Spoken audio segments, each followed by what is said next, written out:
In December 1776, an elderly man huddled in a cave. It was not far from his home, but just far enough away from the hostile troopers that were rummaging through the area, who had seized his farm and sacked his mill house. He cringes with any leaf rustle, stick snap, or hoof in the distance. Is it his patriot friends bringing him food? Is it former neighbors, now loyalists, opposed to independence for the American states, seeking to betray his position? Or is it the sound of Her Majesty's redcoats coming to put him in chains? Anyone who came upon the sight of this man, huddled in blankets freezing cold, might not have realized that he was the founder of a new nation, who had, just months before, affixed his name to its founding document, the one we know as the Declaration of Independence. On first glance, John Hart may not appear to be one of the great gentry who had committed his property, his honor, and now it seemed clear, his person, to a nation that for the moment existed only on that parchment and not yet in the world of diplomacy.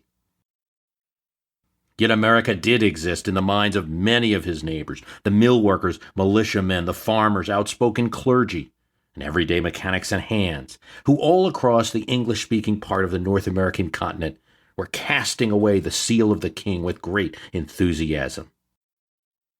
Yet this sudden cave dweller was not just a declaration signer and member of the new Continental Congress. He was the highest officer of the legislative body of his former colony, now a state, the Speaker of the Assembly of New Jersey. That body was still meeting where he could sneak out and muster enough hidden assemblymen of the fledgling new state. He still led New Jersey and chaired the Committee of Public Safety for the state's defense. John Hart is not a man that we know much about. He's not one of the names we hear about in history class. But his choice for all of these roles at the time was not surprising. Honest John, as he was called, was a farmer in a fairly recent vintage, a large landowner and mill owner, but was known to most as the local judge, fair man, settler of disputes, and a helpful community member who had donated a substantial part of his land for a church for Baptists, though he was a Presbyterian himself, and who donated his property for use by the Continental Army and would have a camp on his property. He was not necessarily a national leader. He was no Hancock. He did not have all the fame that would attach itself to a Samuel or a John Adams. He was a local political, yet he had no doubt about the great national question. From the beginning of the conflict between the colonies and the mother state, he had participated in both the Stamp Act and Tea Act protests. And as he gathered New Jerseyans to the cause, he rarely lost an election to a position that he sought. Now in his nation's first winter, he had no choice but to hide in the frigid darkness. General Howe had invaded New York. General Washington's Patriot Army was unable to resist and was now retreating through New Jersey. There's no way to be sure what the British would do with declaration signers at the time of his hiding. But this is known: by signing, he gave special attention to himself. The Hessians, German allies of the British, and loyalists in the area, had invaded Hunterdon County, New Jersey, and looted his farm and mill. He remained far in the rock house, still to this day preserved as John Hart's cave. But at least Hart was able to hide. One of his fellow signers and assembly members, Richard Stockton, was returning from a trip to review troops in New York when he would meet his fate.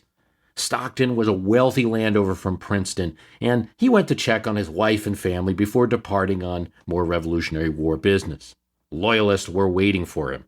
In the dead of night, they dragged him from his bed, took his property, and delivered him to the British Army. All this just a few months after putting his name to pen in a document declaring a free nation. He had signed his safety away, and now it seemed the British might take it. That's not exactly what the British did, however. They offered him a chance to make everything all right with His Majesty if he just recanted.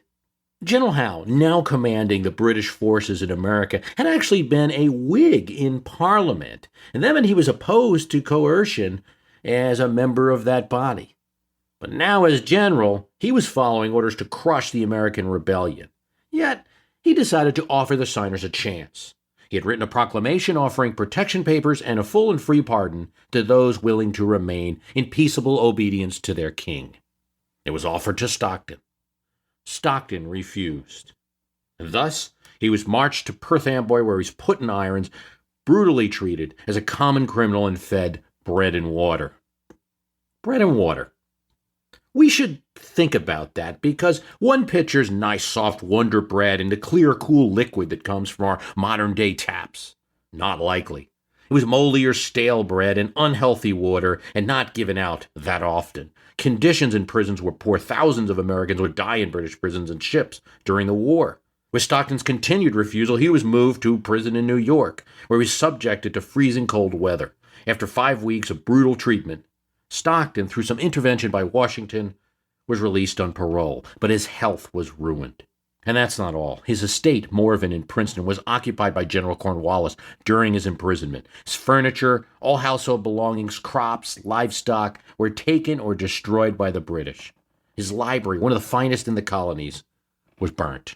That's something, too, that sounds easier on paper to deal with, right? Oh, it's some cows, a couple of pigs, right? Some books. Well, books were highly valuable items, and cows and pigs were actually a family savings. So when you think about that sacrifice, you need to think about your bank account, your 401k, your stock portfolio gone. But Stockton was released after giving his word of honor not to meddle anymore in American affairs during the war. He did not recant independence. Allegations made by even other signers of the Declaration were that Stockton had recanted and actually joined the British and was under Howe's protection. Yet Howe released letters that said no signer had recanted, only inferiors. Records seem to indicate that Stockton's health was poor right after his imprisonment and never got better. 2 years after his parole from prison, perhaps as a result of ill health, he developed cancer of the lip that spread to his throat. He was never free of pain until he died in 1781, prior to the Yorktown victory. That meant that Stockton did not live to see fellow signer Thomas Nelson of Virginia play his part in that great battle and make a legendary sacrifice. Nelson was a member of Virginia's House of Burgesses in the state convention who, at early as 1775, introduced a resolution for organizing a military force in Virginia separate from the British Crown. That was a big step and obviously placed the colony of Virginia in opposition with the mother country. Thus, he had no qualms about declaring for independence when he was sent by his fellow conventioneers to go from Williamsburg to Philadelphia for that specific purpose, go and create a new nation. Nelson was in ultimate command of the Virginia militia through most of the Revolution, and at the time of the Battle of Yorktown was governor of Virginia. As his troops joined those of Washington and the French, it became clear that the enemy general, General Cornwallis, was using Thomas Nelson's house as a headquarters. According to accounts, without hesitation, Nelson told the artillerists to fire on his own house. Now, I should say, in the interest of solid historical methodology, that the particular story, like many of the stories about the signers, has not been fully documented. Whether he told Washington, whether he told Lafayette this, whether he told a group of French artillerists this, whether he offered 5 guineas to anybody who could hit his house. We don't know in the way that we'd like to know things, but he was in control of the Virginia militia, he was an important person, he was at the battle scene, and his house was going to be under attack. I'd give him the benefit of the historical extrapolation that he had some role in making a decision about that. These 3 stories reveal just some of the sacrifices of the men who signed the document, the Declaration of Independence. They were not superheroes, though they were significant leaders of their day, many of them. They didn't always do the things that people said they did then or that we say they did now. We don't need those chain emails with fantastic stories about the signers of the Declaration that cannot be proven in order to salute these men. We can acknowledge that sometimes in patriotic fervor stories are distorted. We can acknowledge that many tens of thousands gave the supreme service and sacrifice in the Revolutionary War and also suffered greatly, and that we should remember them as well. And we should know all of the battles of the very long war that is the American Revolution, not just Saratoga and Yorktown. Yet it is also clear that we should know more about these men who signed than we do, and their names should be more familiar than they are. In this cast, I hope to give you the stories of the men who signed the Declaration of Independence, and here I should note, I have no official qualifications to do so, not a history professor or teacher, just an avid book reader, library visitor, curious mind. There are many people who are more qualified than me. Yet, No one has adequately done such a podcast on the signers that I could find searching, and podcast technology has been around for some time. My mandate here is low. If I can give you just some more information about the signers than you had before, I'm happy. If I can encourage you to go read more on your own, I fulfilled my mandate. And so with that introduction, we hold these truths to be self-evident that all men are created equal. This opening phrase that has inspired, if not always enforced, freedom in America was an inspiration to countries all around the world. A glance at the signatures on the page of the document tells us much about the signers. Obviously, there is the famous signature of Boston shipper John Hancock, with the swirly K at the end and the rendering underneath, a circle in which we can clearly see an H, repeating the H in his last name, almost a little logo that a modern-day ad agency would be proud of. Benjamin Franklin also shows the same flourish underneath his name. Caesar Rodney's underscore just explodes in a way that says, you can tell a lot by a signature. And there are other signatures with underfooting, but less than the ones mentioned. Francis Lewis and George Clymer's gentlemanly script. Abraham Clark seems to just overcompensate with this bouncy underscore equal to the size of his name. Then there are the very clean and legible, if plain, signatures of Carter Braxton, John Morton, and John Adams, written without flourish, the kind you might expect today. The simple and tight signature of Robert Treat Paine, the dissolving name of John Haywood, the tiny but clear letters of Philip Livingston, Samuel Huntington, Francis Lightfoot Lee, and the big, bold letters of Thomas Jefferson, James Wilson, George Wythe. The weak letters of Stephen Hopkins, certainly reflecting his medical condition. And that squiggle of a thing that upon closer inspection is William Floyd. What is the significance of these signs? Now, I'm not engaging in graphology, and I don't mean to read too much into the signatures alone, but the most significant part of the signatures is the unmistakable mark of the owner. They're not the same as names laid in type. There are people behind each one. If all that was required was to simply list the men who supported the document above, I just have someone set the type. But these are the signatures of the men in their own hand, in ink writing it. An 18th century commitment in the extreme. Now, initially, no commitment like that was made. Initially, there wasn't a declaration at all. What would become the Declaration of Independence started with a very less vivid motion on the floor of the Continental Congress, not on July 4th, but on June 7th, 1776. The motion was not more than 80 words, just 3 paragraphs, and it was made by Richard Henry Lee, a Virginia planter, who was a member of a famous family of Virginians going back to the colonial days, whose descendant would become the future Confederate general, and whose younger brother would also serve in Congress and be a signer himself. Lee had been a member of the House of Burgesses in Virginia for 30 years, quite a long career of being a public representative of people.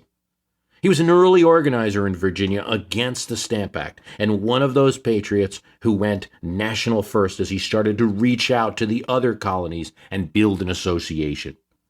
Meeting this way, John Adams was his good friend.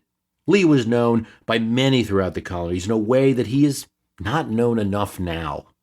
He later became an anti-federalist and was the author of the Federal Farmer Letters, opposing the ratification of the U.S. Constitution. Once ratified, though, he participated in the resulting government and was elected a U.S. Senator from Virginia. In that arena, his name lent credibility to the anti-federalist and anti-administration factions. He was certainly well known in his day. If we followed the normal idea of naming bills after legislators in the House and Senate, right? Graham-Rudman, McCain-Feingold, things like that. Why shouldn't Lee be the most famous founder? After all, it was Richard Henry Lee and not any of the better-known founding fathers who stood up and made the first motion for independence. I suspect it's because his action was not that radical considering what was going on in the continent outside Independence Hall. Indeed, towns across the nation, perhaps as many as 90, had already declared independence. In a referendum, 50 towns to 1 opposed. The hamlets of Massachusetts voted that way. Militia companies in Pennsylvania and counties in Maryland and other states had already issued independent statements. So had the Committee of Mechanics in New York City. Perhaps it was Thomas Paine, though, in his famous best-selling pamphlet Common Sense, who urged it most simply and effectively. It is absurd, he said, for a continent to be perpetually ruled by an island. Before this declaration occurred, Virginia as a state had already declared its independence, and they sent delegates to Philadelphia to do the same for the nation. North Carolina and Rhode Island had also instructed its delegates to vote for independence now. While there was opposition as well, John Adams said at least a third of the country was opposed vehemently to independence. For a good many, the idea was, Congress, get on with it already. For some of the state's delegates represented at Independence Hall, it was no debate. Without instructions, the delegates of Massachusetts, New Hampshire, and Georgia were already disposed to break off with the motherland. They were in persuasion mode, trying to get the other delegates to join with Lee's motion. Keep this in mind. British troops were already in America. Shots had already been fired, including the famous shots around the world fired in Lexington and Concord. That was a year ago. Americans had made an attempt to seize Quebec already. The Congress had voted for a declaration of arms, saying, our cause is just for arming against British military presence in America. And they'd already made entreaties to King George, which were ignored, sometimes politely so, but ignored nonetheless. Most recently, King George III had declared diverse, wicked, and desperate persons to be in a rebellion in America, and sent troops. But that wasn't all. Word had reached America. Something was coming, a large fleet and tens of thousands of soldiers, including Hessians, imported as mercenaries. It was, according to John Adams, a confederation of crowned skulls and numbskulls of Europe to crush human nature. It was time, Lee thought, to go through the mechanism of independence, so that the new nation could gain money and form allegiances with France and Holland. Other countries wouldn't meddle in England's internal affairs unless they declared independence. They cannot expect any help while they're still considering themselves subjects of the king. There was support for these motions, but it was thought by many of the delegates that something stronger was needed. They should do something a little more formal, something befitting this chamber, and as the document itself said, a decent respect for the opinions of mankind requires that they should declare the causes which impel them to the separation. Delegates wanted to send the king and parliament a message, to be sure, and to reach out to the other nations of the world, as we mentioned, France, Holland, Spain, Russia, Sweden. They had their own American minds to convince. And this is often a forgotten audience, the Declaration was reaching out to popular opinion in England itself. Just because His Majesty was sending troops, and His Majesty's government was sending troops, did not mean every mill worker or mechanic in London, nor many a Whig country earl, was disposed to send troops to America to crush this rebellion. Maybe they could turn opinion in the mother country. A committee was formed to write more of a declaration of the reasons they were seeking independence. John Adams, Ben Franklin, Thomas Jefferson, as well as names you don't hear as much, Roger Sherman and Philip Livingston, was formed in order to write such a document. It was decided Ben Franklin and John Adams decided to let the young Virginian Thomas Jefferson write it. Franklin was famous, but he admitted to being too tired, and Jefferson was this new, young force and was the best writer of the bunch, they all thought. In 1774, he had authored A Summary View of British Rights in America, which was one of the first published works to create a framework for independence, a concept that Americans held title on the land they were on, not a lease.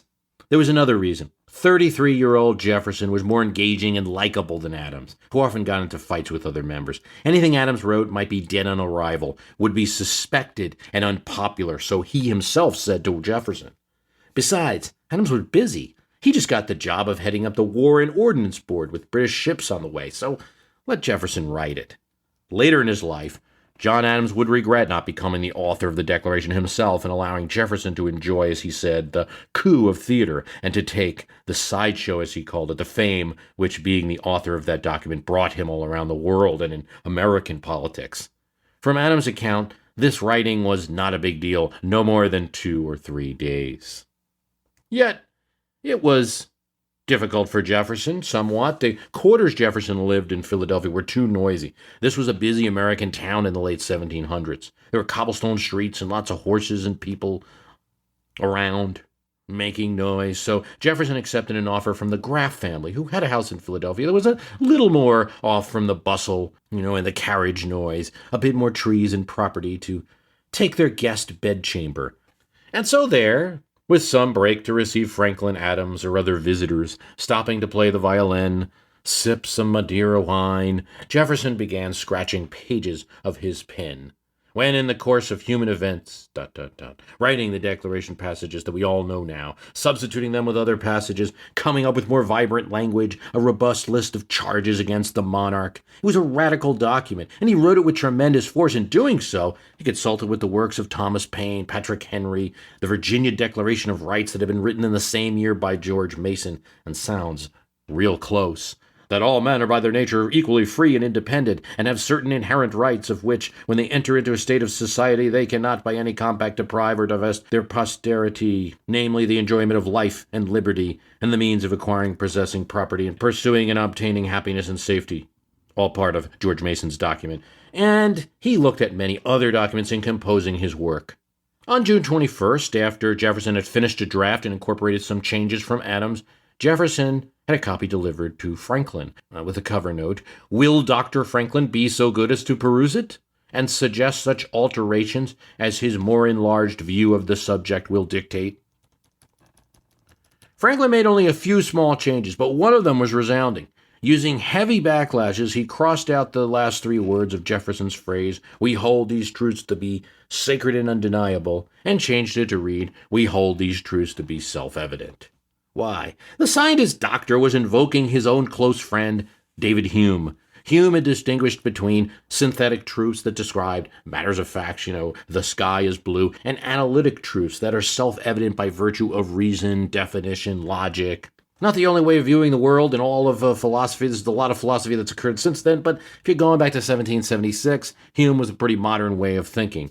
So when he chose the word sacred, Jefferson had suggested intentionally or unintentionally that the principle in question, that we're all created equal, was an appeal to religion. But that's an appeal that the king also made, and an appeal which might subject to interpretation by clergy and just endless battle. By changing it to self-evident, Franklin made a Hume-like statement. It's logical that human beings are free, and you can figure out it's true. We hold that you know it's true, that it's logical, that all men are created equal. And just to show that he wasn't taking religion completely out of it, they're endowed by their creator with certain unalienable rights.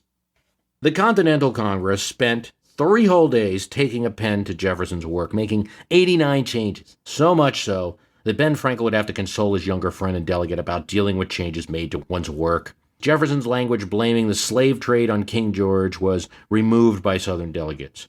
But they didn't just stay with those big issues. They sliced up his language, too, acting as if Jefferson was the most verbose soul on the planet. King George's unremitting injuries and usurpations became repeated injuries and usurpation. When Jefferson said inherent and unalienable rights, just unalienable rights would do, thank you, Thomas. When he wrote, "He kept among us in times of peace standing armies and ships of war," that became just standing armies. As if ships of war were okay. When Jefferson wrote, "We submit these facts to a candid world," that stayed, but the passage afterward, "to the truth of which we pledge to fate yet unsullied by falsehood," that was crossed out by the Congress. Perhaps that one was a good call. Isn't that just kind of like, "and we mean it"? Jefferson was angry by these changes, enough that he sent the Congress version of the Declaration and his original handwritten version to Richard Henry Lee and asked if it was not the most maligned document in history. And Lee, understanding his role as a consoler here, said, "Absolutely, it is the most maligned document in history. It's mangled, but there is enough good in the thing to survive the cookery." Well, when this process was completed, the vote was taken, and on July 2nd, the amended Declaration of Independence was approved, and the United States of America became an independent nation. It took effect immediately. So, on July 2nd, America was born. Indeed, John Adams said, "From here out in history, we will remember July 2nd with bells, guns, and illuminations from one end of the continent to the other." He was right about the ceremony, but wrong about the date. Just one of several predictions that Adams would make wrong. He said that no one would build a statue of him, and on that he was wrong. There are several, though not that many. Nice one at Boston University. We don't celebrate July 2nd. We celebrate July 4th. Why? Well, that's the date printed on the Declaration. The day it was printed, endorsed in set type with 2 people referenced. John Hancock, President of Congress, and Charles Thompson, Secretary of the Congress, and a Philadelphia independence activist. They did not put their pen on this document at all, and in any case, names of legislative officers is not in and of itself an endorsement, it's only certification of the actions of the body. July 4th, it was sent to the printer, John Dunlap of Philadelphia. He was the official printer of Congress. His wife was niece to Ben Franklin's wife, always helps. Later, he'd get the Constitution printing job too. In addition to doing all this printing, he also joined the cavalry in defense of Philadelphia during the war. But Dunlap started laying the type, and by the 9th of July, 200 copies were made and sent to the former colonies and now states. This, for a few days before the impact of British vessels in New York, was a heady time. It was read in town squares across the English-speaking continent, church bells ringing, huzzas all around, hats in the air. George Washington had this declaration read to the troops in full voice. All over the nation, the seal of arms of the king were taken down as the document was read. A group on Bowling Green in New York took down a statue of King George III on a horse, and then they severed its head. This wasn't just a symbolic gesture. They needed the lead for bullets. If this were a movie, I would play some dark and foreboding music right now, because I just described all this good stuff that happened, and now something bad is about to happen. All the self-evident truths printed in printed pamphlets could not stop what was coming to New York. An armada of the largest navy in the world at the time. The New York harbor was full of 130 warships, more than any Englishman of American birth would have ever seen in their lifetime. And on those ships were 25,000 men ready to reach shore and crush Washington's scrappy army of teenagers and old men. Flush with their victory after the evacuation of Boston, the Americans desired decisive action. Nothing is more sought for by us. Howe would cut the nation in half by sacking New York and cut the supply lines between the two revolutionary incubators, Virginia and Boston. The Continental Congress had no navy, only Washington's thin army on Long Island. They'd driven George Washington's army from Long Island to Manhattan through New Jersey. But instead of backing down, instead of reversing this legislation and saying, okay, let's try to get back into the kingdom, this Congress decided a moral boost was needed. So it was not in some foolish period of haste when everybody thought things were going to go well that all of these signers signed the Declaration of Independence. And then things went bad for the Patriot cause. It was when things were going bad for the Patriot cause that they decided, as a moral boost, all the men, not just Hancock, not just the Secretary Charles Thompson, all the men should personally sign this declaration in a show of support. And thus, in August 1776, a good month after the day we celebrate, most, though not all of them, put their names to the paper. The men who signed, 56 of them, are a varied bunch. Some were appointed after July 4th and weren't present on the day it was ratified. A few signed as late as October 1776, months after the original debate. It's not even clear that they were in the room all at the same time. They probably were not. Most were lawyers. A good number were merchants. Few were farmers. While the men who signed as a group were generally wealthier than the nation at large, they were not all the wealthiest men in the country. They were generally more educated than the American public. The most common trait that these signers share is that they were all active in politics in the 1760s and 1770s in colonial legislatures. And they were good politicians. Many of them had been elected several times. I have no doubt that this would be a charming bunch. The majority of them extroverts, not all of them, but most friendly folks. Without parliamentary procedure, it might have been difficult to imagine anyone getting a word in edgewise with a group of these guys. To give you some sense, in the modern era what was probably going on then, the British government at the time of the signing had something like a 30 to 40% approval rating in the colonies. There are many areas that were loyalist enclaves, particularly the middle of the country, New York, New Jersey, Pennsylvania. It went up, it went down, depending on what events had transpired. They were the classic big central government, and running against that was good politics in the 1760s and early 1770s. It was so good that many who left the Continental Congress because they refused to sign the document were easily replaced by others who would.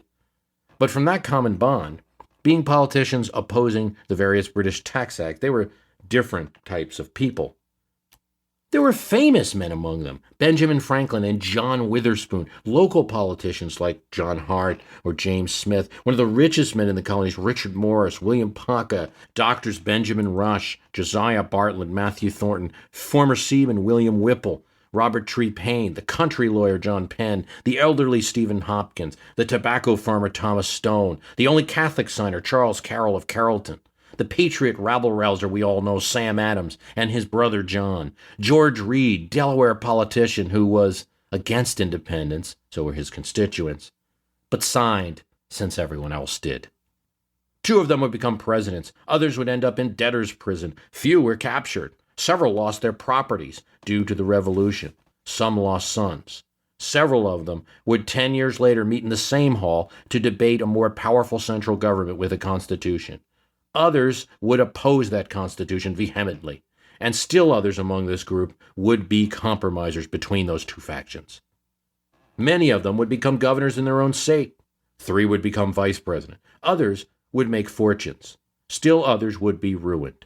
Some would join in the lively partisan politics of early America. One would be impeached. One was lost at sea. One would die in a duel. And yet another would live to see the invention of the railroad. Despite Dr. Franklin's famous line, as they were signing, "We should all hang together or surely we'll all hang separately," no one was hung by the British in actuality. It's not to say there wasn't punishment doled out. As we continue this podcast, we will tell their stories. If you like this podcast I'm doing here, you may like my podcast, My History Can Beat Up Your Politics, at the website, myhistorycanbeatupyourpolitics.com. Any standard review of the signers of the Declaration must start with the man who signed the largest, John Hancock. And that is why I will not begin with him. Oh, he deserves praise, and we'll get to him, but instead I ask you to picture a man desperately clinging to the rudder of a sailing vessel as it speeds up the Atlantic Ocean. His hands are occupied, so he can't wave. He relies on his voice to signal to his fellow passengers his distress. As he shouts, he hopes to be heard above the ocean foam. Sea travel was not smooth or safe in the time of the founding of America. On the high seas, an overcrowded British vessel going from the British colony in St. Augustine, Florida, to the city of Philadelphia, Thomas Haywood, was jerked from the deck and fell into the water. Pronounced Haywood, though it appears Hayward on the declaration that he signed. He was being released as part of a prisoner exchange and was about to get his freedom. Now, his life was in peril. This was not a punishment devised by the British dunking him in water, although some of the authorities might have wanted to do that. It was an accident, yet indirectly resulted from the captivity he suffered. Men from the boat looked around for him, feared he was deep in the sea. They were soon alerted to the ship's bow. Haywood was using a voice that he hadn't been using during most of his famous contribution to history. He seldom spoke during the congressional session. He was a moderate. He didn't want independence at first. He wanted some form of protest against Great Britain's treatment of Americans, maybe some appeal to other nations, but hopefully reconciliation with the king. He would come to change his mind and side with the patriot cause, with the independent cause. When the British attacked and captured the main city of his state in 1780, Haywood was taken prisoner, and the British would plunder his plantation. The British made no distinction between reluctant signers and enthusiastic ones. And the British had another reason to single him out. Haywood was appointed the judge of the criminal courts of the new state government. He was presiding at the trial of people who had conducted treasonable correspondence with the British Army, which was in the vicinity of Charleston. Judge Haywood condemned the people who had conducted the correspondence and ordered their execution, and ordered it to take place within view of the enemy. This served, along with the signing of the Declaration, to make him a special target for the British. Yet Haywood was treated as a prisoner of war and, thankfully, due to a prisoner exchange, escaped the noose. He was rescued from the rudder, too, and he would live to see the Constitution of the United States passed, and his fellow signer, Thomas Jefferson, become president. He died in 1809. Thomas Lynch, Jr., it appears, was not so lucky with his voyage. He hadn't been on that ship, the ship that Haywood was on. He wasn't captured, as 3 of his fellow South Carolinian signers were. But he was on another voyage, made perilous by the war. Lynch was one of the youngest signers of the Declaration at 26 years old, and he wasn't supposed to be there. His father, Thomas Lynch Sr., was supposed to be the signer. Lynch's father was ill, and Lynch wanted to see him, but even for this extenuating circumstances, he could not get leave from his militia company in South Carolina. Election to Congress was one of the ways his fellow South Carolinian friends could get him to Philadelphia to see his father, and still in an honorable way. Sadly, despite Lynch's youth, he himself was sickly, as his father was. He would suffer from some kind of fever, perhaps an infection unknown in that day, nausea, hot flashes, sweats. He would often find it difficult to work through the sessions. His absence may have been okay with some of the independence faction, though. Benjamin Rush felt he was a man of moderate talents and timid in difficult circumstances of his country. But in his moderation, he was no different than his father's position, who he thought, entering the Congress, to replace his father, he should emulate. Without modern medical knowledge, it was felt that a change of climate might help, in the view of Thomas Lynch Jr.'s physicians and friends. Presented the only hope of his recovery. Maybe the south of France. But a voyage to Europe was at that time hazardous on account of the exposure to capture. There was, however, a boat that was proceeding to a Caribbean island and then, with his wife on board, would go to France. It was a circuitous route through a very different route that the British weren't likely to find. He embarked, as did his wife, and days passed, weeks. No one heard from Lynch Jr. No one heard from his wife, nor any of the ship's passengers. Months passed, and he was presumed lost at sea. Yet in his short 26 years, he had inked a world-famous statement, a declaration of rights that still influences politics all over the world today. The reluctance shown initially by Hayward and Lynch exactly fit the views of their fellow South Carolinians. It was a divided state. They frustrated John Adams and the fervent Patriot delegates with their opposition to moving on independence. It wasn't that they loved the government of Britain, what it was doing to the colonies, but they wanted to wait until either an agreement could be worked out with the British king or an agreement could be worked out with France and Holland first, so that we would present a united front against the king. It's also possibly true that the delegates from South Carolina feared independence would lead to dominion by the more populous and wealthy northern states. The colony was split with some patriot activity, but also a healthy backcountry contingent that was aligned more with the British government. One of the colony's exports was indigo, and that was heavily subsidized by the British. But grievances were strong. All four of them, the delegates from South Carolina, were from the low country, the coast area, and represented the high society of the state. Most of them were Charleston lawyers. It's worthwhile to note that the English colony of the province of Carolina was started in Charleston in 1670, and in a unique fashion. The wealthy planters and their slaves came not from England, as was the case in most other colonies, but this was an extension of the British Caribbean colony of Barbados. It's known for its palmetto trees, and for those familiar with the state, it's a funny-looking tree that thrives near the coast with a fuzzy trunk. Many observing it think that they're palm trees, which they're not. Charleston, its leading seaport, was then one of the most prosperous cities. The Importation Act hit this colony pretty hard. Parliament even required that certain American products could only be sold to England or a British colony. The list of such products included tobacco, cotton, silk, coffee, indigo, naval stores, skins, sugar, rice, everything South Carolina made. The colonists were not allowed to import manufactured articles also from any other country but England without the payment of heavy duties, which made everything expensive. So what do? Maybe you can make these articles yourselves. No, even that was banned by the British. You had to go to English manufacturers. What a great coup for them. Still, South Carolinians were business people, and a business deal, a negotiation, a reconciliation with the king was what the colony mostly wanted. As the delegates took the position of their colony in July of 1776, they thought they were representing the pulse of their community. They were unaware, perhaps, that opinion in their colony, once conservative, moderate against independence, had drastically changed. The colony was under attack, and it would be saved, at least in part, by those unique-looking trees on its coast. In June 1776, British Commander Clinton and Admiral Parker prepared to reduce the town to submission. In the meantime, South Carolina militia had constructed fortifications of palmetto log after palmetto log at the southern end of Sullivan's Island, this at the entrance to the harbor of Charleston. Right here, there was a defending force of about 1,200 militiamen, while several hundred men and a battery were sent to defend the northern end of the island against any possible landing party. The British attacked on the morning of the 28th of June, 1776, and began bombarding this palmetto log construction from a fleet of war vessels. They had a landing force of several thousand men. The battery, then, set up on the north of Sullivan's Island, repulsed the landing force. The British fleet then began a heavy 10-hour bombardment. The Americans returned fire, causing great damage, while the shots of the British bounced off or sank almost harmlessly into the soft, spongy, but strong enough palmetto logs. The theory of a cannonball, the type that was used back then, is that the impact would shatter wood.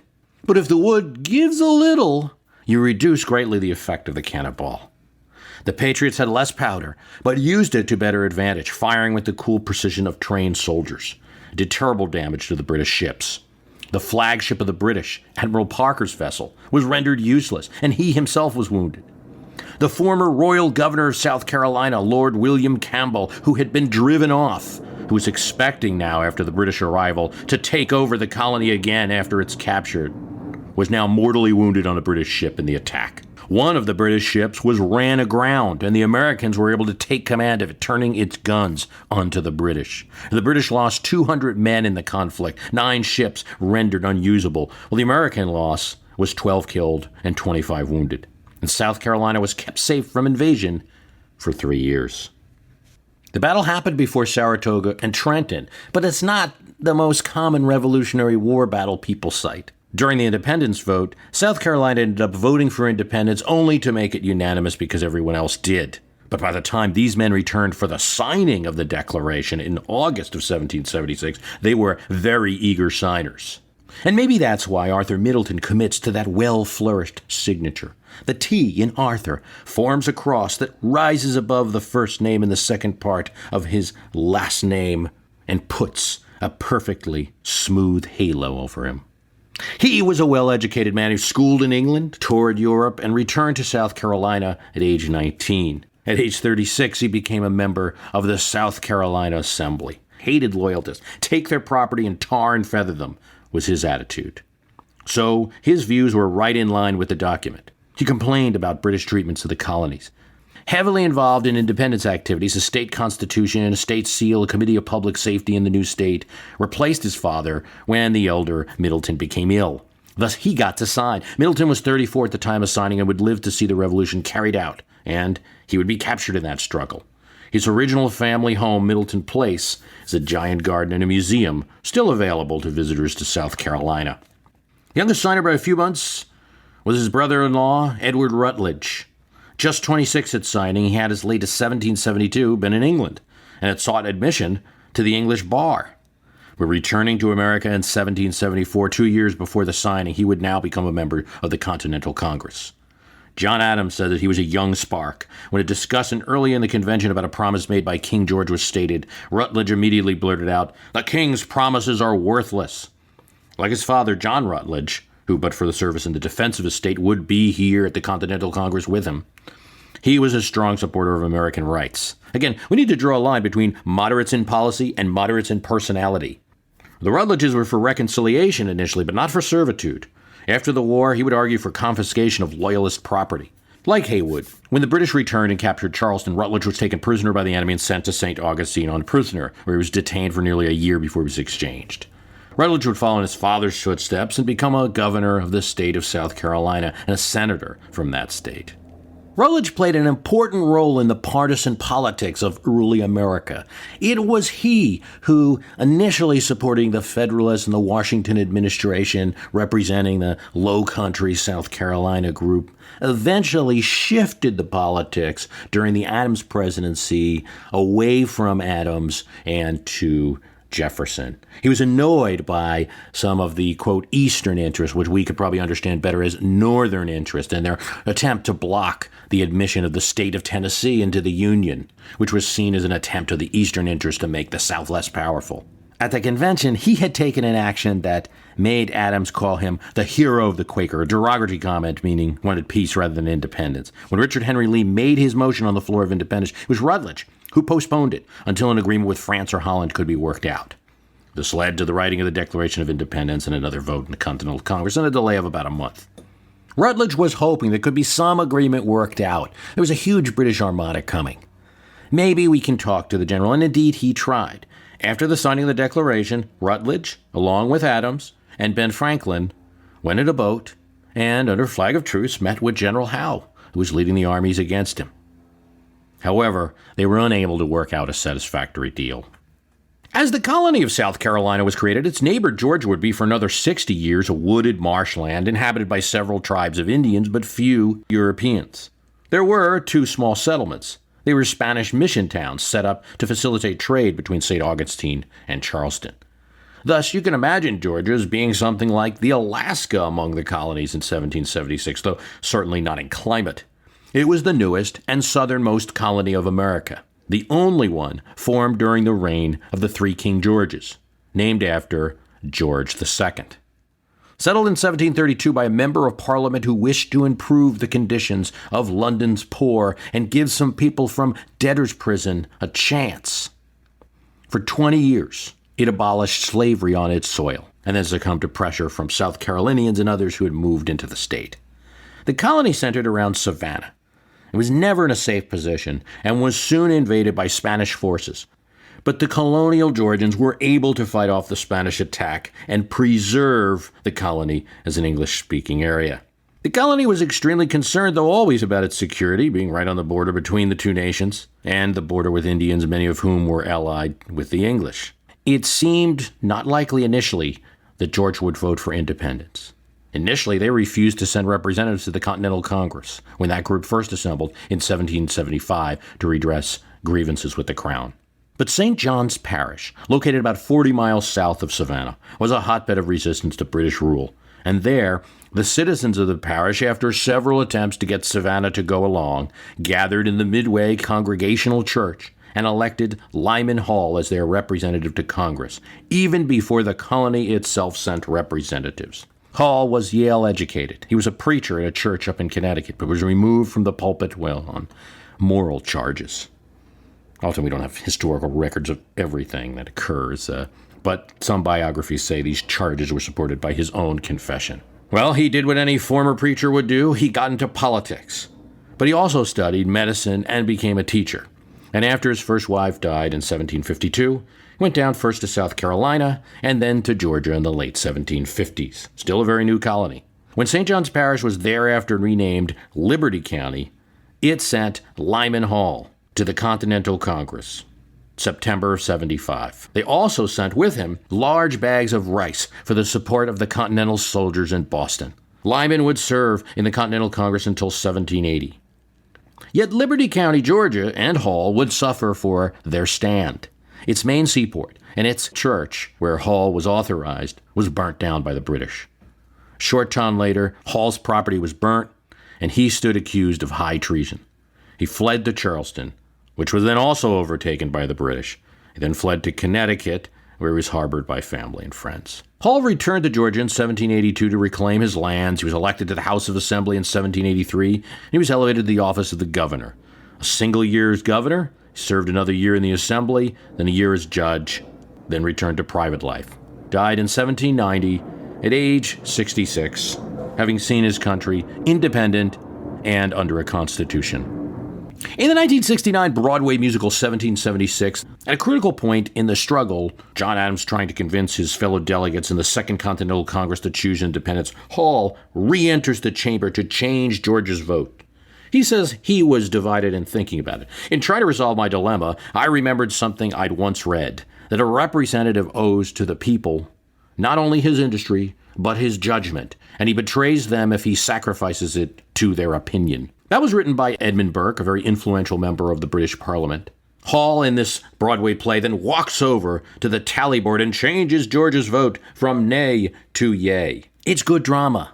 And it may have occurred actually with another delegate that we'll talk about in a bit, but it's not likely to be correct. If it were, Hall was disguising his true sentiments. He had already been a committed independence delegate, and although his colonies, Georgia's wishes, were indeed divided, parts of the state weren't talking to each other. He was in the patriot part of that division in Georgia. And serving with him, representing the quiet southern colony, was his ally, Button Gwinnett, a Savannah planter.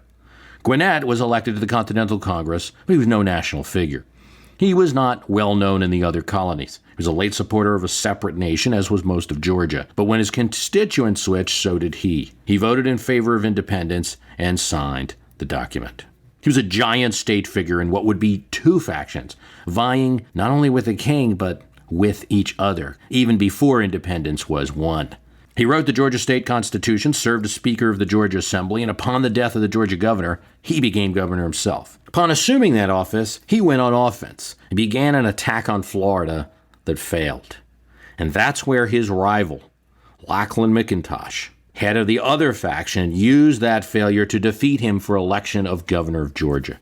Button Gwinnett, outraged, challenged him to a duel to defend his honor. Both men were wounded, but Gwinnett's wound shattered his leg bone, and he died in 1777, a year after signing the Declaration and before he could see his colony win independence. It's a shame that something so base and petty as a duel would take the life of one of the signers of a great document. Ambitions and jealousies in a colony that was so new would already have a healthy set of politics. But it probably shows the inevitability of partisan infighting, which would plague the new nation even after winning independence. We know in the future the most famous victim of dueling would be Alexander Hamilton, the Treasury Secretary of the United States, engaging in a duel with the Vice President, Aaron Burr. George Walton of Georgia had a role in putting together the duel, making arrangements, which he ended up being censured for. Walton was a carpenter who had worked his way up to become a successful politician. He was an ally, not of Button Gwinnett, but of his rival McIntosh. Walton, in one of the cleanest, upward-angled plain signatures, signed the Declaration of Independence along with other Georgia delegates. He would later become governor of Georgia and a senator from the state. As a member of the Georgia militia, Walton fought to defend the invasion, defend the city of Savannah when it was captured by the British in 1778. During that fight, he himself was captured, though a year later he was exchanged for another prisoner. Walton was returned to Congress in 1780 and stayed through 1781. He remained in Philadelphia until 1783. When he came back, he was then censured by the Georgia legislature for his involvement in that duel, which led to the death of Gwinnett. In 1789, he served in the first electoral college that elected General, now President, George Washington. And he was again elected governor. Georgia suffered greatly. The new state's exposed seaboard position made it a tempting target for the British Navy. Savannah was captured by the British and Loyalist forces in 1778, along with some of its hinterland, forcing the Patriots to move to the city of Augusta, Georgia. It was attempted to be relieved by American and French troops in 1779. They were unsuccessful in retaking the city. That meant it was only in the final years of the American Revolution when Georgia was released from Loyalist control. It and New York City were the Loyalist bastions during the war. North Carolina had its Loyalist elements, but was no bastion. The colony of North Carolina presents an interesting story. The state's legislature gave the delegates more latitude than many states. The legislature said that the delegates might make any acts done by them, or consent given in behalf of this province, obligatory in honor upon any inhabitants thereof, who is not an alien to his country's good, and apostate to the liberties of America. North Carolina sent 3 delegates: country lawyer John Penn, city lawyer William Hooper, and merchant Joseph Hughes. We'll start with Hooper because he was just not the type of guy that anyone would expect to join a revolution. William Hooper was an odd rebel, a man who had served the king's government in his colony, and had built his career, at least partially, on crushing a rebellion. He hailed from the north, from Massachusetts, where he was the son of a minister at Boston's Trinity Church. He studied under James Otis, a popular attorney in Boston who was regarded as a radical in terms of American relations with the British. Hooper studied under Otis until 1764, and once completing his bar exam realized too many lawyers in Boston. So he went south and moved to Carolina in 1767, 9 years before independence. He moved to Wilmington, North Carolina, at the time the largest city in the colony, began to practice law and became the circuit court lawyer for Cape Fear.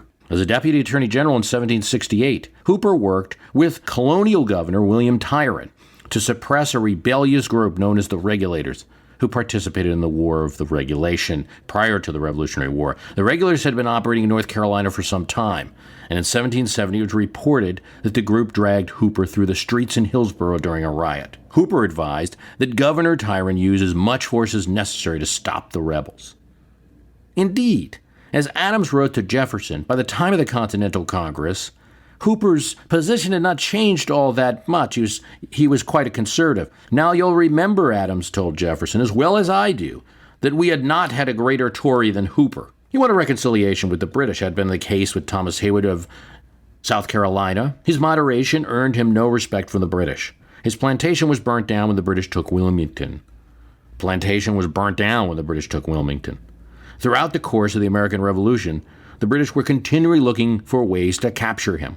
He moved his family out of his house into a separate house in Wilmington, but when the British captured that city in 1781, Hooper found himself separated from his family. The British burnt his small house in Wilmington and his estate in the country.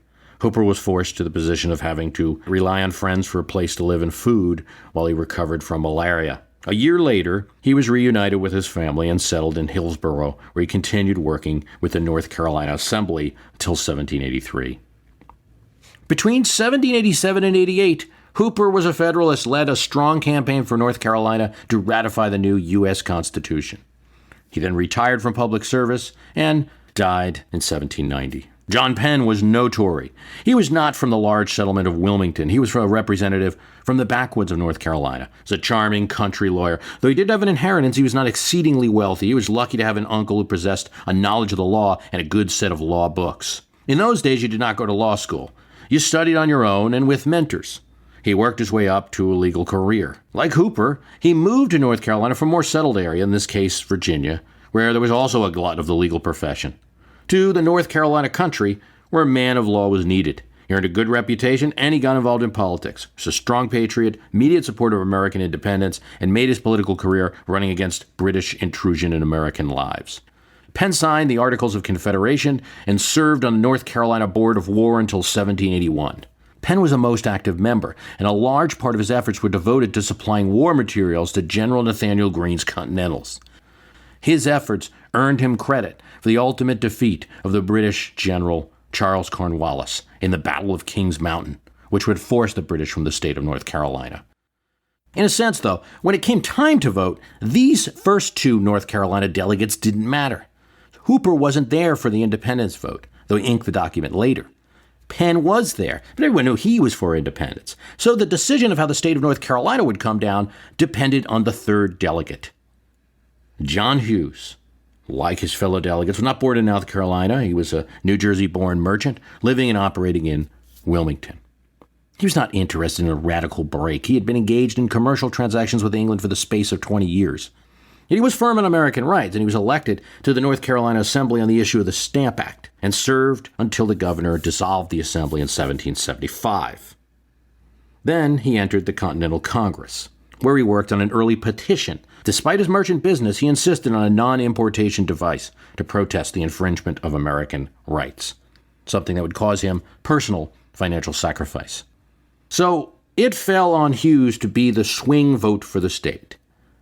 Hughes, not a lawyer, a shipping merchant, seemed to lean towards reconciliation. He was firm or feeble, Adams wrote to Jefferson years later, depending on whether the day was sunny or cloudy. But apparently a speech made by Sam Adams influenced Hughes greatly. Before the independence vote was cast, Adams began a reinforcing victive on the offenses of the king and the need for independence. As his cousin spoke, John Adams noted, Hughes was in a trance and became convinced of the rightness of the cause. After the speech, Hughes said, "It is done," simply, and cast his vote for independence. John Adams suggested as well that maybe some lobbying from his fellow North Carolina delegate helped to convince him. Penn fixed him, Adams told Jefferson later. "It is done," he said, and indeed it was. After the vote, Hughes fully committed, signing the declaration with vigor. Indeed, he was put his knowledge to use. Hughes would serve as the American Revolutionary Secretary of Naval Affairs. In that role, he was faced with an ill-equipped navy, of which to fight the British. His solution? He provided his own extensive fleet of ships, outfitted them, and chose the most capable men to captain the ships. John Paul Jones was one of these captains, for whom Hughes was instrumental in providing a command. We've now gone through some of the most unknown signers of the Declaration, those from the South of Virginia. These southern states represented, in a sense, the bedrock of American independence. Without them, it would have been very easy for the British to opt invasive operations in the South from which to crush a northern rebellion. With their commitment, independence was truly a united and meaningful effort.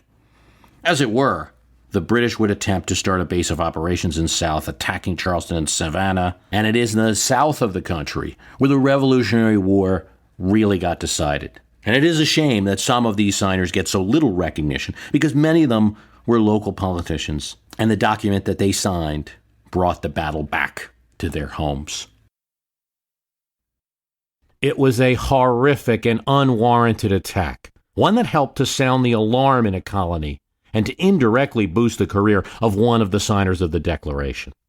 The Pennsylvania story is in many ways the story of America, played host to the Continental Congress, then host to the Constitutional Convention, two bodies, which wrote two great documents of American history and government here in the city, and no doubt more than a little influenced by this location, a city that was founded more than anything on principle. Oh, little business as well, but on principle, certainly. All men were equal before the eyes of God, the Quaker motto.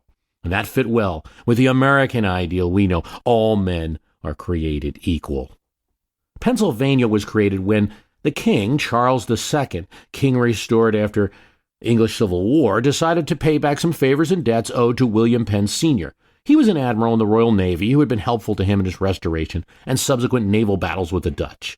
Opportunity came when Penn's son, who had converted to the Quaker religion, asked him to resolve the thorny problem of Quakers being persecuted in England by moving the Quakers to America, and he asked for land to do this. The king gave him a large land grant, 45,000 square miles.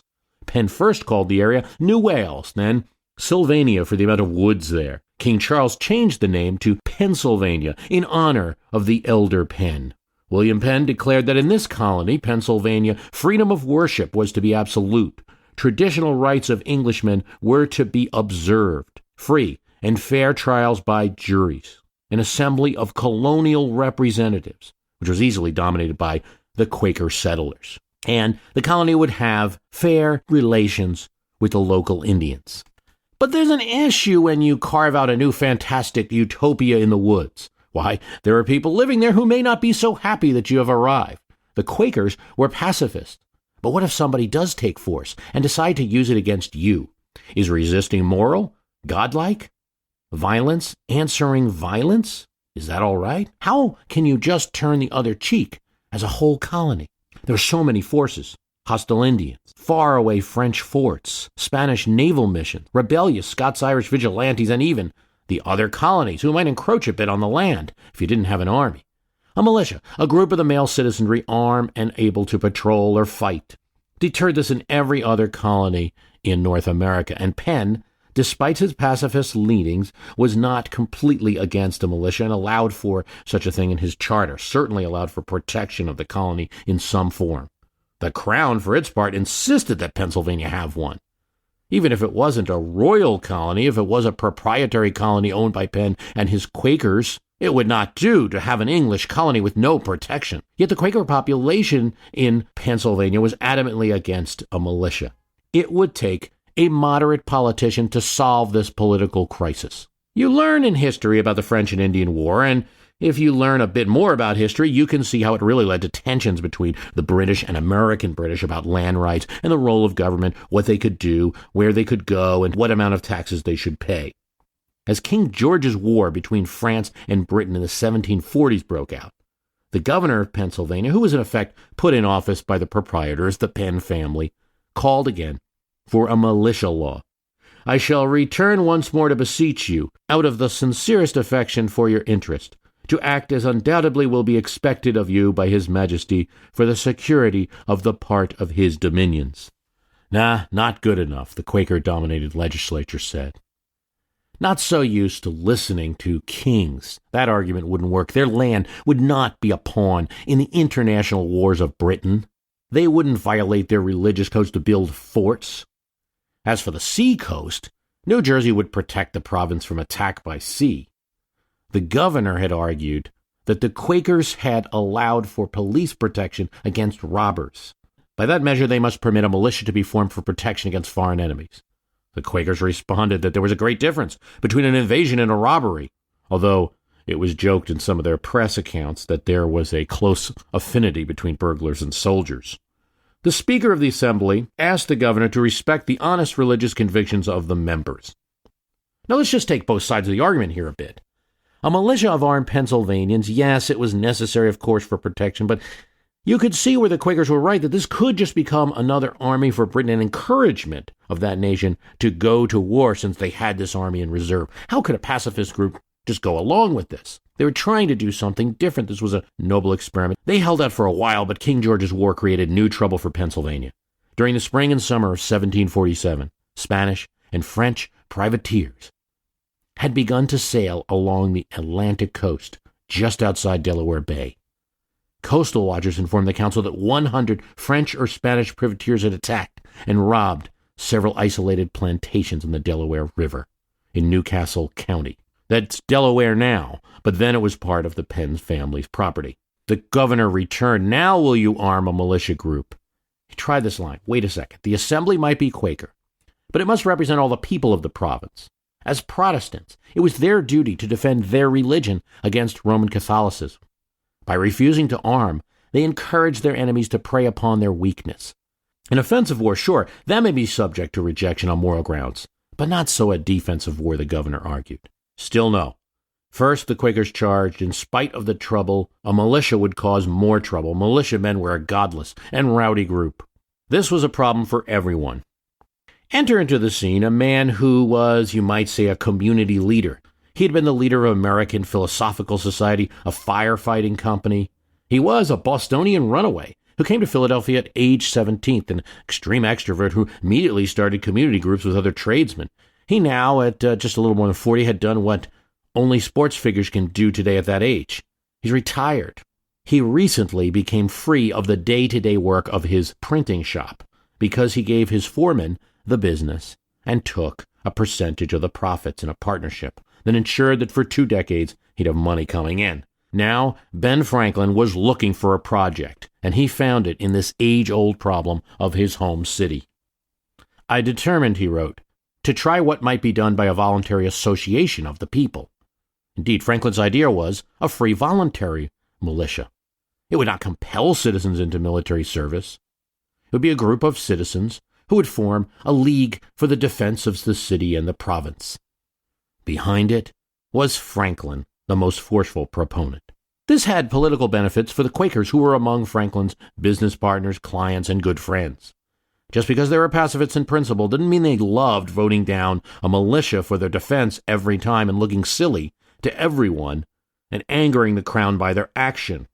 His plan saved the Quakers from being embarrassed by having to vote against a militia act again, which did always look silly. Even better, the plan permitted these friends who were members of the assembly to remain publicly opposed to a militia without the failure to act having any bad effect on the province's safety. Retired as a printer, he still controlled the Pennsylvania Gazette newspaper, and he could print a pamphlet or two when he wanted to. He printed one called Plain Truth. In it, Franklin laid the groundwork for this voluntary association and the argument for a militia. He observed that Pennsylvania was the only colony that made no provision for defense against French invasion. He assumed that the flourishing city and greatly improving colony had available a pool consisting of at least 60,000 potential male militiamen, not even counting the friends or conscientious objectors. Franklin, using his newspaper, praised moderate Quakers. By moderate Quakers, Franklin meant those who held that their doctrine was not absolutely against defensive war. To the others, Franklin appealed to security, but also to their sense of business. He pointed out, Pennsylvania was the only British colony that had no provision for defense. He warned that if Philadelphia remained unprotected, there could be a turning of the trades to ports that could be entered with less danger. and capable of furnishing them with the same commodities. Look at New York, Boston, etc. Philadelphia's loss would be the other city's gain. Indeed, the only way to secure peace, Franklin argued, was to be prepared for war. Well, his arguments worked. The Voluntary Militia Association received overwhelming public support. The Germans in particular flocked to it. They had immigrated to America and Pennsylvania in particular in large numbers. They were strong fighters, rallied to the cause. But as volunteer, how do you raise money to have a militia? You need arms. Well, they did it the way so many things were raised in early America, through a lottery. Franklin proposed a lottery to raise 3,000 pounds by selling 20,000 pounds in tickets and giving prizes of 17,000. Pretty good deal. Everybody wins a little. Cannon were purchased for Philadelphia, and watch stations were well manned. Militia units appeared all over the province. By December 1747, Franklin's militia was ready to parade before the governor. About 600 strong, the militia marched in military pomp and circumstance, and the first parade of military talent in this Quaker city. This was almost a win for everyone, but it was really a complex political situation that Franklin was playing in. See, the governor wanted the militia. He couldn't refuse a militia, but help from Ben Franklin was not the way he wanted it. Governor George Thomas, agent of the Penns, was no fan of Benjamin Franklin or his plan. The problem is, this Franklin voluntary militia would not be subject to English law or authority, and it could, without violating the Mutiny Act or other parliamentary rules, refuse to carry out the governor's orders. He worked against Ben Franklin. "It's my duty to observe to you," he complained to London, "that Mr. Benjamin Franklin, who holds an office of profit under the General Post Office, is at the head of extraordinary measures taken by the Assembly, writes their messages, and directs their motions." Indeed, already at this time, though he was not yet a member of the militia in the late 1740s, Ben Franklin was a bit of a political boss, or at least a mover and a shaker. Look what Thomas Penn had to say. He didn't like the militia when he learned of it in the spring of 1748. "This association is founded on a contempt to government, and cannot end in anything but anarchy and confusion," he fumed to his council secretary. He saw the association as a military commonwealth, in opposition to the established government. Its creation was little less than treason. But yet, Franklin had what Thomas Penn didn't, the support of the populace. Thomas Penn recognized that the successful organization of the association had shown Franklin to be a sort of tribute to the people, who must be treated with regard. There were about 700 men in this volunteer militia, but Pennsylvania, despite trying, could still not build an official one, a well-funded one, funded by the colony. And, indeed, as the French and Indian War now broke out, Pennsylvania would see two shocking events that would put this decision in perspective. One was when the Army of Virginia, this state, and its Colonel George Washington made up the bulk of support because the Pennsylvanians did not have an adequate militia, entered the woods along with British troops under General Braddock near Pittsburgh to teach the French a lesson about building forts on the American frontier. Almost none of them got out alive. 1,500 men were killed or captured. General Braddock was killed, 13 cannons, 400 horses lost. Luckily for American history, Colonel George Washington was able to escape. But the fear was palpable on the Pennsylvania frontier, even in the city of Philadelphia itself. Franklin now again wrote a dialogue in defense of an official Pennsylvania militia bill, not just a volunteer now, which he published in the Pennsylvania Gazette in 1755. He's now a member of the Assembly officially. This dialogue is interesting. He gave his characters the name X, Y, and Z, and it pretended to be a conversation on a front door between a few people. One wanted the militia, the other wasn't sure because he didn't think the militia bill was strong enough, and then the third wasn't sure because he was a Quaker and objected. He stated the cause for the Militia Act by defending the Quaker exemptions. First, he said their charter had granted the Quakers immunity from having to bear arms. This had been confirmed by earlier statutes. The Quakers and other conscientious objectors were good taxpayers and would most likely continue to pay taxes even when the proceeds were used for war. Militia volunteers were exempted from paying taxes or were permitted to serve in the militia in lieu of being taxed. There was no shortage of volunteers. Ben Franklin was striking a moderate course. This militia act that Pennsylvania created might not be to the delight of the crown, and it might not be like militias in other states where people can serve or not serve at their choice, was a moderate way of getting the goal of having Pennsylvania protected done. While this argument was being held, there was a random amount of violence on the frontier. The principal antagonists were the Delaware Indians, Susquehannocks, and the Shawnee, who had been successfully talked into attacks by the French. Enter into this another religious group, the Moravians. They were a peaceful German sect, unlike any others. They were not only pacifists, they actually went out into the woods and attempted to convert Indians. The Society of the United Brethren for Propagating the Gospel Among the Heathen, organized in August 1745, is the earliest missionary society in America. In any place they operated, they paid Indians or white people for whatever lands they took. In 1744, a school for the study of Indian languages was opened at their colony in Bethlehem. Bethlehem started as a Moravian settlement, a log house, where a star now shines every Christmas. Now it's the Bethlehem Hotel. The Moravians tried to build their religious utopia in a wild section of territory far from where Philadelphia city residents at the time would have been interested in. They expanded with missions up the Lehigh River into what is now Layton, Pennsylvania. And there they formed the village of Nottingham, Cabins of Grace.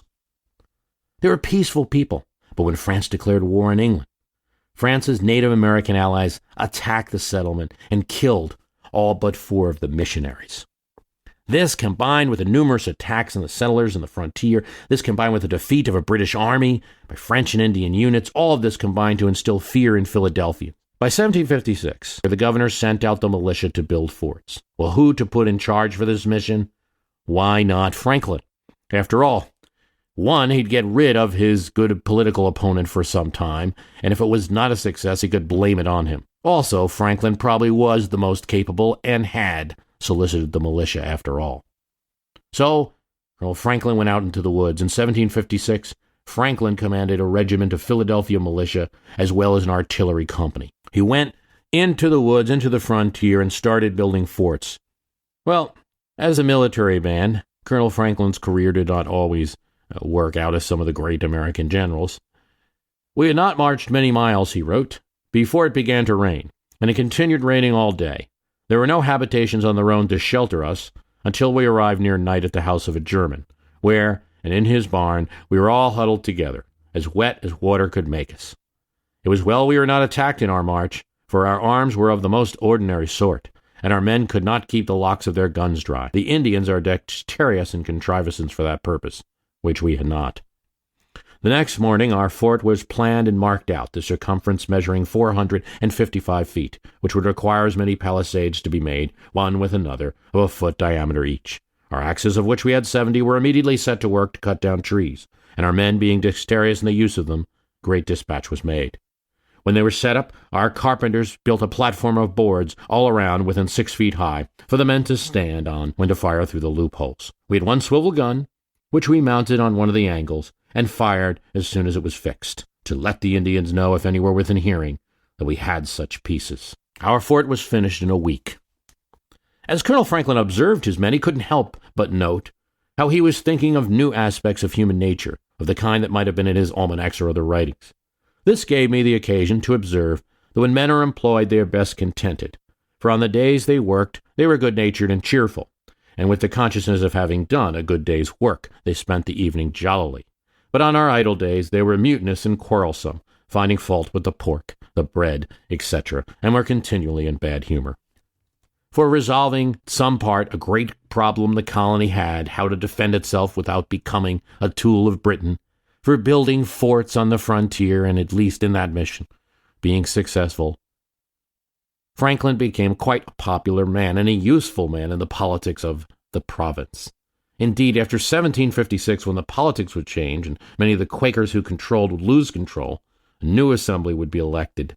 He and a young person named Joseph Galloway, a lawyer who had studied with his son, controlled the assembly and led the popular party that controlled the colony's politics up until the time of the Revolution. Even as Franklin moved to England to argue for the colony to be changed from proprietorship to a crown colony, he still had a hand in its government. This prominent American was now the spokesperson, looked on by London Whigs to explain the American positions in many situations. Originally sent just to argue the case for Pennsylvania's Popular Party, he became the representative for all sorts of issues in London. He was unable to prevent the Stamp Act, but he did testify in Parliament and part of the argument leading to its repeal. Still, Franklin was a British citizen, and that's why he was in London. And for most problems, he thought the King's Court was the place to resolve it. The Hutchinson affair changed all that. In London, Franklin had obtained private letters of Massachusetts Governor Thomas Hutchinson and Lieutenant Governor Andrew Oliver that proved they were encouraging London to crack down on the rights of Bostonians. Franklin sent them to America. There they escalated the tensions. But it got out that Franklin was the one that had sent the Hutchinson letters. So now in London, Franklin lost his political standing. He now appeared to the British to be a troublemaker, hoping for a peaceful solution with some of his Whig allies.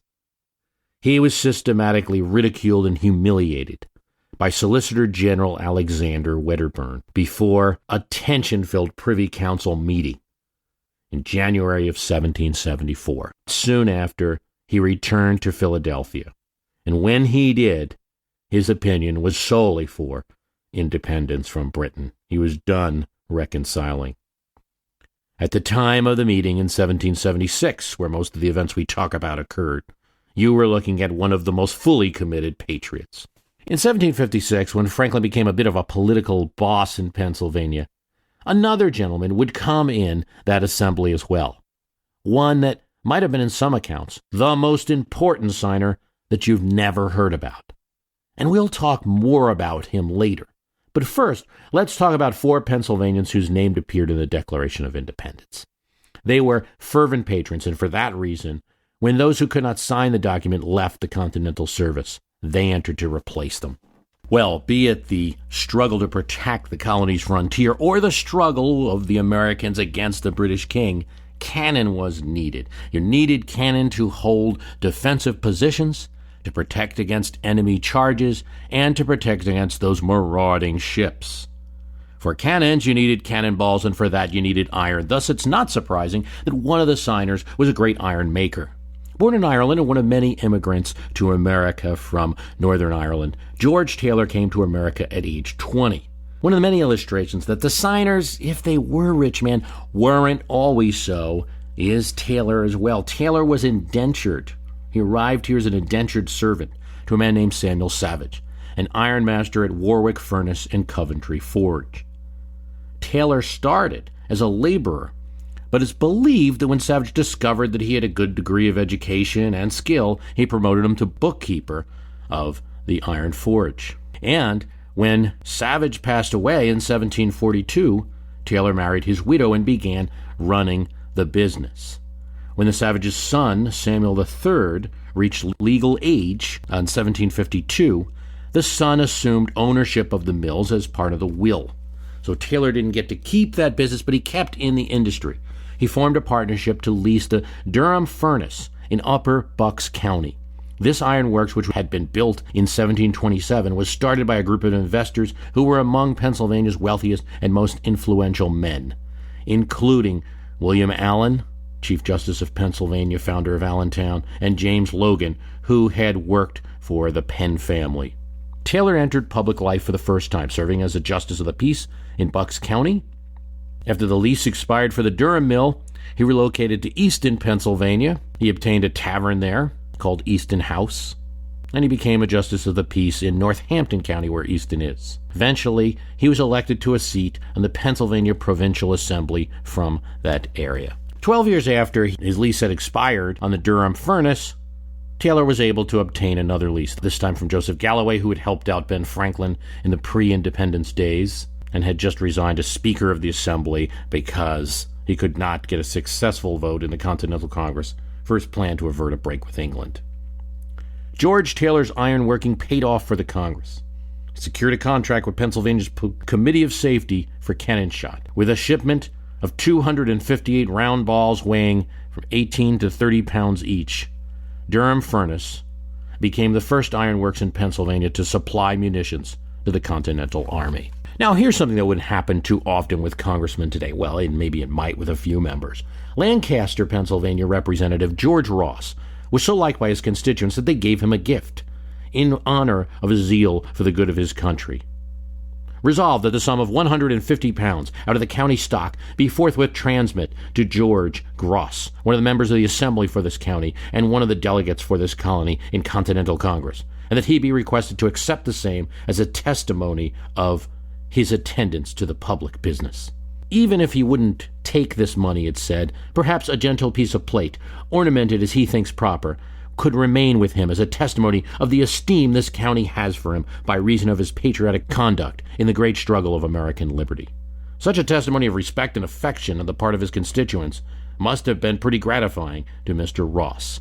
Still, he declined accepting the present, offering his apology for so doing, that he considered it the duty of every man to serve his country for its welfare, without expecting pecuniary rewards.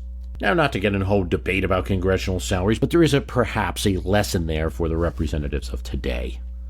Ross was an active and energetic member of the Pennsylvania legislature and a supporter of independence, and he served on a committee of defense for Pennsylvania in 1776.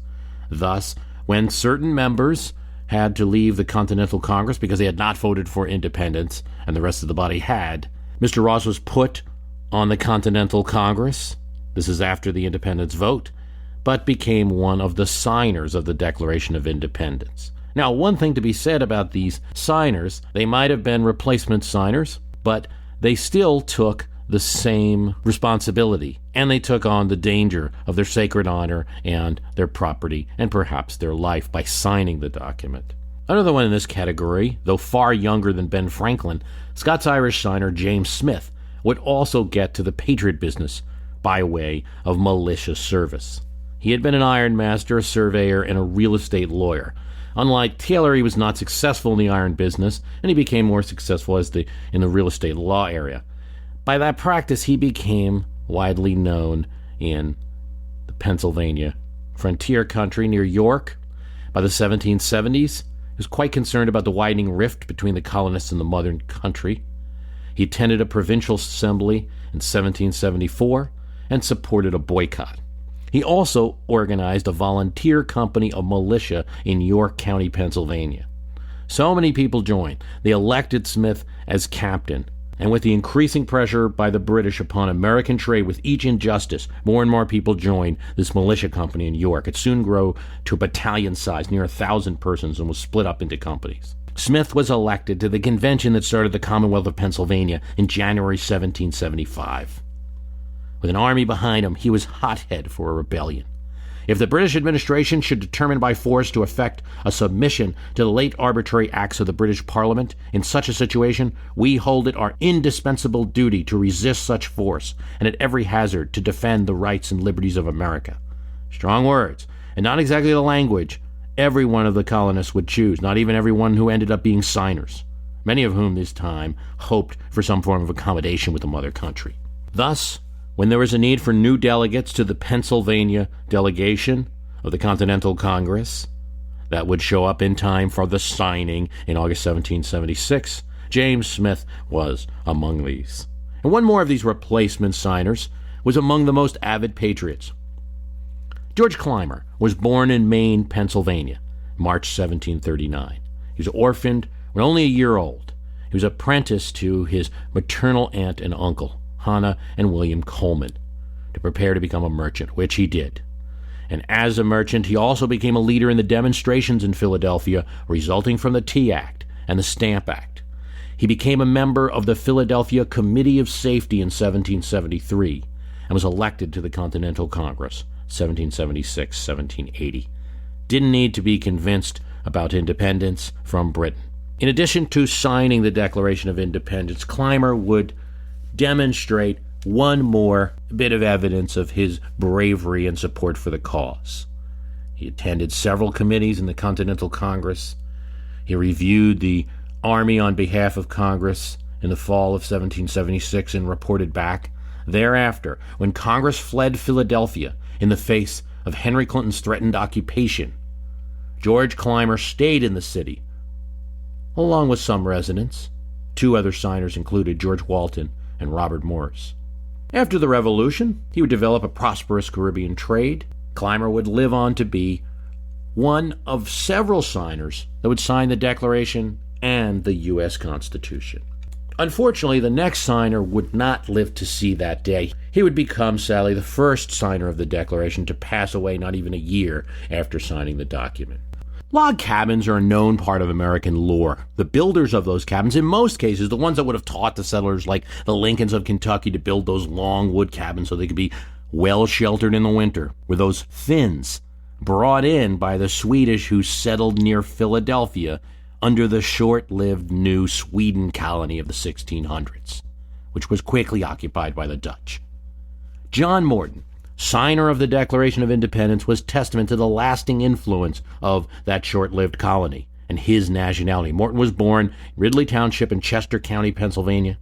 He was born in a log and stone house that still had a slot above the bed that you could poke out a rifle and shoot would-be raiders if need be. Testament to how his family was raised on what was then the frontier. He was a Finn, as was his wife. Morton was elected to the Pennsylvania Provincial Assembly in 1756. The same year, Ben Franklin rose to official control of Pennsylvania politics. The following year, he also was appointed Justice of the Peace, an office he held until 1764. He is also Sheriff of Chester County. Like many signers, he served as a delegate to the Stamp Act Congress in 1765. Representing Pennsylvania. Morton was not one of the replacement signers I've been talking about, those Pennsylvanians sent in for their zealousness when others were kicked out for voting against independence or left for that reason. He was in the original delegation. He was there in July 1776, and he had to make a vote, yea or nay.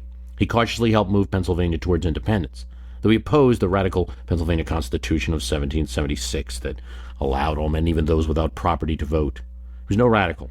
When in June 1776, Congress began the debate, the Pennsylvania delegation was split.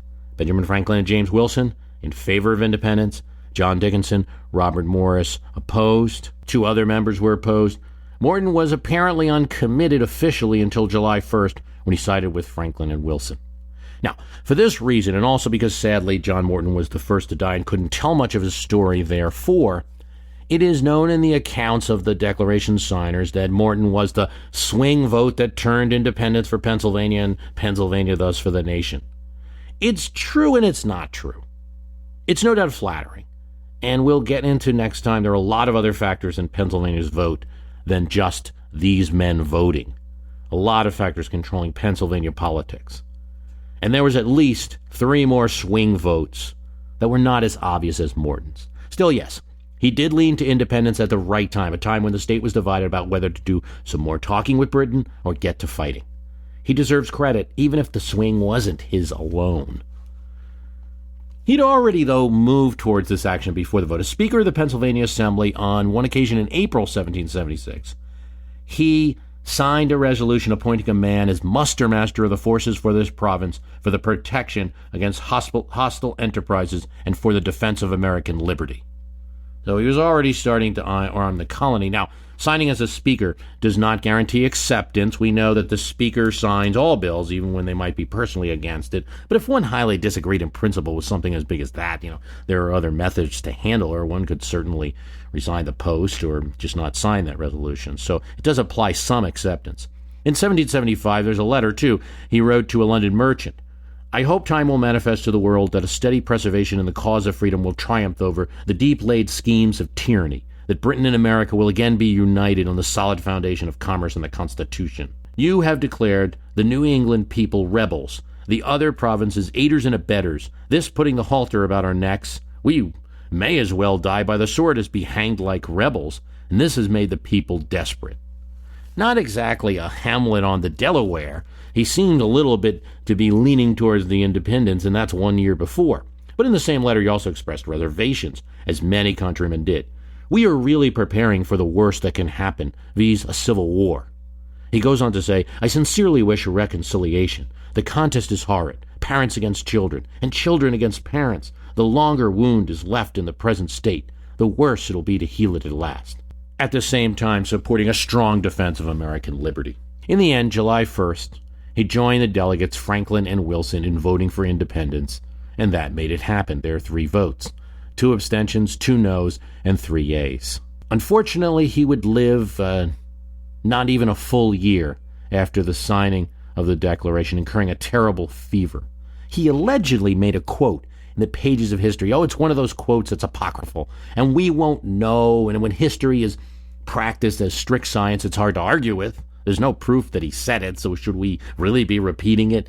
The first instances were only known about this quote in the 1900s, so it has all the hallmarks of apocryphal story, but it's likely to be partially true. Morton was encountering resistance from friends in the area he lived who didn't want such a strong independence movement, and he probably had to answer for it at some point or defend it with some of his friends. He purportedly said, "Tell them that they will live to see the hour when they shall acknowledge it to have been the most glorious service that I ever rendered my country."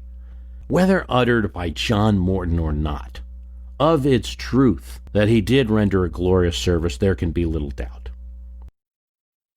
Just try to picture. It's spring in the westernmost part of the colony of Virginia, and you are witness to a rich variety of trees, oaks, chestnuts, producing that wonderful nut in the puddings and soups stuffed inside roasted chickens on colonial tables. Evergreen, or Christmas trees as we might know them, dotting the landscape. Apple trees producing the abundant fruit of the American colonies, eaten or formed into a mash and drunk. Elms, maples, honey locusts, those Judas trees or redwood with their pink heart-shaped leaves. Pinus strobus, or white pine, with its green prickly needles. Purple dogwoods, yellow birch with its leaves like golden hair dusting the scene. The Blue Ridge Mountains, ever present in the background.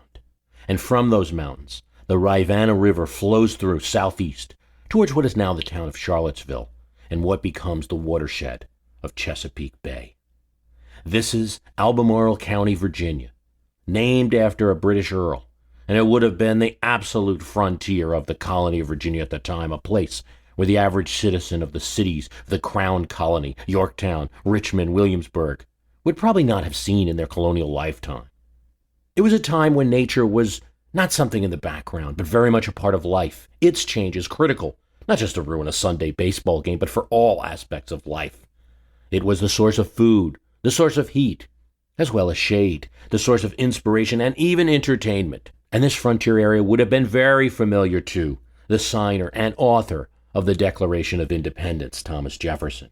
And to his father, Peter, it was an absolute paradise, and as a talented surveyor of the Virginia colony, it was his to explore. He would go deep into the woods exploring, and that was a love that never stopped and was passed on to his son Thomas. Even as an elderly man, his son Thomas would still delay the writing of letters due to frequent trips into new wooded lands. The space of the woods, the silence, sometimes the isolation, could not help but inspire ideas about liberty and connect so well with human events and ideas of the Enlightenment stirring at the time. In a small section of the Rivanna, Peter Jefferson constructed a mill. It would have been the first structure in this area at the time. He was a good and smart husband, and he called the area Shadwell, Virginia, after the London parish where his wife was christened. He was free to do it because Peter was probably one of 3 residents of this frontier land at the time, 1730s. Peter was a descendant of Welsh settlers. That was a spoken tradition in the family, according to the famous Jefferson's own genealogical search. Jeffersons existed only in legal records in Chesterfield, England, near Sheffield. Sometimes plaintiffs, and sometimes as defendants, he wrote. And tellingly, a Jefferson was secretary of the Virginia Company that founded the exploration of Virginia. Peter Jefferson possessed a strong mind and sound judgment, according to his son. He liked to explore the deep woods, helped make a map for the colony of Virginia, and he had a great collection of books, which his son would read. He spoke with and learned the languages of the Indians in the area. He liked his freedom of movement. He liked his liberty. In 1739, he married Jane Randolph, who was from a branch of one of the top Virginia families. That branch of the family had also moved a bit westward, though no one was as westward as Peter Jefferson at the time. The area soon grew. It would be an area that by 1790 would have 12,000 residents. Peter developed a property there, and in 1743 his son was born. Peter died when Jefferson was just 14, and could never know that his son would be president of the United States, or even that such a place by that name would ever exist. Peter's country was Virginia, part of the British Empire. Probably would have referred to it as his country, Virginia. Yet in the walks he would take with his son and the lessons he was able to impart about the importance of the frontier and the importance of liberty, talking to Indians, he would have more of an influence on his country than he could ever imagine. With his father's death, as the younger Jefferson writes, the whole care and direction of myself was thrown upon myself entirely. He was sent away to a one-room schoolhouse to get a classical education with a well-known Scottish Presbyterian minister. Jefferson's education had always been rigorous. At the age of 9, he began studying Latin, Greek, and French. He learned to ride horses and began to appreciate the study of nature and playing music. He studied under the Reverend's family now. He studied history, science, in a house that overlooked the village of Charlottesville. We are delving into the life of one of America's famous founders, one of the most popular. We know a lot about his middle age. We know a lot about his old age when he wrote the Declaration and became the independent nation's leader, when he carried on the correspondence with his former rival, John Adams. But what happened before he wrote the Declaration? How did he end up in Continental Congress? Well, the writer of that very document that declared American freedom to the world almost did not make it to Philadelphia at all. But here and now at age 16, Jefferson, accompanied by his slave Jupiter, and despite so many accounts of his own abhorrence to the practice of slavery, to the slave trade as an idea, his love of human freedom, his kindness towards others, Jefferson, a better off than average Virginian, owned slaves all his life. In fact, the amount of slaves he would own would increase in his adult life. Here, with his chess set and violin, he went to the College of William and Mary in Williamsburg, Virginia. His first year, well, Jefferson acted like I suppose a lot of college freshmen do. He had fun, and he met all kinds of people, scientific men, card players, fox hunters, horse jockeys. He went to dances, and he kind of wasted his first year. Not that he flunked, but he didn't see his full potential. And in his second year, he decided to take it really seriously. Studied 15 hours a day at books. He wrote, spent a lot of time in the college library. He was described by fellow students as having a mixture of charm and studiousness and seriousness, something that he would exhibit throughout his life. A professor noted his industry and introduced him to another, George Wythe. It would be a very important meeting. Wythe was the preeminent law expert in Virginia, and he himself would play a role that we'll talk about in the founding of America and would join Jefferson as a signer of the Declaration of Independence. He would soon act as Wythe's law clerk after college. This introduction would lead him to even another and perhaps even more important. The government of Virginia was held in the same town as the college, Williamsburg, Virginia, and the crown governor, Fauquier of Virginia, Jefferson would consider the most ablest person to hold the office, would invite him to the palace once a week for dinner, music, and talk. He would learn a lot about the Enlightenment and new ideas at the governor's mansion. That was my university, Jefferson said. It was apparent that all the things that people were reading and discussing, John Locke, Francis Bacon, Isaac Newton, and their concept of freedom, might be at odds with the colonies and the way Parliament was treating the colonies. But no one as of yet was doing anything about that. He graduated. During this time, he was earning a living as a lawyer, and he made a healthy living with that profession. His client list included members of Virginia's elite families, including members of his mother's family, the Randolphs. Connections always help. At 27, he was able to purchase a property on the hill overlooking his father's, Monticello, the Little Mountain, and he'd own it for the rest of his life. In 1772, he married Martha Jefferson, the love of his life. As he made a good living as a lawyer, $3,000 a year in the colonies was not bad money when laborers were making about $10 a month, even though he could probably only collect half of that from his clients. People didn't pay their legal bills so well in those days. He also dabbled in politics. When Patrick Henry introduced into the Virginia House of Burgesses, then at Williamsburg, his resolutions against the Stamp Act, Jefferson was listening as he stood in the door of communication between the house and the lobby, where he heard the whole of Henry's speech. Henry was a great speaker, and as he started to rail against the British Empire and the actions of Parliament, he now turned his attention onto the king. Caesar had his Brutus. There was a still in the crowd. What was he going to say? Charles I had his Cromwell. Oh my God. Citing the enemy of all kings in the British Empire. And George III. Oh, the crowd stirred. He's not going to. George III could profit from their example. With those words, shouts of "Treason! Treason!" filled the hall. Jefferson noticed how he handled it. "If this be treason, then make the most of it," Jefferson said, remembering his political skill. "I will remember well his pause." And he said the admirable address with which he recovered himself and baffled the charge, just vociferated. Jefferson became an ally of Henry's as he joined the Virginia House of Burgesses at the age of 26, representing his home Albemarle County. He would serve for 6 years there. In the first year in the House, September 1769, Jefferson attempted to pass a voluntary emancipation bill in Virginia, but was defeated. The harrowing question existed: what would freed slaves do once freed? He was unable to get that passed. Jefferson joined a group of young Turks who sought change in the way the Burgesses would run.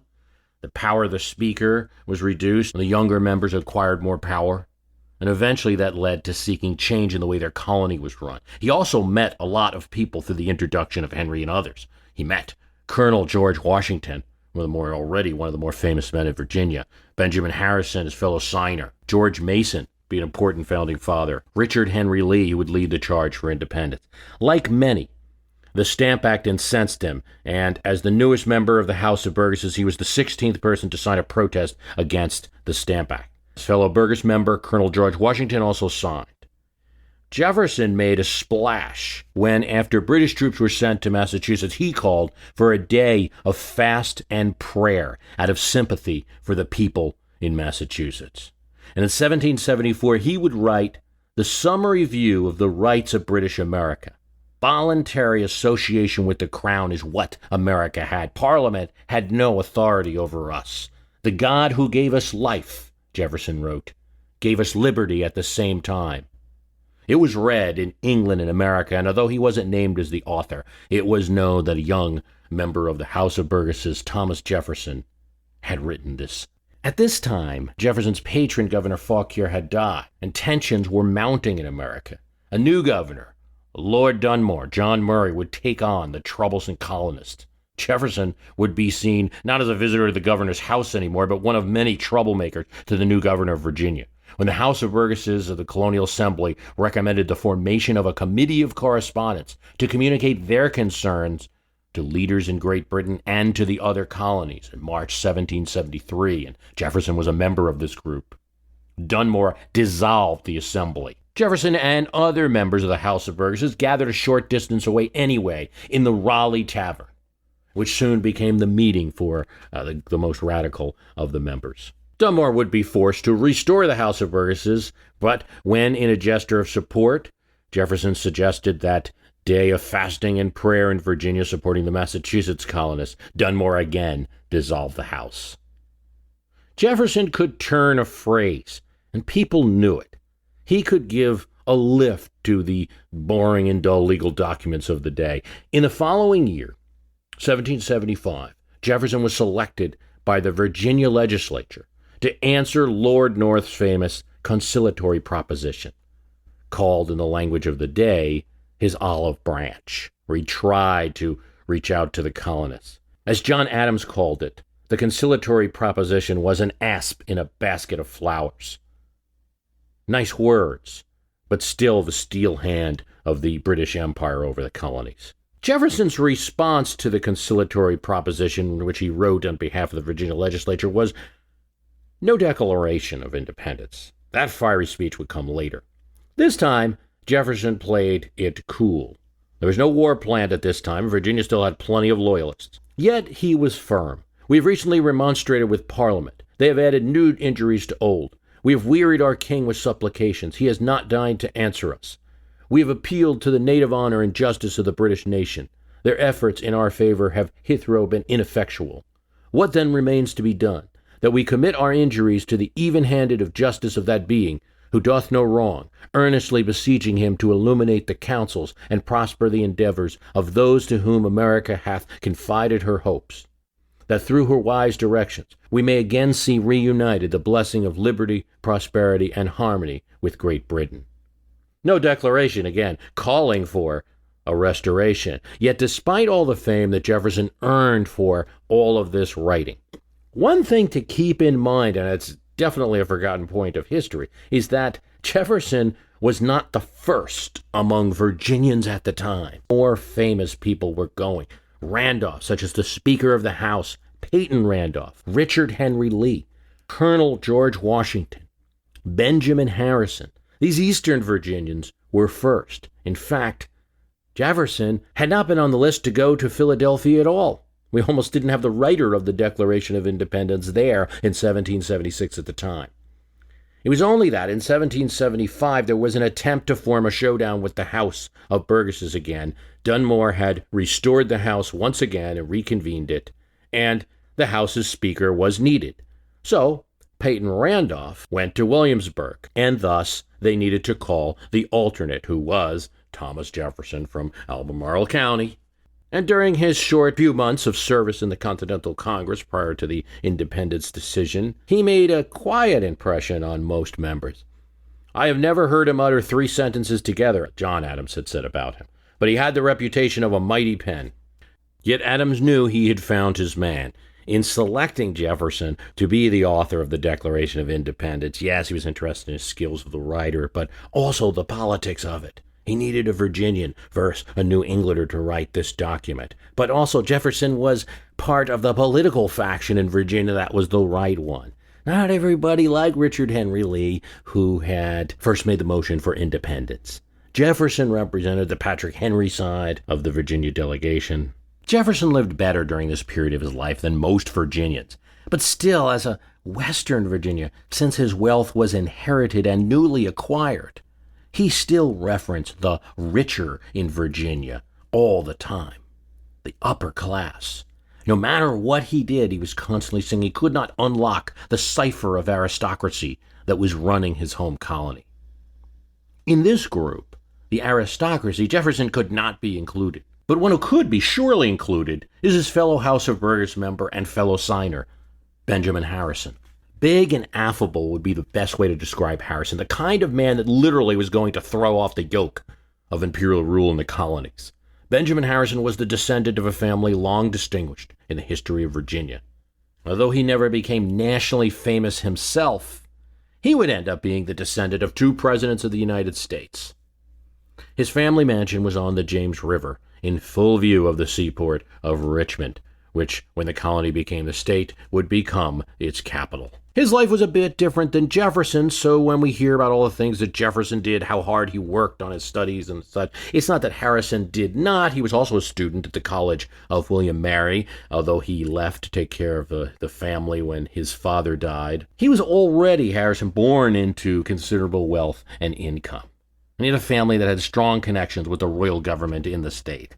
When trouble started in the colony, Harrison, for his influence and family name, was offered a top position in the crown government, the Executive Council. He refused it. Not a lot of men in Virginia would have. 1774, Harrison was selected to the Continental Congress, and he served there until 1777. During nearly every session of that Congress, Mr. Harrison represented his native state. Harrison was also called to preside as chairman of the Committee of the Whole House. So it's a little different than being the president of Congress, which he briefly served as well. But when a certain debate would occur, for instance, the debates on the independence, you would go into Committee of the Whole House, where everybody could discuss a matter as a committee, but including the whole body. From this story attributed to him, we know he was a big man, and he liked to joke a little. While signing the Declaration of Independence, apparently, he noticed Mr. Gerry of Massachusetts standing beside him. Mr. Harrison himself was quite corpulent. Gerry might be considered slender and spare. Harrison turned to Elbridge Gerry and said, We might both be hung. With me, it will be over in a minute, but you, Gary, will be kicking in the air half an hour after I am gone. Not unlike many signers, Benjamin Harrison was elected to be governor of his native state and stayed in affairs of the state after the Revolution. He was twice reelected to the governorship. He would serve another function on a state level, but important to the founding of the nation nonetheless. In 1788, when the new Constitution of the United States was submitted to Virginia, he was returned as a member of the ratifying convention of the state. Of the first committee chosen by that body that of privileges and elections, he was appointed the chairman. Like many Virginians, he had reservations. Even if this document was approved by General Washington, by the National Confederation Congressman James Madison, by that famous law scholar George Wythe, he had his reservations, but he supported the Constitution. He knew we needed a better governing document, provided certain amendments could be made to it. He opposed the ratification until these should be incorporated into it. When, after the convention made its decision, it appointed a committee to prepare and report the amendments that they wanted to send to Congress. As a condition for Virginia's approval, Harrison was a member of that committee and introduced a series of amendments, some of which are shaped in the Bill of Rights we know today. It should be noted that when Benjamin Harrison, Thomas Jefferson, Thomas Nelson, Richard Henry Lee, and other Virginians that we've talked about signed the Declaration of Independence, they left a small space at the top to be sure that there was enough room for one more signer. At the first round of signing of the Declaration, George Wythe was home taking care of his wife. The other Virginia signers wanted to make sure that the top spot went to him.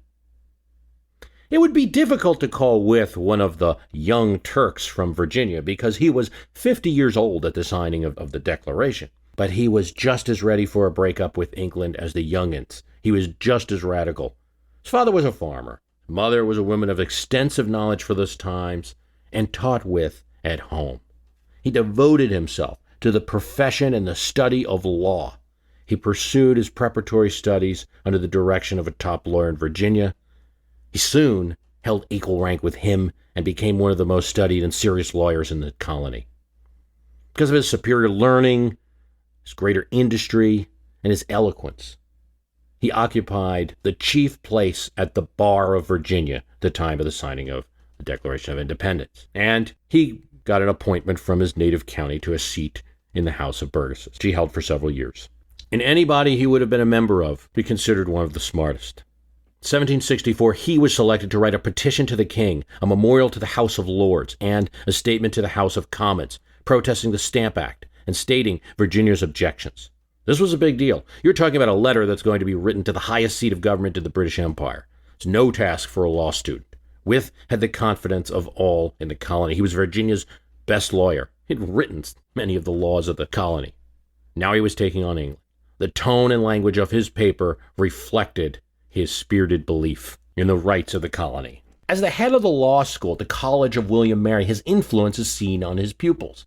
Not only Thomas Jefferson, we talked about that, but President James Monroe, Speaker of the House Henry Clay, and future Supreme Court Justice John Marshall all received instruction from him. Therefore, it could be said, because of that last pupil, that Wythe could be considered the father of the modern U.S. Supreme Court.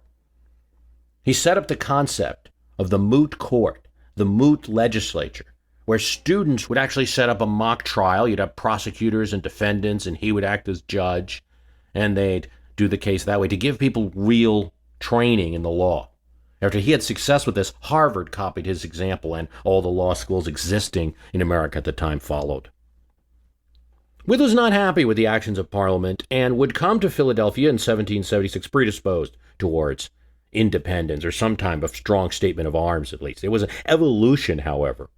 He was not initially as much of a radical as Patrick Henry, young man who became a member of the House of Burgesses as Wythe was already sitting on the bar. When Henry wanted the Virginia House to pass a resolution worded this way: "Resolved, therefore, that the General Assembly of this colony shall have the sole right and power to lay taxes and impositions upon the inhabitants of this colony, and that any attempt to vest such power in any persons or persons whatsoever other than the General Assembly aforesaid has a manifest tendency to destroy British as well as American freedom."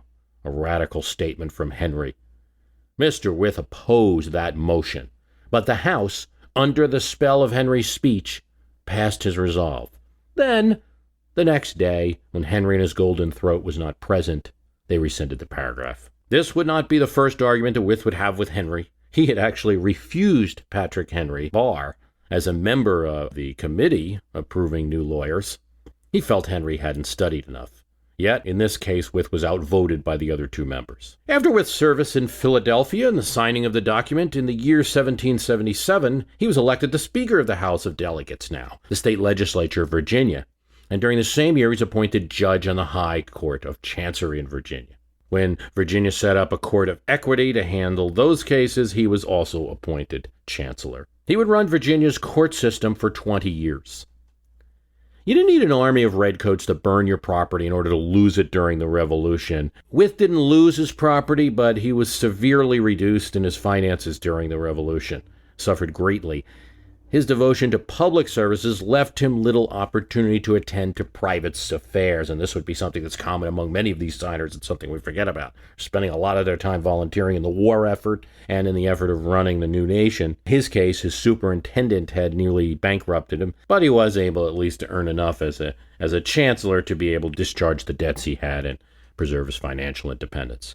Wythe is one of those several signers who participated in the next great document of the founding of America's government, the Constitution. Along with Alexander Hamilton, he was asked by George Washington to design rules for what would be the Constitutional Convention of Philadelphia, 1787.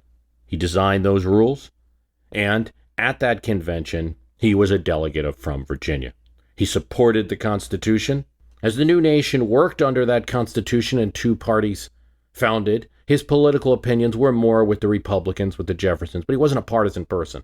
He did oppose the Alien and Sedition laws, the raising of the army during the administration of President Adams, but he was never a partisan. Twice he voted for Jefferson as an elector. It is here where the story gets a bit sad. Wythe's sister's grandson, George Wythe Sweeney, was a troublesome nephew and caused a lot of trouble. He sometimes stayed for weeks and months at the house and assumed an air of entitlement. He was brash, headstrong, and irresponsible. He came and went as he pleased. Wythe tried to exert a positive influence on him without much success.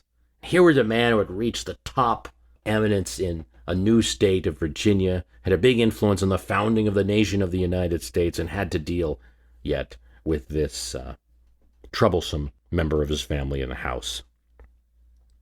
Sweeney was a regular at Richmond's gambling dens. And to pay off these debts, he was not above selling books stolen from Judge Wythe's library or even forging checks using his uncle's name. The exasperated judge finally threatened that he would cut Sweeney out of the will if he didn't change his ways. This led to a series of events, tragic events. According to the account of Wythe's longtime former slave and now freed paid servant, as she prepared the coffee for the morning, Sweeney insisted that she make her toast. As she was at the griddle occupied, she thought she saw Sweeney putting something into the coffee. Michael Brown, an African-American student who Wythe was teaching, and Wythe was fond of doing this. He wanted to impart education on, he would often take slaves and their children under his wing and provide an education, seeking to demonstrate as we reached 1806 that there was no difference in human potential between the races, something he wrote many letters to Jefferson about. Sadly, though, Brown and Wythe's servant and Wythe himself all drank the coffee. Michael Brown fell dead on the table immediately. Wythe never had a doubt. He said, "I am murdered." Even his doctors, top doctors in Virginia, suspected it was not poison. It was cholera, perhaps, from tainted strawberries. Wythe said, "I am murdered, and it is my nephew." For 2 weeks in great pain, he lived on, always insisted it was his nephew seeking to get his inheritance, and then he passed. There would be a case against Sweeney. It would not go well. The autopsy was botched, and although it was actually possible in the technology of 1806 to test for arsenic, it was not done properly. Meanwhile, it was found that the nephew had, a few days after the alleged poisoning, forged a check, and thanks to the industrious bank manager, it was not cashed, and so Sweeney was tried for forgery as well. But the jury, led by defense lawyer William Wirt, seeking fame, found George Wythe Sweeney innocent. Then, saying that the laws of Virginia didn't have a provision for forgery against a bank, only for forgery against individuals, they found him innocent of the forgery charge as well. The nation from Massachusetts to Georgia was outraged by this acquittal. Fearing that he would be killed anywhere in the United States, his family gave him some money and a horse, and he escaped. He went to Tennessee. There, he was convicted of being a thief. We know he spent some time in prison. This is the frontier. Records trail off, and nothing's known about what happened to Sweeney after that. Well, obviously, it's never been proven that Sweeney killed Wythe, or that he intended to kill him. It could have been that he just intended to kill the maid and the former student who had a provision in the will. In any case, Wythe got the better of him even after death. He had changed his will and already disinherited the nephew anyway. Don't mess with the father of American law. This story of a signer of the Declaration is not a happy one, not the kind that we like to tell on this cast, but it's nonetheless most likely the story of what happened. But no jealous nephew could take away Wythe's contribution to the founding of the nation and its laws that he would have under his relatively long life when compared to all the signers. By his last will and testament, he bequeathed his valuable library to Jefferson and distributed the remainder of his little property among the grandchildren of his sister and some funds to his former slaves. Upon his death, he set all of them free. Wythe was opposed to slavery. Beginning in 1787, he had started to free his slaves after the death of his second wife. He encouraged Jefferson to do the same. As a Virginia justice, in the case of Hudgens v. Wright, on the year of his death, 1806, he tried to end slavery in Virginia by judicial interpretation in a very clever way. In a case involving an Indian family who were claiming that they were free because of their Indian descent, he referred to the 1776 Virginia Declaration of Rights as the basis that all men should be considered presumptively free, and that meant Africans as well as whites. He got enough justices to go along with his decision to free the particular family in the case who were of American Indian descent, but he couldn't get it done. The other justices in their concurring position approved of the decision, but not the interpretation of the Declaration of Rights. Sadly, though, he'd go a long way to improving Virginia's law, he was not able to end slavery in the colony through the courts. A few weeks after Wythe's death, Richmond Mayor William Duval sent a touching letter to Thomas Jefferson, and now the president. I believe that the great and good Mr. Wythe loved you as sincerely as if you had been his son. His attachment was founded on his thorough knowledge of you personally. Some years ago, he mentioned that if there was an honest man in America, Thomas Jefferson was that person. Everything he said has been verified, sir. Jefferson wrote back to Mayor Duval. I had reserved with fondness for the day of my retirement the hope of inducing Wythe to pass much of his time with me. It would have been a great pleasure to recollect with him first opinions on the new state of things which arose soon after my acquaintance with him, to pass in review the long period which has elapsed since that time. With our discussion of these three important Virginians, that will be enough for now. A bit more Virginia when we continue, and I think it's time to tackle that question of whether these guys who signed the Declaration of Independence were all just rich men or not. And why is it important? What does it say about times then and times today? When you go to Philadelphia and visit Independence Hall, the brick building with the white steeple clock tower that was once called the Pennsylvania State House, you will be directed by the helpful folks at the National Park Service to wait in line so that you can see the room where the delegates at those little wooden chairs and green tables debated the question of independence on July 4th. Now, we know better than that, don't we? July 2nd. And arguments July 1st, where arguments were made and the decision was finally reached. And as you queue up, you will be led through a lawn around the building, and you will no doubt wonder, when will this darn tour start?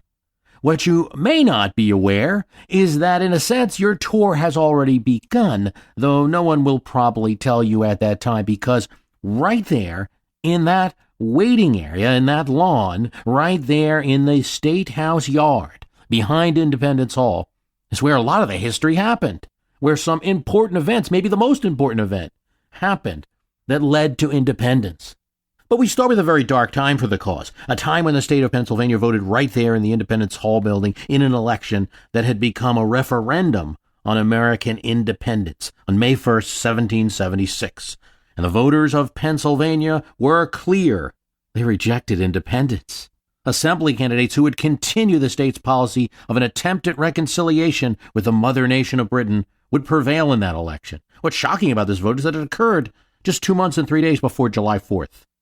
We look now at the events that led to the state, from bucking the continental trend and continuing to seek peace with a king that didn't seem interested in reciprocating, to one of the keystone states of independence.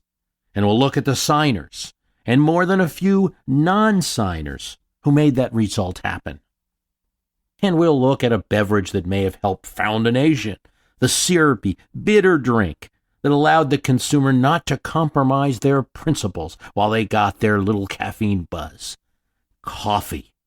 Samuel Adams had fled Lexington along with John Hancock when the British attempted to arrest him. Some considered him a hero, but others, especially the Quakers who did not approve of the independence movement in Philadelphia, considered him a Machiavelli of chaos, among other things. He did not reduce his activity once he changed his locale. He began meeting in various coffee houses with other radicals who were convinced they could turn around the events that were occurring in this middle colony. They would meet at the London Coffee House on Chestnut and Walnut, or the Indian King, or the Lock, Jack and Ball, the Exchange Coffee House, or the James Coffee House. But more often, they would simply meet in the pharmacy store of Christopher Marshall, a radical who wanted independence, but also the right to vote for all, not just the propertied. His sons ran the business, and perhaps looked at their father as whittling away time while he ran politics. Marshall and his sons would end up supplying the Continental Army with the badly needed drugs of those times: magnesia, tartar emetic, sodium sulfate, known as Glauber's salt. And there, after several cups of their own drug, the burnt coffee, it would have tasted burnt to us, but not to them, Samuel Adams and his cohorts plotted the next move. Thomas Young, the country doctor and radical, James Cannon, the teacher, Timothy Matlock, a radical Quaker who was thrown out of the Friends for gambling. Despite his religion, Matlock had no problem wearing a sword in the streets of Philadelphia. These radicals had an advantage, too.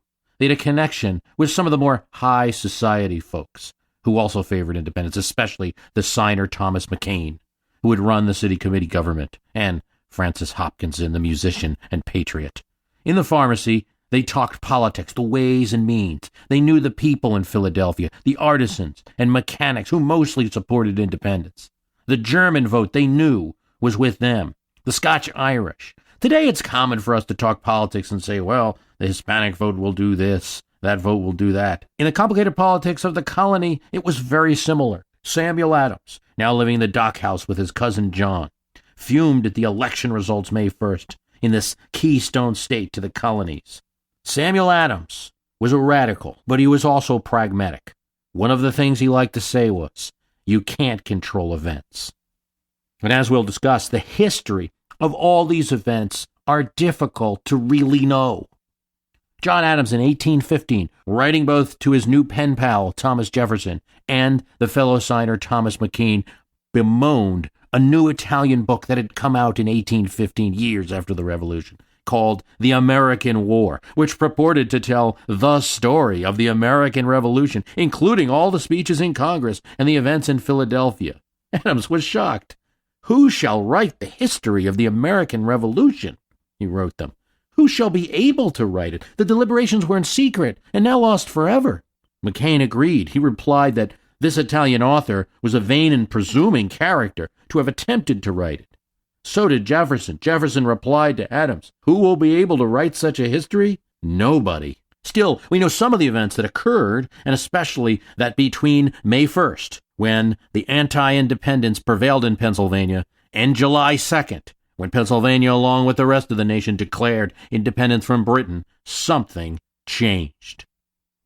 Let's start here. In the last cast, we discussed how Benjamin Franklin became a political boss. And he did this by a combination of things: solving that riddle of the Sphinx in the Pennsylvania colony that was plaguing the community, how to have a militia but still hold to their pacifist principles.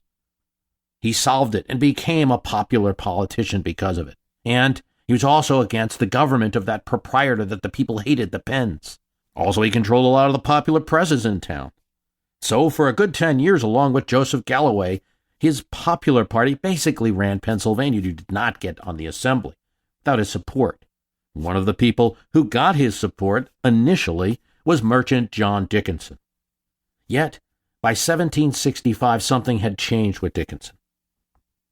Franklin decided it was time to finally take on the Penn family and remove the Penn family from Pennsylvania, to take on Pennsylvania's status as a proprietary colony owned by the Penn family.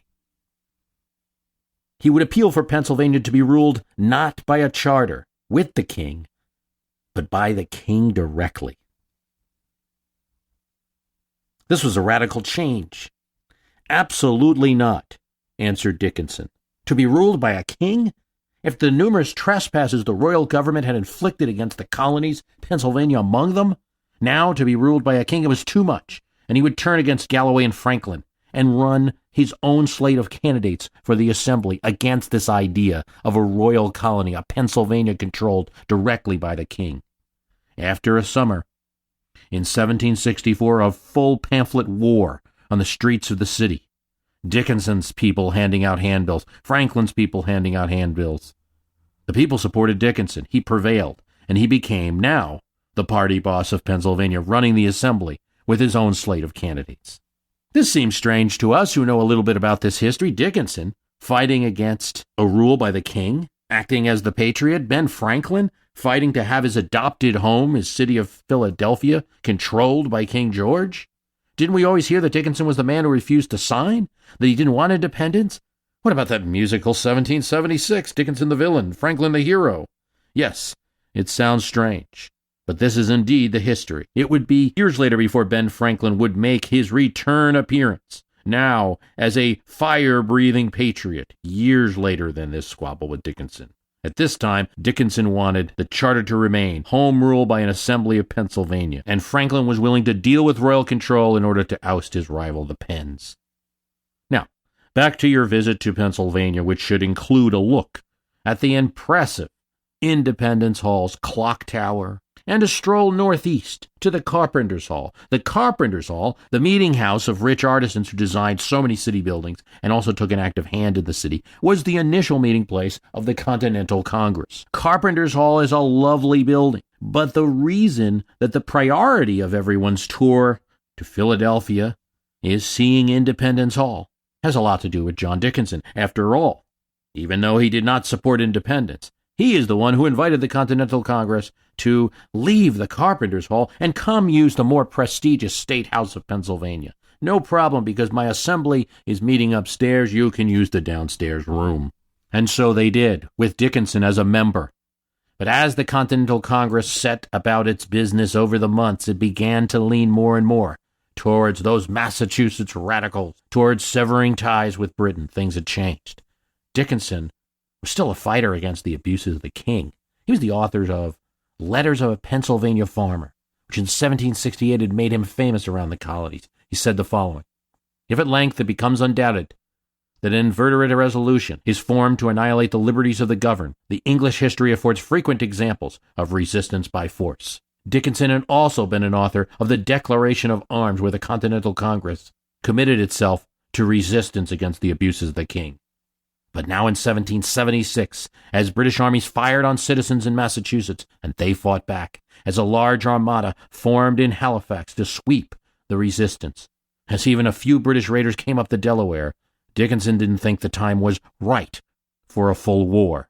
He wanted reconciliation. There may be a time for independence, but it was not yet. His supporters, John Morton and James Wilson, signers of the Declaration, sided with him initially. For this he incurred much criticism. "Folly, that superlative and wise great patriot Dickinson," Sam Adams sarcastically wrote to his friend James Warren in Boston, who from 1774 to 1776 did everything he could to urge accommodation. "He has poisoned the minds of the people." John Adams had harsher terms. Even 20 years later, though he had a good heart, he cherished the monarchy and was henpecked by the women in his life. William Hooper kind of shared this psychological analysis. He was, Hooper said, betrayed by nerves. Hooper and the Adamses were more in line with where popular opinion was in the masses of the people. In January of the year 1776, a pamphlet started to appear in Philadelphia bookstands. It was called Common Sense, and it offered just that, logical explanation for the position of independence, making it seem so simple. It read, "There is something exceedingly ridiculous in the composition of monarchy. It first excludes a man from the means of information, yet empowers him to act in cases where the highest judgment is required. The state of a king shuts him from the world, yet the business of a king requires him to know it thoroughly." It also used common speak, language that could appeal to the masses. "One of the strongest natural proofs of the folly of hereditary right in kings is that nature disapproves it. Otherwise, she would not so frequently turn it to ridicule by giving mankind an ass for a lion." It was full of this kind of tavern talk, logical arguments mixed with quick statements, the way someone would talk to their neighbors in a tavern. It is absurd for a continent to be ruled by an island. Authored by an Englishman, its author was Thomas Paine, who indeed had come to Philadelphia from England with a recommendation letter from Franklin in his hand, and after long public discussions in bookhouses in Philadelphia was tapped to edit a local newspaper, and then to author the broadside that would turn out to be a runaway bestseller and the siren for independence. The book then reinforced those who had doubts about the idea of independence. Well, you wouldn't hear any tavern talk out of James Wilson, a signer of the Declaration of Independence who would end up supporting it at the time of Common Sense's publication, would not be found saying some of the things in that document. James Wilson was a protege of John Dickinson, and Dickinson was an influence on him. He was a young up-and-comer in his 30s, the time of the events that we describe. He's a talented Scot. A lot of people in the upper echelon of Philadelphia society had a lot of good things to say about him, even if the masses felt him to be a snob. He came to America with a good recommendation, studied law under John Dickinson, learned it well, and began to get a stable of good businessmen as clients. His clients trended conservative, and thus, while acknowledging the abuses of England, were for reconciliation. To build his practice, Wilson also moved out to the western part of the state, at least at that time, to Carlisle, Pennsylvania. But the West was more anti-British, more radical. He joined a militia company. This signer reflected the conflicts in his state. Indeed, in a convention in Carlisle, Wilson was celebrated when he read his speech attacking the abuses of England. His mind, Benjamin Rush had said about him, when he spoke, was a blaze of light. In the musical 1776, James Wilson is presented as the puppet of Dickinson who speaks only when John does. Like much of that musical, it's entertaining, the music is great, the dancing is fine, the jokes are funny, but it's not always accurate. As Adams had indicated, the agreement of McCain and Jefferson, what was said in Congress, stayed in Congress, so we don't really know all the discussions. Yet we do know that Wilson leaned towards reconciliation. He remained a classic swing vote, influenced by his mentor, his clients, what he felt was right, what he felt was prudent, and a little bit of politics, too. As members of the Continental Congress debated independence or delay, Jefferson inked notes on a piece of paper. It was not complete notes. There really wouldn't be complete notes of the sessions. He didn't identify speakers in his notes, just arguments. By the end of it, he said he had about 5 pages of arguments pro and con about independence and the motion of Richard Henry Lee. These were the arguments. It was argued by Wilson, Robert R. Livingston, Edward Rutledge, and John Dickinson and others, he said, that though they were friends to the measures themselves and saw the impossibility that we should ever be united with Great Britain, they were against adopting them at this time. The conduct we had formerly observed was wise and proper now, deferring to take any capital step till the voice of the people drove it to us. France and Spain, they argued, had reason to be jealous of that rising power, America, which one day would certainly strip them of all their possessions. The people of the middle colonies, Maryland, Delaware, the Jerseys, and New York, were not yet ripe for bidding adieu to British connection. They were fast ripening, though, and in a short time would join the general voice if we would just wait. Some of them had expressly forbidden their delegates to consent to such a declaration. Others had given no instructions, and consequently, no powers to consent to independence. On the other side, it was urged by John Adams, Lee, Wythe, and others, that the question was not whether by a declaration of independence we should make ourselves what we are not, but whether we should declare a fact that already exists. James II never declared the people of England out of his protection, yet his actions proved, and the Parliament declared it, that the people now wait for us, the Congress, to lead the way, and we must do it. Those were the arguments of both sides, according to Jefferson's notes, and so Jefferson said, "It appearing in the course of these debates that the colonies of New York, New Jersey, Pennsylvania, Delaware, Maryland, and South Carolina were not yet matured for falling from the parent stem, but that they were fast advancing to the state, it was thought most prudent to wait a while for them and to postpone the final decision to July 1st. James Wilson had a key role in this delay vote, and here's where a lack of a true history of everything stops us from understanding what James Wilson's real role was. It's a bit ambiguous. We do know that voting on the actual Declaration of Independence was delayed until Wilson could get the Pennsylvania legislature to change the instructions, which had forbidden its delegates, including Wilson, to vote for independence. But the militia groups and the Philadelphia radicals didn't like all these delaying tactics. They would find a way to throw the stallers out of the body if they did not represent the people. And so Wilson did something else. He said to some of the more radical members of the Continental Congress, "Listen, vote for this delay. And also, could you please author a document saying that all this time I had supported independence?" Jefferson, Samuel Adams, and others ended up signing a document in which they explained that Wilson was indeed a true supporter and always argued for independence in the chamber. Sam Adams knew it was not exactly true, but was happy to do it, to secure a favor, and most likely, after the delay period, which would expose Wilson to the opinion of the people, they'd get another independence vote. Things get real interesting and fall to the events that Sam Adams talked about. Some of them happened inside the chamber, some of them happened outside. In history, we just learn about the inside events. We learn about things that happened at those green tables, but there was debate and there was discussion inside and out. Talk in the streets of Philadelphia. Word comes of 16,000 Hessians and Highlander Scots that the king is hired to come and crush the colonist resistance. A king using foreign troops against his own people. News of the British Armada hurling towards New York. And they need not wait for that. Already a ship, the HMS Roebuck, and the Liverpool sails up the Delaware. It is forcefully opposed by militia in the town, and cannoneers fight the ships off and force them to leave. There are many convincing talks in the State House yard as the Congress is out of session, or at Franklin's garden home. And there's politics. The Philadelphia City Committee, taken over by radicals, supports the independence movement, threatens that they will call a convention of the people to replace Dickinson's assembly, which is opposing independence.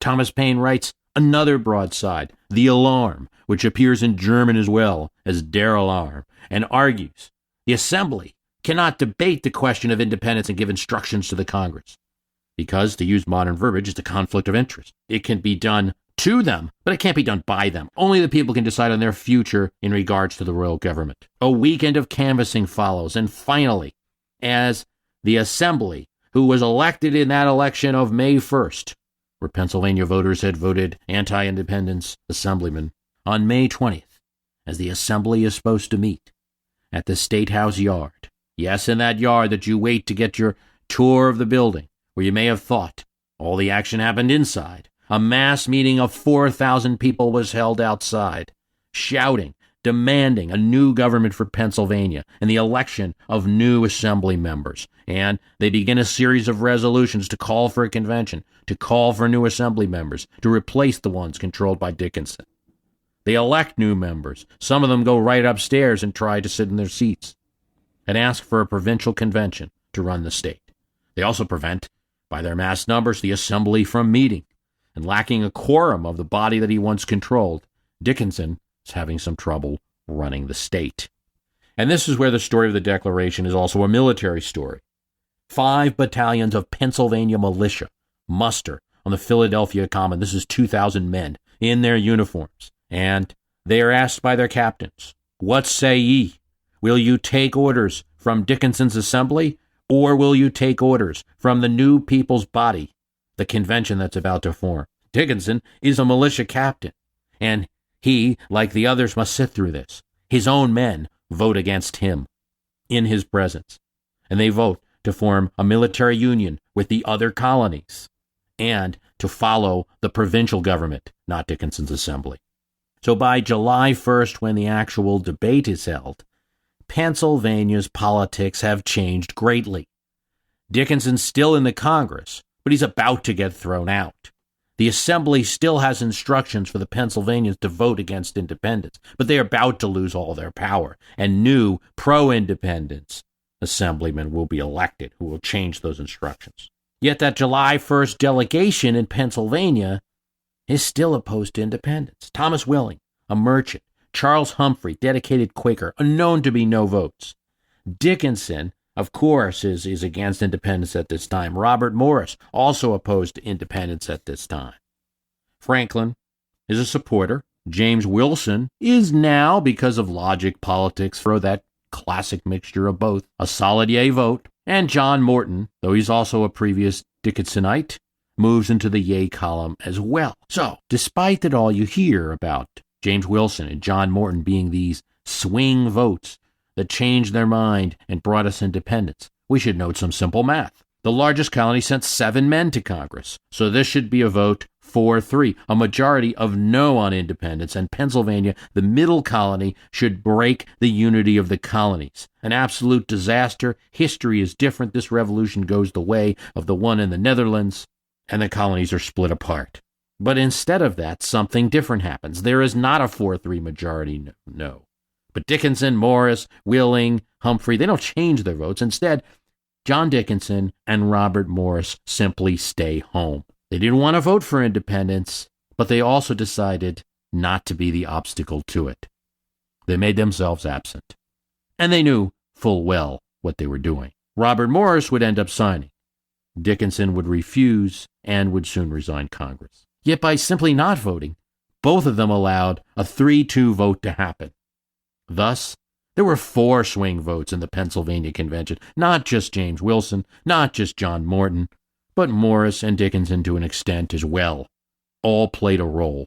It was thought that Delaware might oppose, but with Caesar Rodney's ride, the Delaware delegation votes, and all colonies on July 2nd vote for independence. And the President of the United Colonies becomes the President of the United States, in Congress assembled, of course.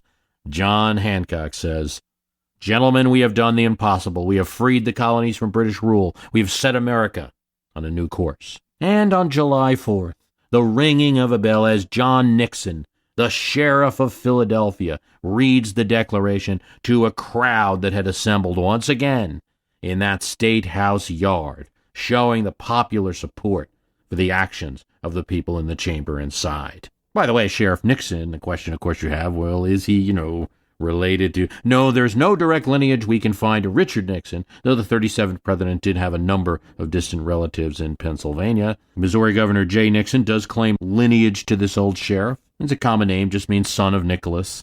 Can also be spelled with a CK. Back to James Wilson. It could be said that though he was influential, and though he switched his vote to independence, James Wilson was never the most popular man in Pennsylvania. Some people never forgave him for the stance that he took. On good government grounds, he opposed the new radical constitution for the province of Pennsylvania. He felt its unicameral legislature was too powerful. The executive, the president of Pennsylvania, was too weak. There was no separation of powers. Because of his opposition, the leaders of the state government removed Wilson from Congress and relieved him of his militia commission. He moved to Annapolis, Maryland, and even that move intensified the scandal, since he was now charged with abandoning the state during the Revolution. In 1779, after he moved back to Pennsylvania, a mob actually attacked his house. After the Constitution of Pennsylvania was founded, there was a Constitutionalist Party. Charles Willson Peale, famous artist, was the leader of that group, but he started to lose control of it, and a mob arose that would rid the country of its anti-American elements. They decided that James Wilson would be a target. Recently, he had defended in court people accused of price gouging during the Revolution. The mob tried to convince Peale to join. Peale doesn't like Wilson, but also didn't like the idea of torching his house. He left, and seriously afraid of what he had started, Peale ran off to get the governor and hopefully the Pennsylvania Light Horse to stop this. While he's running, the mob moves to arm itself and advance on Wilson's house. Wilson gets word, and some 20 of his friends now arm himself and begin to drill in front of the house. As the mob approaches, they aren't intimidated by the drilling, and the friends move inside, take their positions. When they reach James Wilson's house, Captain Campbell an invalid officer from the regulars of the Continental Army, appears at a second-story window with his pistol. Campbell orders the mob to move on. He is shot dead. There is gunfire on both sides. 4 of the mob are killed. Now they bring up a mortar. They break down Wilson's doors and bayonet one of Wilson's defenders inside. They shoot the weapon out of another defender's hands. But Wilson's friends succeed in forcing the mob at least out of the door and barricade it with desks and chairs. More mortars are brought forward. This would be a sad story for one of the signers of the Declaration. But fortunately, at this time as the battle is ensuing, the governor, his boots unlaced apparently, arrives with the Pennsylvania Light Horse in time to drive off this mob. Charles Wilson Peel later said that if the governor had been later, every single person inside the Wilson home would have been killed. The governor's arrival causes most of the mob to flee. Wilson flees the city and hides in an attic on Robert Morris's farm outside the city, where Robert Morris himself would later have to hide. Thereafter, the citizens of Philadelphia called his house Fort Wilson. His biographer, L. Carroll Judson, wrote of Wilson, "One of the freaks of human nature is that of inconsistency. One of its most odious features is persecution, prompted by jealousy and promulgated by slander and falsehood. Great and good men are often the victims of unprincipled and designing partisans. No one suffered more from this source than James Wilson. Indeed, he would always face a lot of partisan criticism, which prevented him from becoming Chief Justice of the Supreme Court of the United States, though he did serve as a justice. And because of his bankruptcy due to land speculation, he spent time in debtor's prison and ended his life penniless, disgraced, never earning his due as a founding father. But if anyone is a founding father, it is Wilson. Yet unpopular as he was, he would go on to have a key role in the forming of another important document. Benjamin Franklin, Robert Morris, George Clymer were also signers of the Declaration from Pennsylvania who would join him in that constitutional convention. But Wilson was part of the committee of detail who really shaped some of the final language. Though he advocated for a popular vote for the presidency, did not get it, we still don't have it today, many of his ideas did get reflected in the Constitution, as he said about it. "I will confess indeed that I am not a blind admirer of this plan of government, and that there are some parts of it which, if my wish had prevailed, would certainly have been altered. But when I reflect how widely men differ in their opinions, and that every man in the observation appears likewise to every state, I am satisfied that anything nearer to perfection could not have been accomplished. It is the best form of government which has ever been offered to the world." Another man who is more of a founder than sometimes gets credit for is John Dickinson.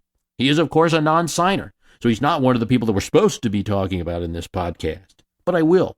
He refused to sign the Declaration, and since a proposal had been brought forth that said that for our mutual security and protection, no man could remain in Congress without signing, Dickinson left the Congress. But he was no loyalist. He immediately, after he left Congress, joined the Pennsylvania militia, supported the war effort. He led 10,000 soldiers to Elizabeth, New Jersey, to protect the area against British attack from Staten Island. He rejoined the Congress in 1779, signed the Articles of Confederation, and in August of 1781, he met the same fate as so many people who had signed the Declaration. His house, Poplar Hall, had been severely damaged by loyalists in a raid. Dickinson was elected president of Pennsylvania, 1782, and when there was a protest of Pennsylvania veterans who marched on the Continental Congress, demanding their pay before being discharged from the Army, Congress asked John Dickinson, as president of Pennsylvania, to bring out the militia against them. Dickinson refused. Dickinson, like Wilson, was a member of the Constitutional Convention and would have a role in shaping that. Jefferson wrote when he was president and learned of Dickinson's death, "A more estimable man or truer patriot could not have left us." Benjamin Rush said he was opposed to the Declaration at the time it took place, but commenced in supporting it. Even Adams, who retained an annoyance with his stances all through his life, said that Dickinson was the first among equals. Though not a signer, Dickinson deserves his place in history. To celebrate the 50-year anniversary of William Penn's charter in 1751, a 2,080-pound metal bell was ordered from an English foundry. It was not an example of good craftsmanship. The bell never quite held together. During testing, it cracked and had to be recast. Once delivered to the Pennsylvania colony, it was placed in the south tower of what was then the courthouse. On July 4th, 1776, the bell was rung in order to announce independence in the city of Philadelphia. The bell would be rung again in 1783 after the Treaty of Paris was signed. The Revolutionary War was officially won. And then in 1835, when Supreme Court Justice John Marshall died. This, at least the story goes, is when the bell cracked. Pennsylvania has a special place in our hearts and minds because it was the location of the signing of the Declaration of Independence. And it's still the place we can go to visit today to remember the signing and, of course, to see the Liberty Bell.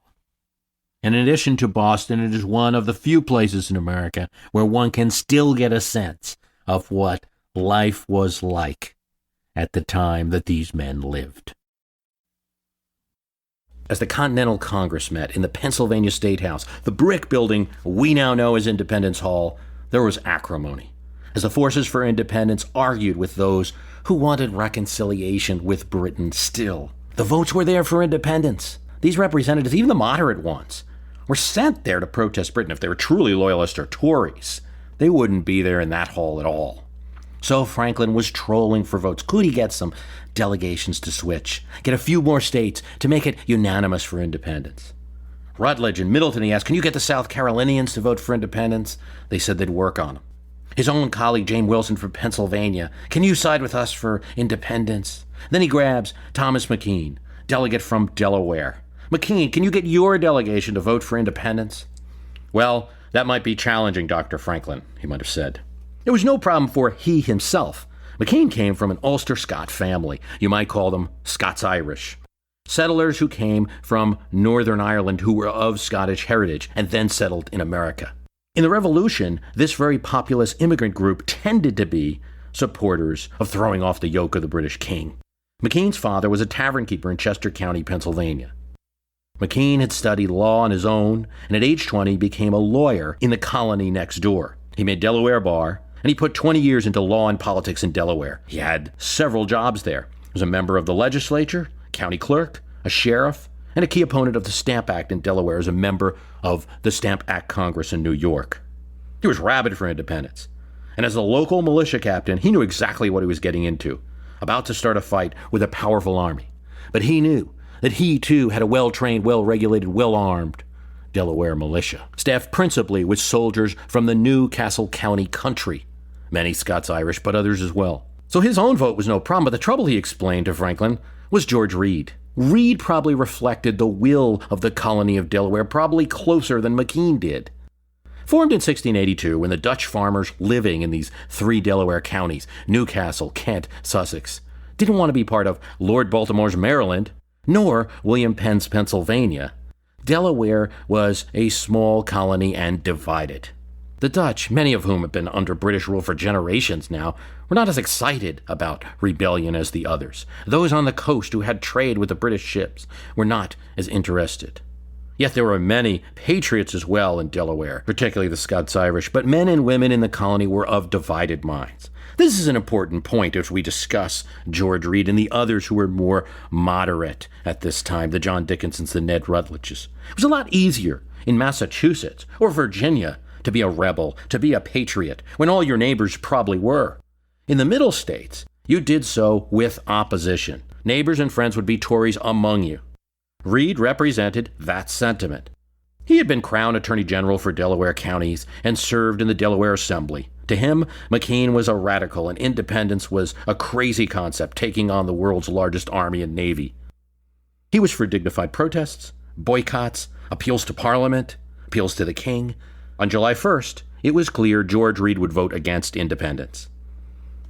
One thing to keep in mind, though, nobody really voted for or against independence. Though these men signed the document, the Declaration of Independence, and Reed, though he'd vote against independence, would end up signing the document with the others. When it came for the vote for independence that would be held on July 2nd, they voted as states. So, one-on-one, McKean would vote yes, Reed would vote no. The state would deadlock and not vote. Franklin asked McKean, can you get the third delegate here? Can you get Caesar Rodney? Why, Dr. Franklin, McKean said, it's 80 miles. Well, Franklin said, a post rider maybe.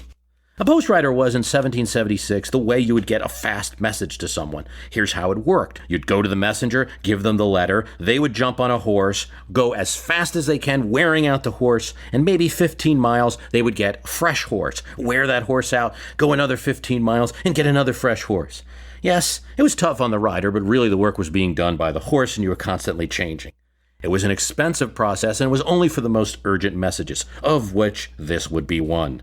They had just tabled the motion for independence to allow for cooler heads, thought, reflection, but maybe, Franklin thought, he could get a few more states, make it unanimous. Well, McKean said, Caesar Rodney was sick when I last saw him. Well, Franklin said, maybe he's better now. You must try. Well, did all this happen this way? Did Franklin really play the role? We're not sure. All the accounts differ. We do know this. It appears a post rider was summoned for Caesar Rodney, the third delegate. Perhaps this post rider was a sympathizer and made it extra fast. It's not known really when the post rider was ordered. Perhaps McKean did this well ahead of the vote for independence. And perhaps McKean, without Dr. Franklin's intervention at all, sent this messenger down. What we do know is that Caesar Rodney, officer of the Delaware militia, fighter in the French and Indian War, son of a politically involved and wealthy family, owner of an 800-acre farm, began a legendary journey. Most of his county, Kent, in the middle of the state of Delaware, was loyalist. His farm was right in the middle, and he was a patriot who supported independence.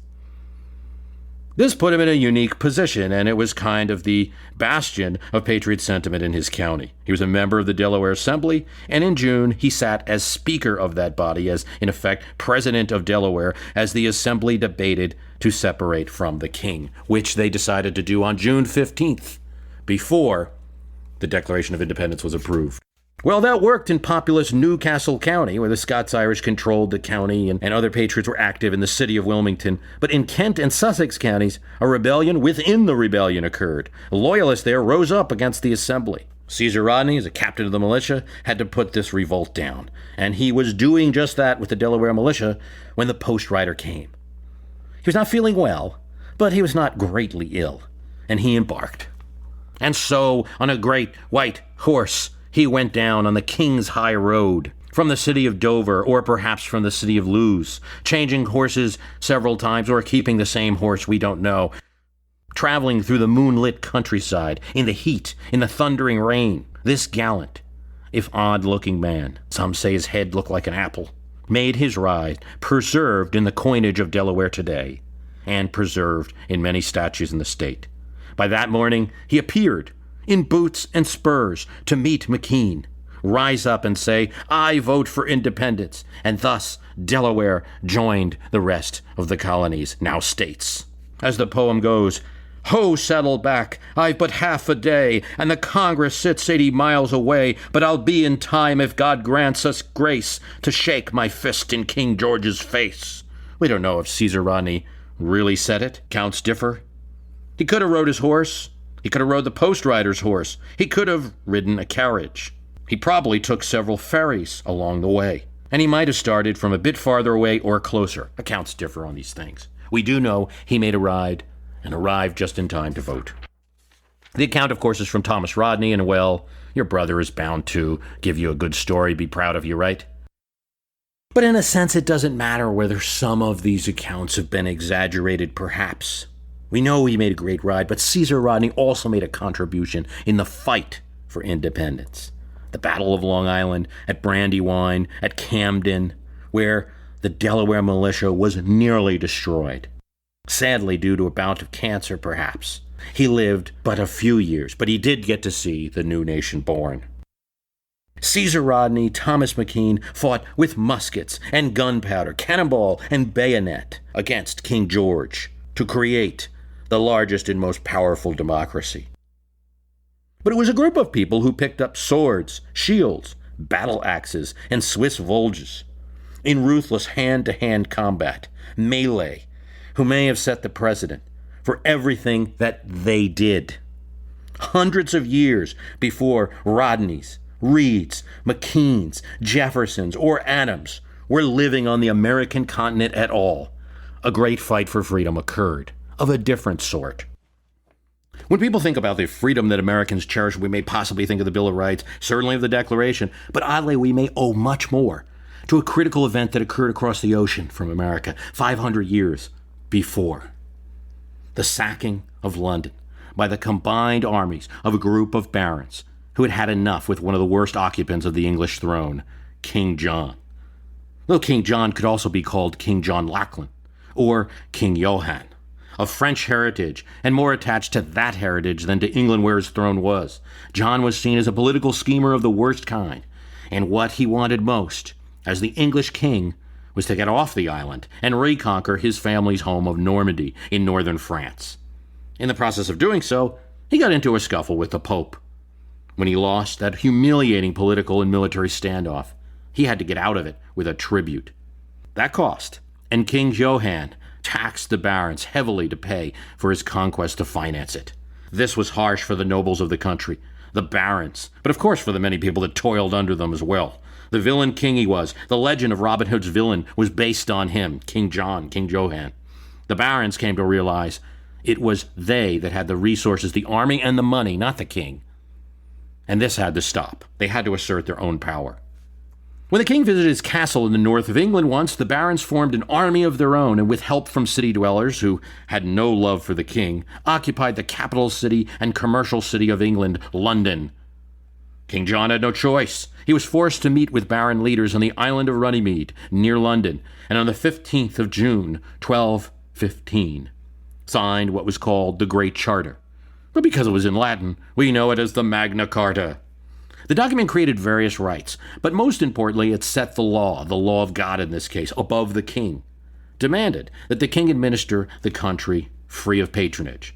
There were clauses banning the common practices of the King John's legal government, which amounted to bribes for any kind of legal service. And an important clause, Clause 61, that essentially said John was king in name only, and that a group of barons would watch over him. Most importantly, if King John violated Clause 61, or the Magna Carta, the barons could use force. This is 1215 AD, and a group of people, of course, far from the common citizens that took up many a musket in 1776, but still a group of non-royals, were putting limits on kingly power in the English-speaking world. It was a radical document, too radical perhaps, and as soon as John had left the island of Runnymede, he was intent on defying it. Now that he had patched things up with the Pope, Innocent III, he got his new ally in Rome to annul what he called a shameful and demeaning agreement, forced upon him by violence and fear. And the king would then start a war with the revolting barons to determine the future of whether that document would be enforced or not. Fortunately for human events, King John died on October 18th, 1216, during this struggle. This is where the most important events would occur. Having anyone else on the throne but the hated John seemed more palatable to the barons, and so, when his 9-year-old son took over, many of the barons supported the new monarch. Of course, some didn't. So in order to get the other barons to agree, those supporting the new king, his regents, issued the Magna Carta, now in the name of King Henry. But when he turned 18 in 1225, Henry III reaffirmed the Magna Carta, precedent set. As he got into his 20s, the youngster became a man-king, and his actions didn't seem to follow that document anymore. Then the king and the barons got uppity. Here's where an odd player comes into play, a person who, though he would never have heard of any place called America, or think that anyone could sail there in his day, made an innovation that would directly contribute to the signing of the Declaration of Independence. His name was Simon de Montfort, and he was not an Englishman at all. He was brought to England, ironically, by King Henry III. He was his friend, brought to be one of the king's loyal barons. He was brought to court and given the earldom of Leicester. But then, he and a few other barons, despite having been brought in by Henry, had their disputes with him. They demanded more say in running the kingdom. Oh, and de Montfort engaged in an offense against the king. He married the king's sister without his permission. It came to war, and quickly, Simon de Montfort proved to be an able general and a charismatic fellow who converted barons and commoners alike to the rebel cause. De Montfort and his forces had captured most of southeastern England by 1263, and at the Battle of Lewes in 1264, Henry was defeated and taken prisoner by de Montfort's army. Here's where the innovations come.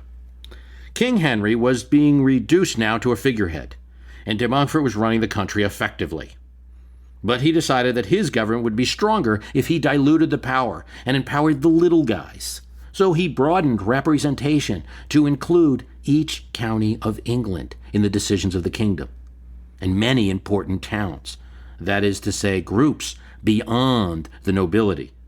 Yes, barons, of course, but more than that, the key leaders, small politicians, burghers, and knights in the towns and counties, successful artisans, commoners. They weren't peasants, to be sure.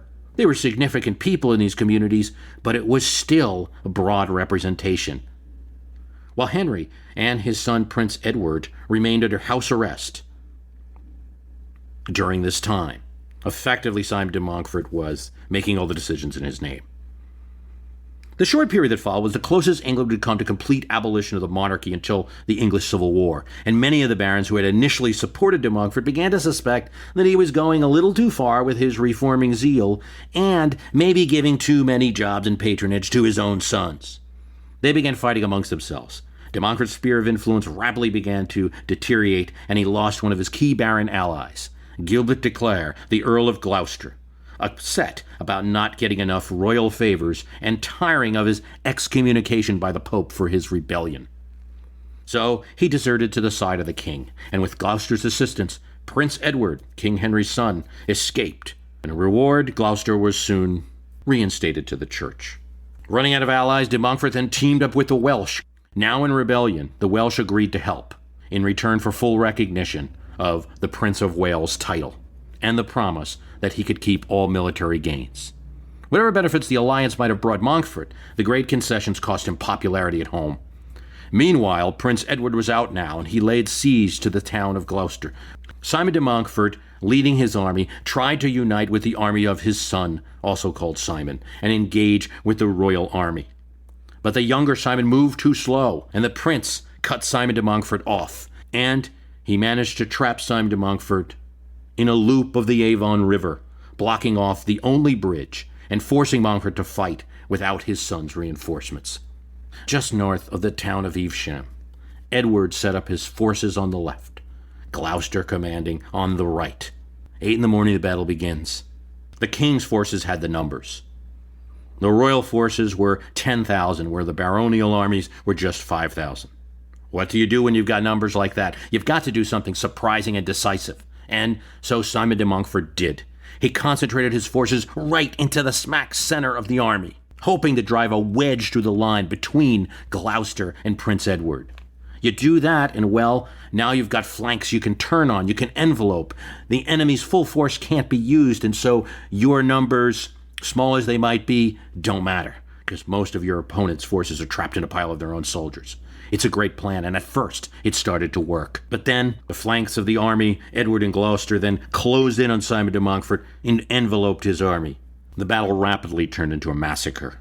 Simon de Montfort was captured and killed. The new parliament that would develop under the royal authority in the same year said that all those who had taken part in the rebellion were disinherited of their titles and their property. This is not so good for human rights, right? We were just starting to think we like this Frenchman, Simon de Montfort, a lot, and now he's dead. And with him, the hopes of a nation, right? He showed us a great example by rebelling against a king and allowing common folk into the government. Well, his defeat was not so bad for the precedent of liberty exactly, because for Prince Edward to complete his defeat of de Montfort, he had to do something after he was released from capture. To win over more barons, he had to pledge his support for the Magna Carta. And for this, he got that important baronial support in crushing de Montfort and reconfirmed the Magna Carta. The precedent of the Great Letter just kept growing and growing. During the reign of Edward III, 6 measures were passed that between 1331 and 1369, known as the 6 Statutes. They started to clarify certain parts of these charters. No man henceforth shall be attached by any accusation or forejudged of life or limb, nor his lands, tenements, goods, or chattels seized into the king's hands, unless it be by law of the land. Sounds a little familiar, right? Henceforth, none shall be taken by petition or suggestion made to our lord the king or to his council, unless it be by indictment or presentment of good and lawful people of the same neighborhood where such deeds be done. We call that a jury, right? and that no man can be put to answer without presentment before justices, or matter of record, or by due process and writ original, according to the old law of the land. In our Bill of Rights goes back to the 1300s. Try as they might, English kings could never quite be the autocrats that they wanted once that first Magna Carta was signed by King Johann. Magna Carta would have a history of being reconfirmed maybe 32 or 45 times by different kings. It's by no means a perfect constitutional document. It really was a peace treaty signed under duress, and indeed it gives rights only to people who did no manual labor. It still establishes powerful concepts like habeas corpus, and most importantly of all, it puts the English king under a set of laws. The Magna Carta was not a declaration of independence. It continued the chain of royal command, though in weakened form. In no way did Simon de Montfort or any baron create a country. Yet this event, 500 years before the signing of the Declaration of Independence, would have an important influence on the English mind, which means American mind too. It created precedents along with the English Civil War and the triumph of William and Mary and other events that live on today. The American colonists would be thinking of those precedents. Indeed, probably the latter one. You can draw a direct line from the Bill of Rights of William and Mary, the requirement of Parliament for William to take the throne, about 100 years before the Declaration, before the first of three King Georges would be on the throne, had clauses such as this.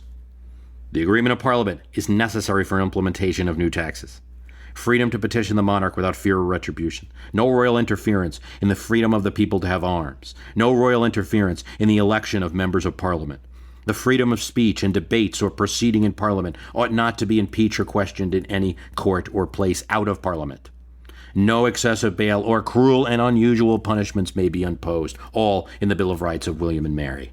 The Magna Carta did not prevent the overthrow of a king, but the document did allow for force to assert the baronial right against a king. In creating Parliament, de Montfort added the idea that it's not just baronial influence, the idea of townspeople, burghers, local politicos, and the wealthy barons as stakeholders in the country. The rights would be asserted by Englishmen, would show up in other kingly battles, and were rights understood by the men who signed the Declaration of Independence as their British-American rights. Even the idea that they used force, though radical, was not without precedent. This trip to England, I hope, was fun, but not a diversion at all. These important English precedents set the stage for a group of men on the American continent to feel completely normal in exercising their rights and signing what they did. Men like Caesar Rodney and Thomas McKean, as they rode out to face the British, were doing so in the defense of a new nation, but also in the defense of rights they knew and had precedents for. That a king is ruler supreme, but subject to ultimate laws. None of this history should belittle the leap that these signers made, however. We should keep in mind that unlike any of these barren rebels or breakaways that we talked about in England, the signers not only asserted their rights, they declared sovereignty over the land they owned from the king and took responsibility for the government of a new nation. The British learned a lesson. Don't mess with the House of Hancock. Hancock's ship, the Lydia, arrived with a cargo from London. It was the first of his ships to arrive since the British developed and committed to enforce a new tax.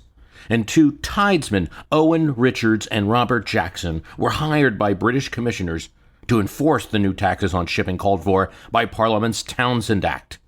They went to board the ship. Hancock rushed across town to try to prevent them from boarding the Lydia when he heard, but was too late, acting on rumors that there were teal, paper, and other dutiable articles in the hold of the brig. Richards and Jackson boarded the Lydia. Hancock arrived, though, about an hour later, and then ordered the ship's master, Captain Scott, not to allow Richards or Jackson to go below deck and look for the articles. The tidesmen went away. Problem over? Well, not exactly. One of them, Owen Richards, returned at night and made his way into the steerage. Hancock was informed by the residents of the wharf, most of whom owed him money, owed him favors, or just liked him. They got together about 8 security men and a lantern and boarded the ship. "Who is on my ship at this hour?" he demanded. Owen Richards identified himself as authorized by the British commissioners. Hancock demanded Richards' credentials then. Once handed over, and Hancock looked at it, he saw His commission had no date. No, an authorized person would have a date on their papers indicating term of service for the British government. So, acting on this, Hancock pulled the inspector from below the deck and had his muscular men bring him up above, manhandling him. Then he said, "You can search up here if you want, but not below." Richards ran. Now, Richards wasn't exactly the Prime Minister of Great Britain. He was a small, poorly credentialed agent of a subcommission of a commission. Yet, manhandling Mother England's agent could be construed as the same as manhandling Mother England. Hancock had just begun the hostility that perhaps would lead to revolt, and now the question the British government would have to answer is, had he just subjected himself to criminal prosecution? But at least Hancock had warned the British. We've referenced before that the Stamp Act was one of the actions that first got the colonies in protest with the mother country, but not yet separating. But it was the replacement acts that Parliament introduced after they had to withdraw the Stamp Act and got upset for having to do that really upset the colonies. The Declaratory Act of 1766 was particularly insulting to Americans. It said that Parliament ruled in all cases whatsoever in the colonies. That's not the way the colonies, as British citizens with full rights, saw it. Their property could not be taken, they said, without representation. They had no representation in that Parliament in London. Attempts to give them representation were not successful. The Tea Act of 1773 put a tax on that product, and that led to the famous Boston Tea Party, where tea was dumped into Boston Harbor. After that, there were a series of acts in 1774 aimed specifically at crushing resistance in the colonies. These are called the Coercive Acts. These acts were particularly made to make an example of Massachusetts. There is the Boston Port Act, which closed the port of Boston. There's the Massachusetts Government Act, which eliminated local government in Massachusetts and gave authority to the royal governor and the crown to appoint officials. There was the Administration of Justice Act, which said, and this applied to all the colonies, locals could be tried anywhere. If charges were brought against an American, they could be tried in another colony. A Massachusetts subject could be tried in Virginia, where there would be no jury that they knew, or they could be brought to London for their trial. It was, according to George Washington, the Murder Act, which allowed the British Army to harass subjects and not be subject to trial themselves. Then there was the Quartering Act, which allowed soldiers of the king officially to be quartered in any open building. The British government sought the cooperation of colonial legislatures in securing these buildings where they might be able to house soldiers. The legislatures obviously were not happy about this, having to quarter soldiers sent to oppress them, and they didn't usually cooperate. That Quartering Act allows British troops to seize empty buildings and quarter soldiers wherever they wanted. A barn, a church building, and use that for soldiers. All of these acts together led to the inevitable, that there would be resistance and an independence movement in the United States. Indeed, in 1776, Lord North, the ruling prime minister, would pass a law reducing any taxes in the colonies and charging only taxes for the purposes needed to directly finance British operations to protect the colonies only. No extra taxes. Too late for the colonists. In February, when they would pass the Prohibition Act, which ordered blockades in American ports, it was over, and war was going to be had at this point. But now we are back in the summer of 1767. All of those coercive acts had not been passed yet, and there's still ships operating in Massachusetts, many owned by John Hancock. Parliament insisted, after they had passed the Declaratory Act that said they are in charge, the Townshend Acts were passed, with levied imports on tea, paper, glass, these kinds of things. England sent 6 customs commissioners and a large staff of clerks to be sure they were getting all the taxes. John Hancock, now a leader of Massachusetts in the General Assembly, made his resistance clear. In a letter to the Lords of the Treasury, it was reported that Hancock is one of the leaders of the disaffected, and that early in the winter he declared in the General Assembly that he would not suffer any of our officers to go even on board any of his London ships. Well, with the incident on the Lydia, he had acted on his threat. The commissioners immediately inquired of Attorney General Jonathan Sewell whether the owner of the Lydia was subject to prosecution. Sewell, however, was married to the Quincy family, who were, like many in Massachusetts, good friends of Hancock. And on investigation of the law, Sewell discovered that there were many loopholes. For instance, the Townshend law authorized customs men, and by inference their contractors or tidesmen to go on board a ship for the twofold purpose of searching her and observing whether her cargo was being put ashore. But the statute didn't say whether going on board the ship meant on the deck or in the hold. So, since Hancock's men had brought the agent up to the deck and allowed him to search there, of course he refused, they just kept him out of the hold, maybe the prosecution wouldn't work here. Legalese, but good enough for Sewell to advise against legal action on the ground that it might in the end be rather prejudicial than advantageous to the interests of the crown. The royal solicitor probably was influenced by the temper of the people in Massachusetts and said that though Mr. Hancock may have not conducted himself so prudently or courteously as might have been wished, from what it appears no prosecution is required. Hancock's legend, already big in Massachusetts as a big and powerful man, just got bigger. On the night of the Lydia incident, a large crowd, presumably attracted by all the noise, the sound of the scuffle at night, and the angry voices of Hancock's muscle men, had gathered on the dock. Hancock was escorted to the wharf. It was everything Hancock could do to persuade the men not to go parading through the city in the middle of the night. A meeting was held where 98 Boston traders began the opposition, and in 1768 they agreed to non-importation as a protest. Hancock was one of them and placed on a committee of 9 to report at the next session the best means of carrying that out. Thus began his career as a revolutionary. Hancock is well known, the merchant, the patriot, the president of the Congress who signed the Declaration, the largest. Yet if fate hadn't intervened, John Hancock may have ended up in the family business, being a reverend, and perhaps we would not remember him. Not for lack of roots. The Hancock family went all the way back just after the colony's founding, the 1630s, when religious dissenter Nathaniel Hancock came from England and was given a 2-acre lot behind a marsh and told if he didn't improve it in 2 years, it would go back to the town. He did, started a family in Massachusetts, and got into preaching. The grandfather of the first signer of the Declaration, John Hancock I, was a reverend with a small parish and a small farm provided out of his parish salary in Cambridge. Not a rich man. But soon his congregation grew to thousands of people. And one of his sons, John Hancock II, father of the Patriot, decided to become a preacher as well and went to Cambridge to study. But John Hancock I had another son. Thomas Hancock decided to go a different path and get into business, and he was great at it. Best ships, finest cargo. The way to get product from London to Massachusetts and back was to go to Thomas. Oh, and all those restrictions about not selling Dutch products? No problem. As Royal Governor Hutchinson would later say about him, his importing from the Dutch West Indies great quantities of tea in molasses hogsheads, which sold at very great advance, and by importing at the same time a few chests from England, he freed the rest from suspicion and always had the reputation of a fair trader. But it wasn't just tea buckles, ribbons, and brass compasses, fire steels, hourglasses, larding pins, swords, leather, lime, salt, or even, heaven forbid, that citrus fruit of high value, an orange. He sold everything. And it isn't just what he sold in his shop in Boston. He had customers all over Massachusetts and in Connecticut, and a few in New York and Philadelphia, too. Thomas dressed nicely, too.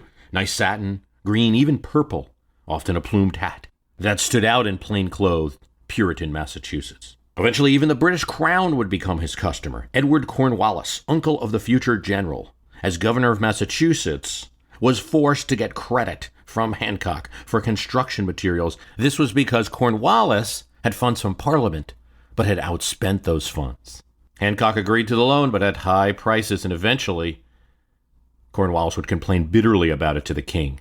When war broke out in 1756, the French and Indian War, Thomas Hancock got into the gunpowder business, sensing war he had ordered ahead, and showed the first connection between money and politics.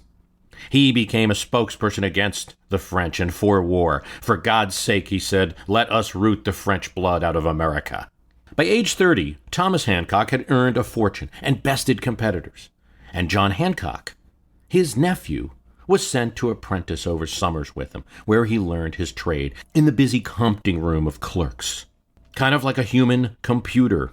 The books and mail, written on quill, required constant but necessary duplication. Thomas would dash off a rough draft on a piece of scratch paper. A scribe would make a clean copy of it for posting, but before sealing it, would copy the contents into a letter book.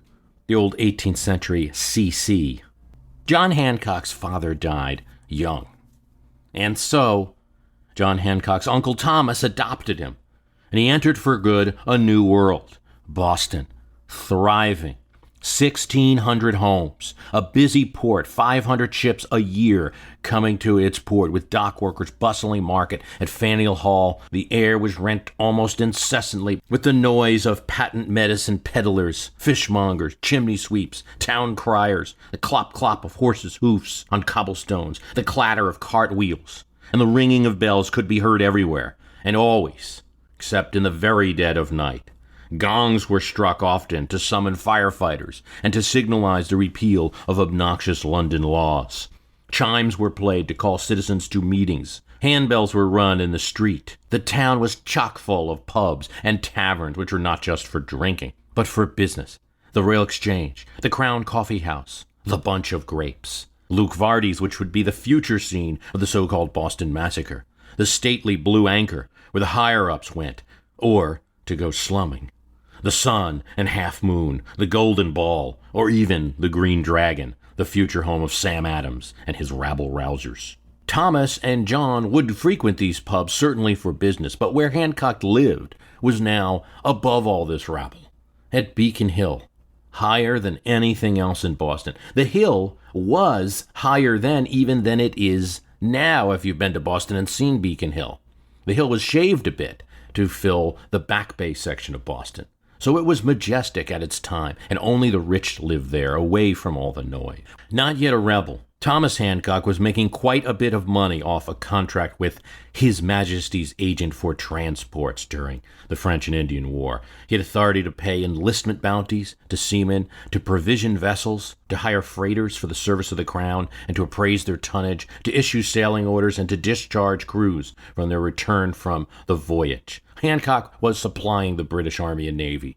And the House of Hancock grew to larger heights when, just as the French and Indian War was ending and his fortune was built, Thomas's battle with gout ended and died, and John Hancock, now just 30, was his heir. He inherited an estimated sum of 80,000 pounds, the equivalent of at least $1 million in modern purchasing power at a time when few would have that kind of purchasing power in the American colonies. Hancock then became the money man, the funder for a lot of the revolutionary activity in Boston. Loyalists call him the milk cow for the faction. John Adams said it more plainly, perhaps. Sam Adams wrote the letters, Hancock paid the postage. Starting with a $1,000 donation to a Stamp Act protest, Hancock would foot the bill for most of the activity in Boston. He supported much of the rabble-rousing that preceded the official war here and supported Sam Adams and others with his personal fortune. The British only increased his fame when they singled him out and singled Sam Adams out for capture and prosecution. He and Adams fled in 1775 to Lexington, and there the twin battles of Lexington and Concord began. Hancock and Adams were exempt from an amnesty order that General Gage had offered to Americans who swore allegiance to the Crown. They could have been hanged if captured, or at least subject to some humiliating conditions. But they were not. Adams and Hancock went from Lexington right down to Philadelphia, being the toast of every town along the way. And when John Hancock went to take his seat in Congress, a Virginia delegate, Benjamin Harrison, wealthy Virginia landowner and the ancestor of 2 American presidents, suggested that Hancock replace him, Harrison, as the president of Congress. Let's show Britain how much we care for her orders by making John Hancock our presiding officer, Harrison said. Hancock, of course, accepted. He did play an important role in that body, yet the signature that he put on the Declaration of Independence would be his last big claim to fame and how he's remembered in history. And what a signature. Not only one larger, but more flourished than any other. He would fail in his attempt to become general of the American armies. That honor would go to George Washington of Virginia. Not everything could be run by Massachusetts, even though Massachusetts had certainly led in the rebellion.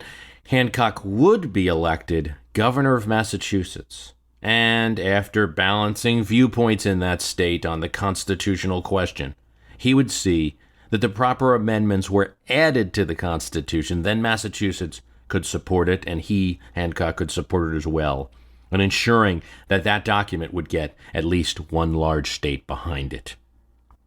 But he did not, however, get what he wanted, to become President of the United States, again losing out to the former general now, George Washington of Virginia. Had Virginia not adopted the Constitution, it's likely Hancock would have been in a good position to become president of those United States who signed. He remained a member of Congress until 1780, though he spent much of his time in Boston, and for the rest of his life he solidified his political power in Massachusetts. In 1778, as a major general in the militia, he commanded an expedition that failed to recapture Newport, Rhode Island from the British. But he made a more tangible contribution to the American Revolution by accepting continental currency from his debtors, even though that currency had depreciated enormously in value. It had value with the House of Hancock. His fortune had already been dented by wartime-induced reverses. Hancock would help to fund the initial Patriot activity and would help to fund the war as well. Residents of the Boston that Hancock's family made its fortune in, and where he increased that fortune, would have barely noticed a man carrying a sack of malt through the streets to his family's brewery. It's unlikely that they could guess that later this man would become a famous politician and founding father of a nation. Nor would they suspect that the sack carrier had a Harvard education. Big deal, even at that time. Samuel Adams knew he had a gift for speaking and writing. Yet he was from a family of merchants. He went to Harvard first to become a minister, but instead he was fascinated by politics and Greek literature. His teachers encouraged his study. Ideas of politics and the Enlightenment were reaching Harvard at this time. His master's thesis at Harvard was on whether it would be lawful to resist the king. Quite a thesis. When he graduated, his father had made him apprentice in a financier's business. Well, he was really no good at this, disorganized, sloppy. Eventually, the financier fired him, telling his father that he thought he was training a businessman, not a politician and speaker. Samuel Adams' father lent him money to start a business. The business failed. And when it did, he ran the Adams family brewery, and not all that well. Most of Adams' time was spent not running the brewery, but on his newspaper, the Public Advertiser. As early as the 1740s, his Public Advertiser was complaining about England. His father, also named Sam Adams, was not disappointed by some of his son's failure. In fact, he was proud about his newspaper activities. The senior Sam Adams was a Boston local politician, and while not a revolutionary, chafed at the British treatment of Bostonians. His son Sam, though, was a little bit quirky. He delighted in poverty. He felt it was like the Greek or Roman statesman, doing more for the service of others than themselves. He almost couldn't be successful in business. Adams published the first pamphlet in 1764, 12 years before the Revolution, questioning the Parliament's attacks on the colonies. Adams was great at stoking fires, calling the shooting of 5 Bostonians a massacre, and making a famous print of it. It showed Boston soldiers coldly mowing down residents. Not exactly what had happened. It was a dispute over 2 groups of people competing for work at the docks. Soldiers needed to get part-time jobs. The British Army paid them too little, and that brought an angry mob. But the version that would be in the Public Advertiser is the version we remember in history. He beat an incumbent member of the Massachusetts Assembly who was seen as too moderate. Samuel Adams running on the issue of opposing Britain's taxes, and he became a member of the Whipping Post, a local group of residents involved in politics, a little bit of a lobby group and political network that soon became necessary to get elected in Massachusetts. Adams would build the first networks between the colonies, and he would be an example for colonies south. Men in Virginia and South Carolina were looking at what Adams was doing. He particularly became famous with his propaganda event at the Boston Tea Party. Sam Adams didn't personally participate. He didn't dress like an Indian and throw the sacks of tea into the water. But he was associated in organizing the event and made a speech before and after the event. Obviously, Sam Adams came to the Pennsylvania courthouse ready to vote for independence and making some strong speeches, inviting other delegates from other states to do the same. Adams would be remembered more of a figure before the Revolution than after the Revolution, though he did have a career. After the war, he would become more of a moderate, supporting the Constitution, at least after a Bill of Rights was added. A former rebel, he would support the crushing of a rebellion, the Shays Rebellion in western Massachusetts. Yes, rebelling against a king was one thing. Rebelling against a democracy of free men was another. In fact, he said, the only punishment for the rebels was death. Adams would run unsuccessfully for Congress, and he would lose to a member of the Federalist Party, but he would end up serving as Massachusetts governor and was strongly opposed to the Jay Treaty with England.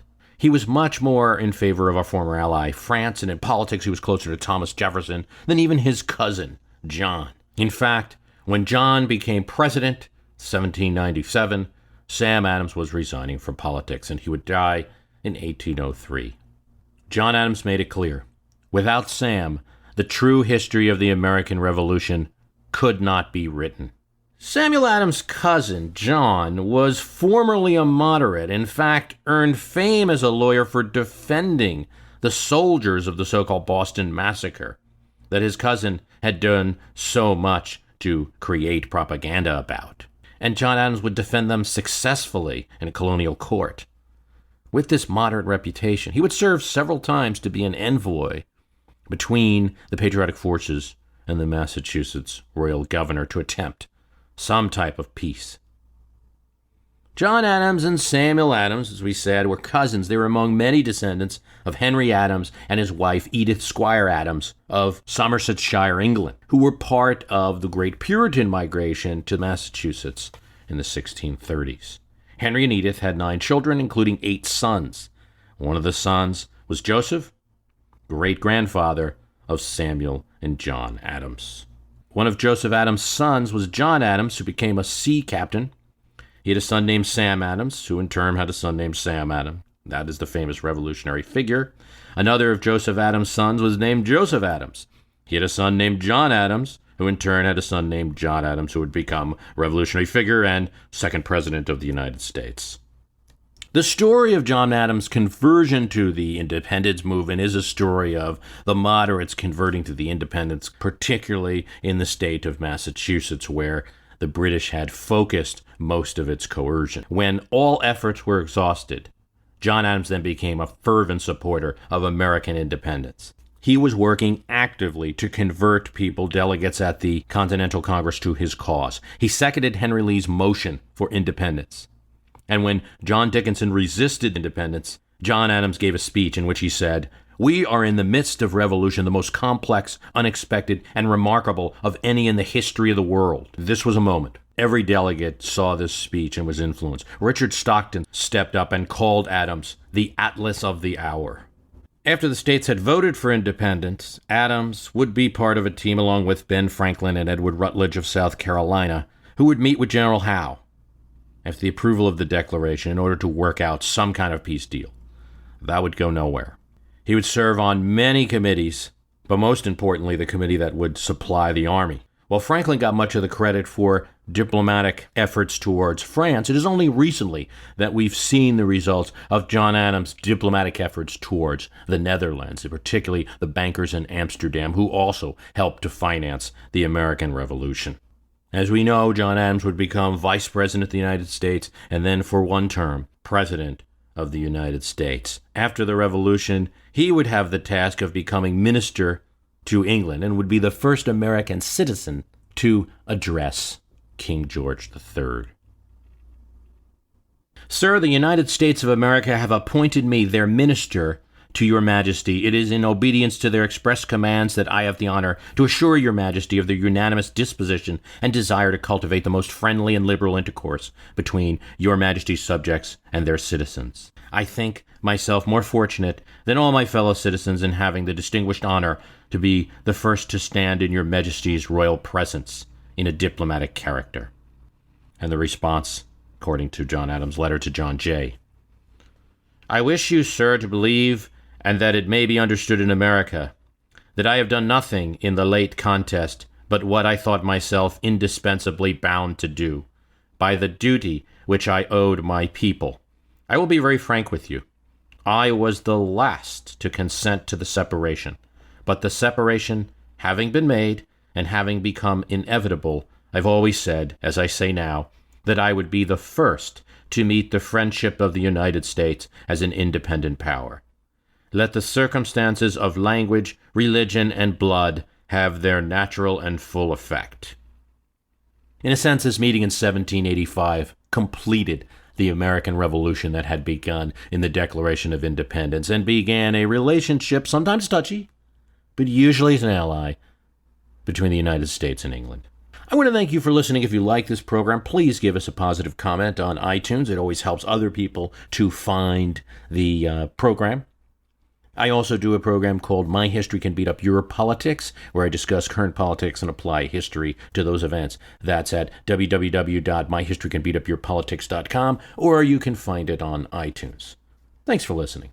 Among the signers of the Declaration, representing the New Jersey delegation, was a pop musician. And among the fans of his music, the soon-to-be first president, George Washington. Francis Hopkinson, this sometimes musician, is best known for his role as an ardent patriot during the American Revolution, a well-respected lawyer and judge. He was a serious guy, New Jersey provincial assemblyman. When the colony became a state, he was elected a delegate to the Continental Congress in Philadelphia. But on the side, he was also a novelist and a pop musician, writing popular songs. Now, what did you write these songs for in these days? For guitar?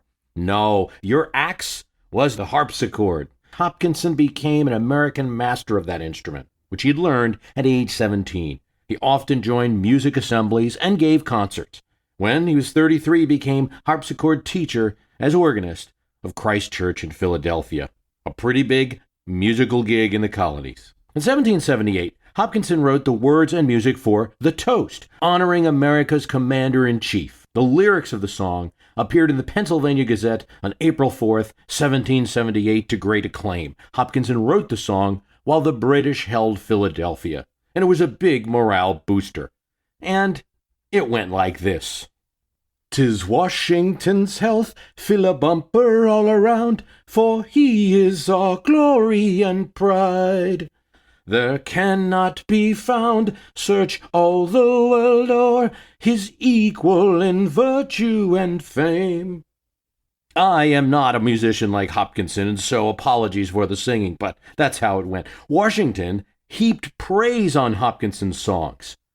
I can neither sing one of the songs nor raise a single note on any instrument to convince the unbeliever, he said.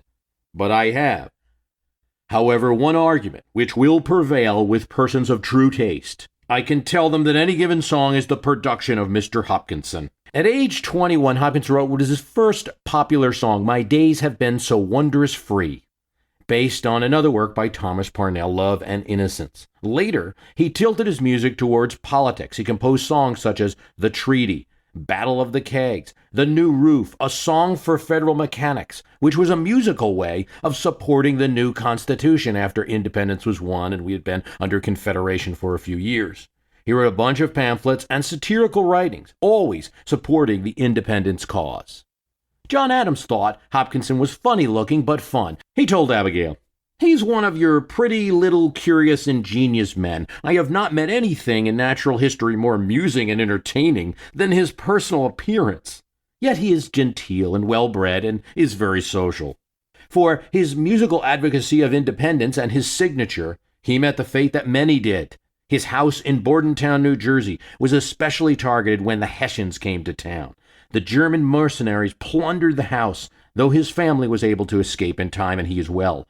Like others, his library was stolen. But there is an interesting story. One of the Hessians who plundered one of the books moved to Philadelphia when the British captured that city.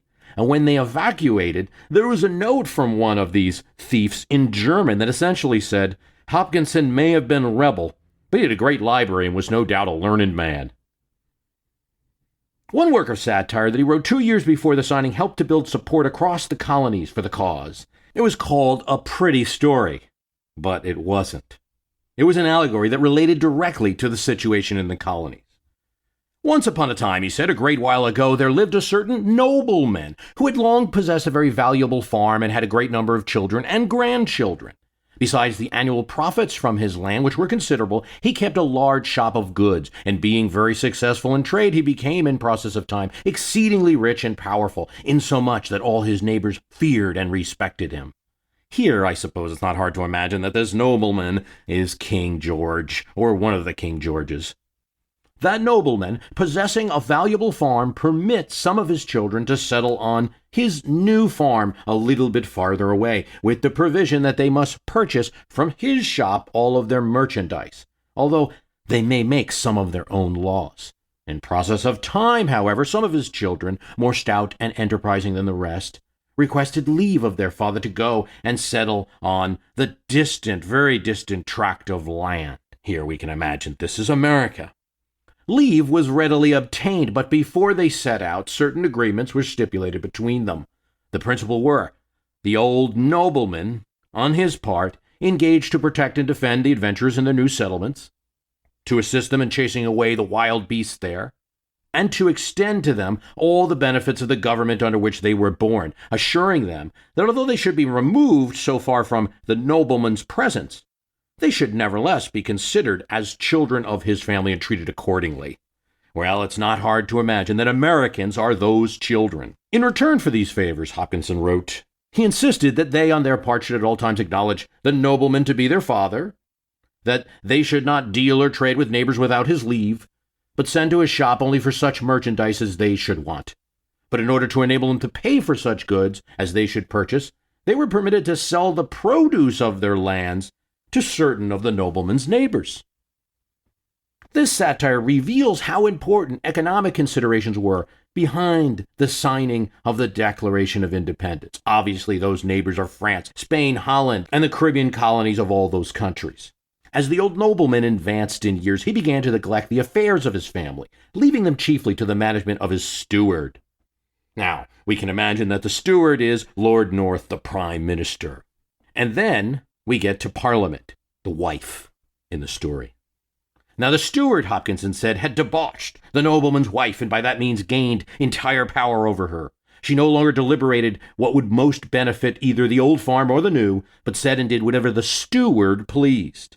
A decree was prepared and published, ordering that the new settlers should pay a certain stipend upon particular goods which they are not allowed to purchase anywhere but their father's shop. He also orders the new settlers to pay a tax on water gruel.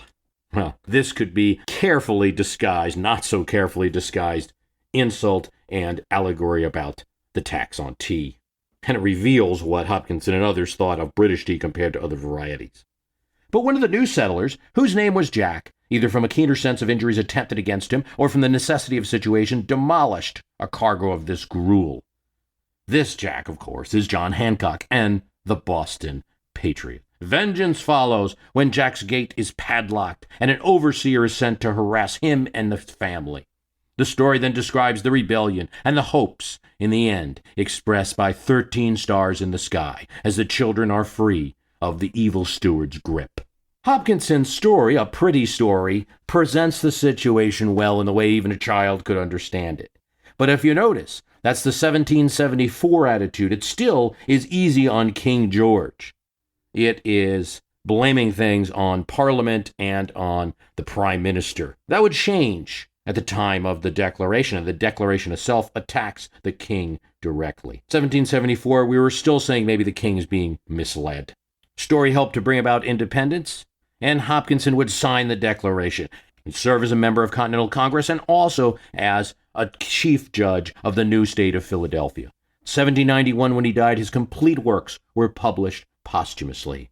Hopkinson and all the pop stars of today may have owed a great deal of thanks to Samuel Huntington, another signer of the Declaration of Independence from Connecticut, because he instituted the first United States copyright law.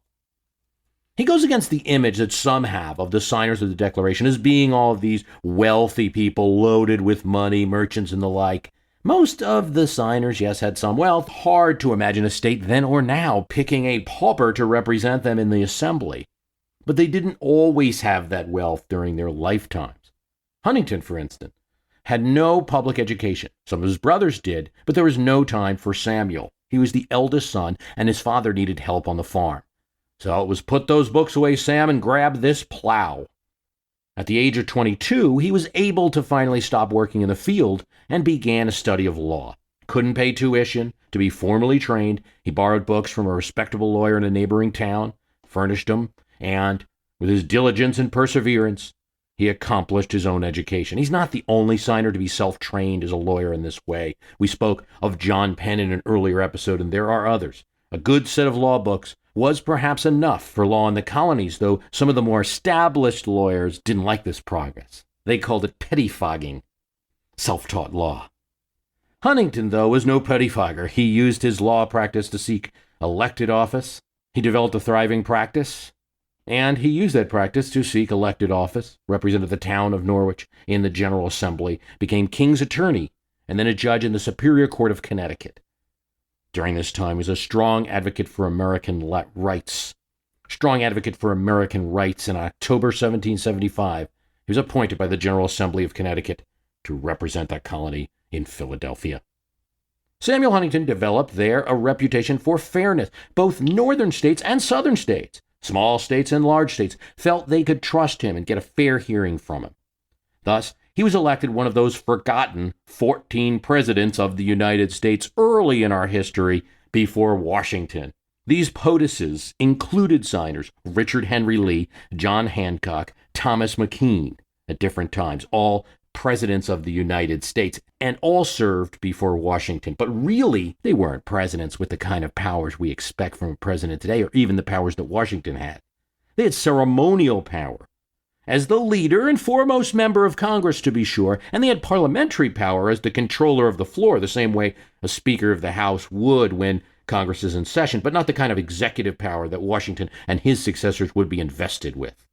Rather than POTUSes, they were POTISCAs, if you will, President of the United States in Congress assembled. Presidents of Congress, essentially. Active when that Congress was in session. This is quite different from that POTUS of today who's president all the time. In that role, Benjamin Rush found Huntington to be a sensible, candid, and worthy man, and wholly free from state prejudices. After the Revolution, Huntington went back to Connecticut and served in the new state government. As a member of the state assembly, that's where he introduced a copyright law, America's first. He was made Justice of the Connecticut Supreme Court and was elected lieutenant governor, then governor. As good old Reverend Goodrich's biography said, he had not the advantage of family patronage or the benefit of a liberal education, nor did he have hereditary wealth to lend him her aid. He rendered services to his country which will long be remembered in gratitude. He went down to the grave cheered with the prospect of a happy immortality. Well, Goodrich's biography was written in the early part of the 19th century. But did he really call it right? Did Huntington get that immortality? He may not be remembered. In fact, Huntington, Connecticut, founded in 1789, was renamed Shelton, Connecticut in 1919, though a section and locals still go by the name of Huntington in many cases. Towns named for Governor Huntington remain in Pennsylvania and Indiana, and a public school in Norwich, Connecticut bears his name. So we have a pop musician and the man who created the copyright laws that would ensure that the many homespun industries of America would include the entertainment industry. But the true pop stars, the movie stars, news anchors, talking heads of this time, 1776, were the politicians, yes, but were really the clergy. They would be the ones with the ideas, with the smarts, with the charisma, and the passion. They could influence minds in both religious and political matters. One of the well-known clergy in 1776 would have been the Reverend John Witherspoon. In addition to being a Presbyterian minister, he was president of Princeton University. He was brought by the Princeton Board from Scotland. Several of the signers of the Declaration were among his pupils, as were the U.S. President, Vice President, cabinet members, senators, governors, congressmen. See, in 1766, 10 years before the signing, New Jersey's Princeton College was in a little bit of a pickle. They were in a bad way in terms of funds. Richard Stockton, fellow New Jersey signer, at this time was a trustee and looked for a way to boost Princeton. They sought out the well-known preacher from the bustling Scottish town of Paisley, where he enjoyed a large congregation. He had turned down offers from Rotterdam, from Dublin, as well as many other towns in Scotland who wanted them to be his preacher, wanted him to be their preacher. His family didn't want to go to America, but it was a good opportunity, and he took it. Witherspoon indeed elevated Princeton, excited the fundraising operation, and increased the student population. Princeton now earned students from Massachusetts to Virginia, and fundraising from those places. He revamped the educational offering of Princeton, bringing in Europe's latest instructors and ideas.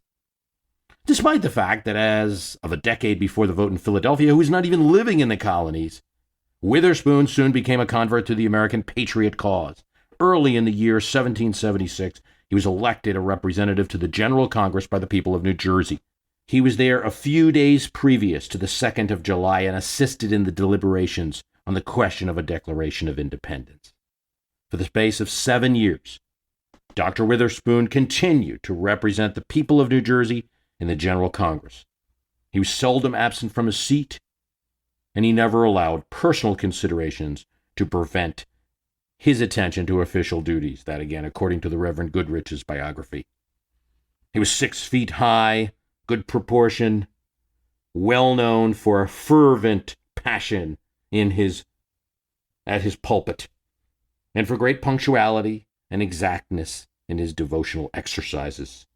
He still would have spoke with a Scottish burr in that hall. Memory was unusually good.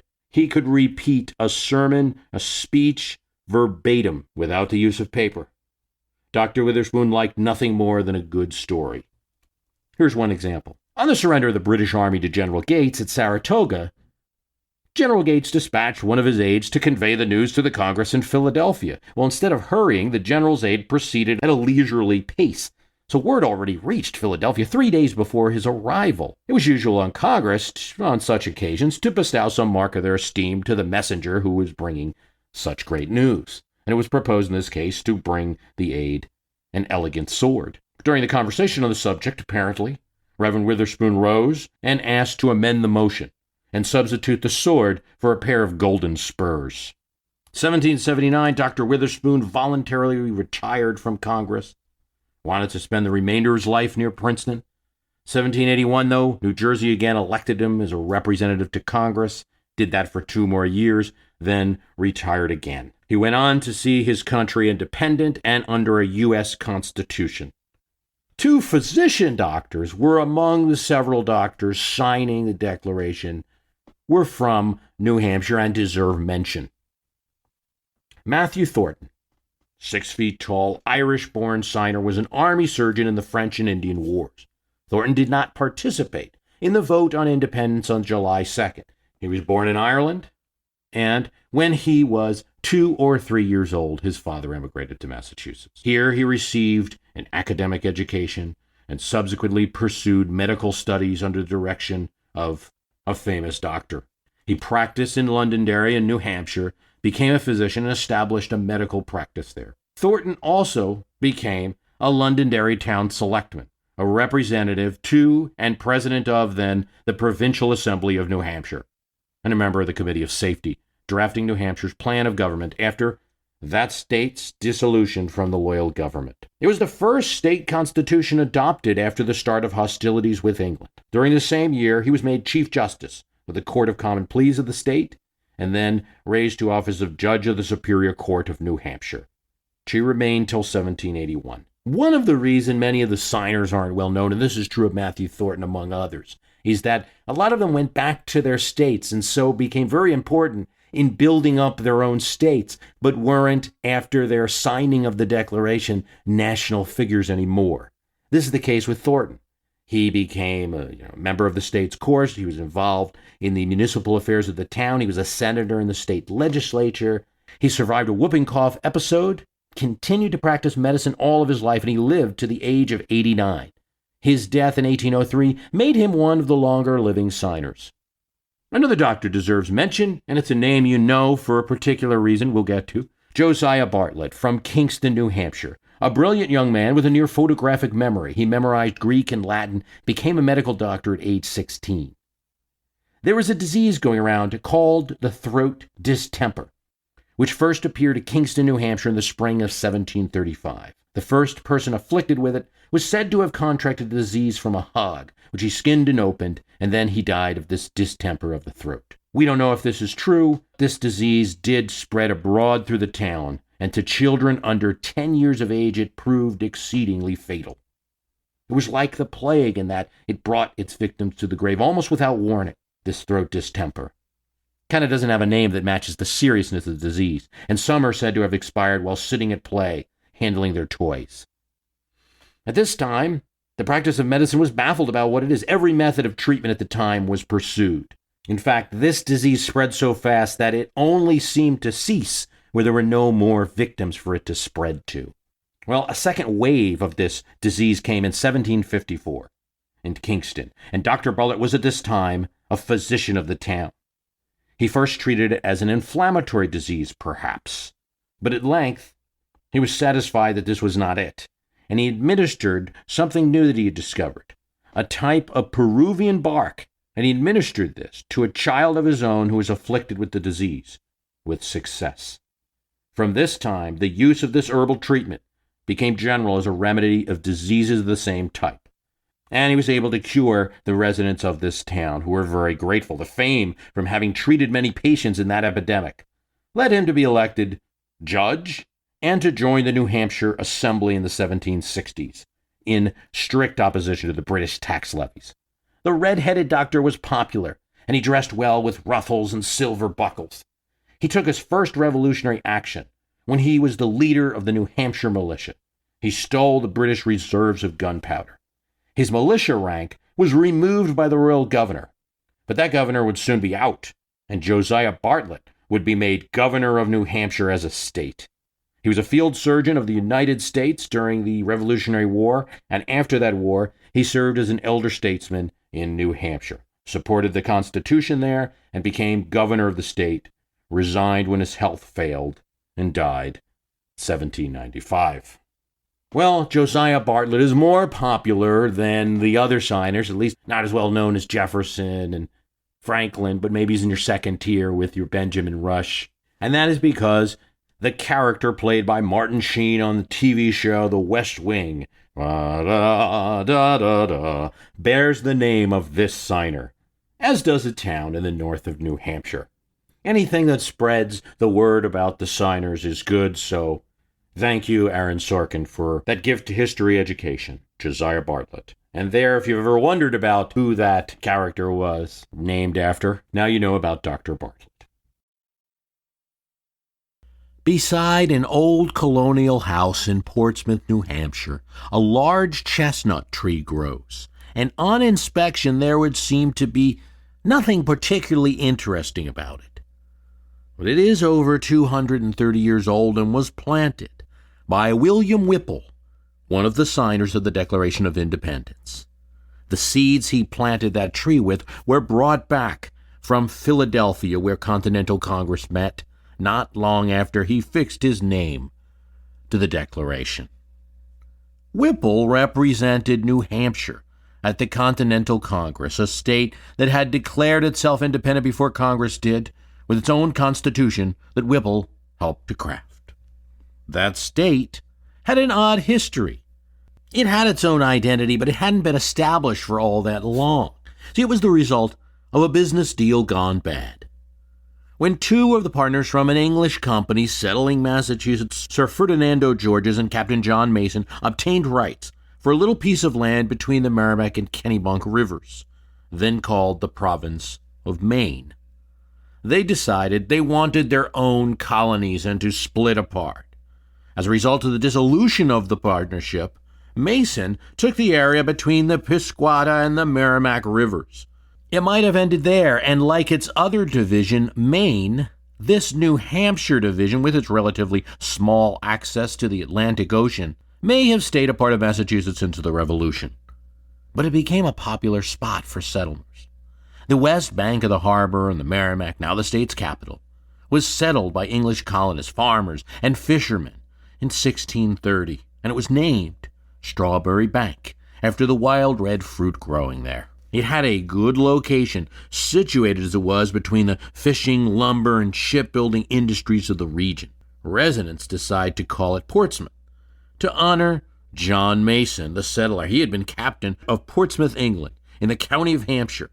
Ignoring the ownership grant of John Mason, Massachusetts annexed New Hampshire, but residents petitioned the king. After the English Civil War, Charles II, restored to the throne, was upset with Massachusetts' uppity ways. New Hampshire was proclaimed a royal colony, one that might be a little more loyal, in 1679. It has its own identity and would establish an ideology and a cultural difference between the two areas, Massachusetts and New Hampshire, which could argue still persists today. Yet borders took some time to settle. Although they were technically independent of each other, although there was a grant for New Hampshire, the Crown usually would appoint a single man to govern both Massachusetts and New Hampshire until 1741, when George II settled the borders once for all and established an official separate colony. At this time of founding, William Whipple became a young shipmaster and for the first time settled off on his own ship, a career that would take him all around the Atlantic world, the West Indies, the Atlantic Islands, Africa, and here I don't think it does any honor to a signer to sugarcoat what life and businesses in the colonies was like. And here part of his business involved the trading of slaves. And he owned a slave we called Prince Whipple. After 6 years of success, he settled with his brother in Portsmouth and established a partnership in a merchant house with his brother, married his first cousin, Catherine Moffat, and lived in the now historic mansion of the Moffat family on Market Street, where the tree we spoke of earlier was located. On January 7th, 1776, William Whipple wrote a letter to Josiah Bartlett, also one of the signers from New Hampshire, in which he stated, "This year, my friend, is big with mighty events. Nothing less than the fate of America depends upon the virtue of her sons. And if they have not virtue enough to support the most glorious cause ever human beings were engaged in, they don't deserve the blessings of freedom." New Hampshire dissolved the royal government and reorganized with a House of Representatives and an executive council. Whipple became one of those council members of the new state of New Hampshire and a member of the Committee of Safety. He was then elected to the Continental Congress to go down to Philadelphia and serve the state, which he did through 1779. And he was active there, active in the war effort and active in the purchase of arms and manufactures, highly active in military affairs. He was a leader of a New Hampshire colonial militia. When a defense of New Hampshire was needed, he left the Continental Congress and started attacking the flank of General Burgoyne's army, which was trying to come down from Canada and split the United States, well, it would be the United States, in half. One side Massachusetts, the other side Pennsylvania, by cutting through the middle of New York from Canada. Had Burgoyne succeeded, would have been a very different story to the Revolutionary War. Well, the first problem that General Burgoyne's army would have is a harassing attack by the New Hampshire militia, in which William Whipple was a leader of one of the brigades. When the Battle of Saratoga was fought, General Gates defeated General Burgoyne. That threat to the new United States was ended, and William Whipple was among those who received the surrender of Burgoyne and accompanied Burgoyne all the way to Portsmouth, where he was able to bring him back to British lines. He talked in his diary about how many complaints Burgoyne had throughout this whole voyage and all of his needs and how long it took to take all of Burgoyne's trappings. He was obviously a very effete British gentleman. But that's what you did in those days. That was the system of honor in war. He led another militia brigade at the Battle of Rhode Island. So quite often we hear about the signers of the Declaration, and there may be some who, perhaps in the back or the front of their minds, the touch of their keyboards or their pens, are saying that these signers don't deserve all the credit because all they did was sign a piece of paper and they were rich men who benefited from the whole transaction. Kinds of things that you hear about the signers of the Declaration. Well, Several of them, we talked about Caesar Rodney in another episode, several of them fought in the Revolution, and William Whipple was one of those signers. His fight for liberty may have inspired him. His slave, Prince Whipple, followed the general to war and served with him through the Revolution. Prince was a group of New Hampshire slaves who asked New Hampshire's legislature for their freedom.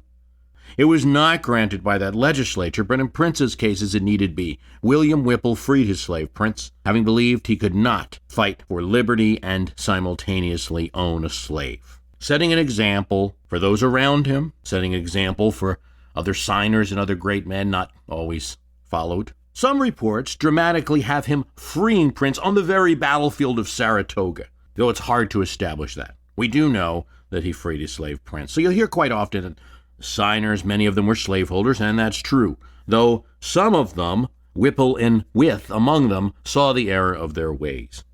Indeed, Whipple expressed how he felt about African Americans when he wrote a letter to Josiah Bartlett. He had heard that perhaps South Carolinians would raise a regiment of black soldiers.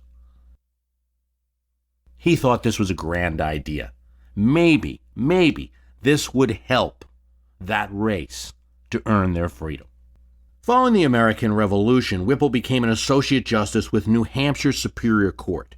Being a judge in colonial times wasn't always easy. Not all of the litigants came to you. You had to travel around and hear cases on your circuit.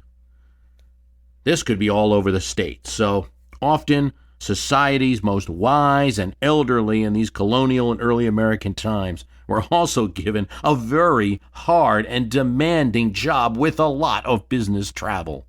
On November 28, 1785, he experienced a fainting spell and fell from his horse while riding in his court circuit, and William died a short time later, having suffered from heart problems for many years. He was 55 years old. William Whipple was laid to rest in Portsmouth's Old North Burial Ground. And in that North Burial Ground, we will finish our talk about him. The tomb of William Whipple, as the tomb of some of the lesser-known founders, was not sufficiently decorated.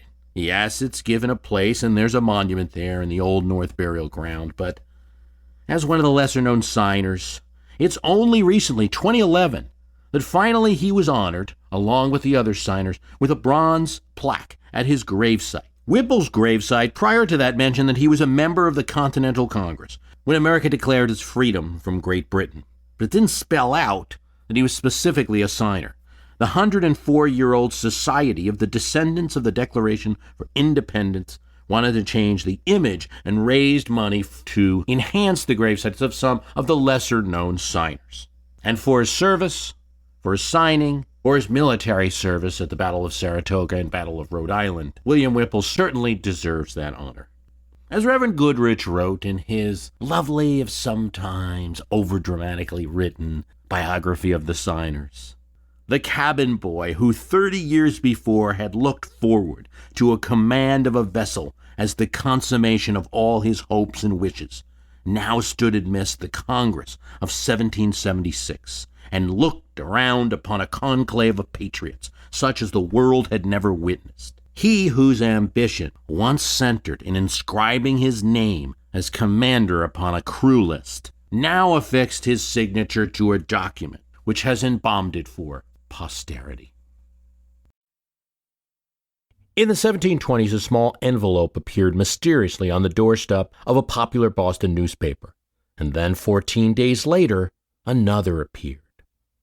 14 days after that, another, and every 14 days another letter would appear. The name on these letters, which a newspaper published to delighted readers in Boston, was Silence Dogood. She was a widow, or so she said. She talked about her life. She made fun of hoop skirts, the fashion at the time, calling them mortar pieces, engines of war, bombarding the town. She cast a jealous eye at those at Harvard, where students learn nothing except how to be conceited. She spoke frankly, even if it offended a few. She even hinted, to the delight of more than a few male readers, that she didn't like being a widow and she could marry again. No one knew who was writing these letters. All of Boston guessed, but gosh, they were entertaining. This was Benjamin Franklin's earliest writing that survives. The series of satirical essays published under the name of Silence Do Good. But Franklin's brother, who was the proprietor of the newspaper, found out, and he wasn't amused that his own brother had tricked him. Franklin left his apprenticeship without permission, and in doing so became a fugitive in the sense of colonial times. At age 17, Franklin ran away from Boston to Philadelphia, Pennsylvania, seeking a new start in a new city. He worked in a few printer shops around town, but he was not satisfied by the immediate prospects.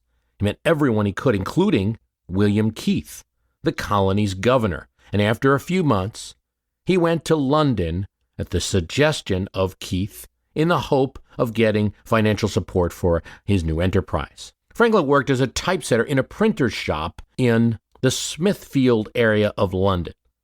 With the help of Thomas Denham, a Philadelphia merchant, he moved back to Philadelphia, and Denham employed Franklin as clerk, shopkeeper, and bookkeeper in his business.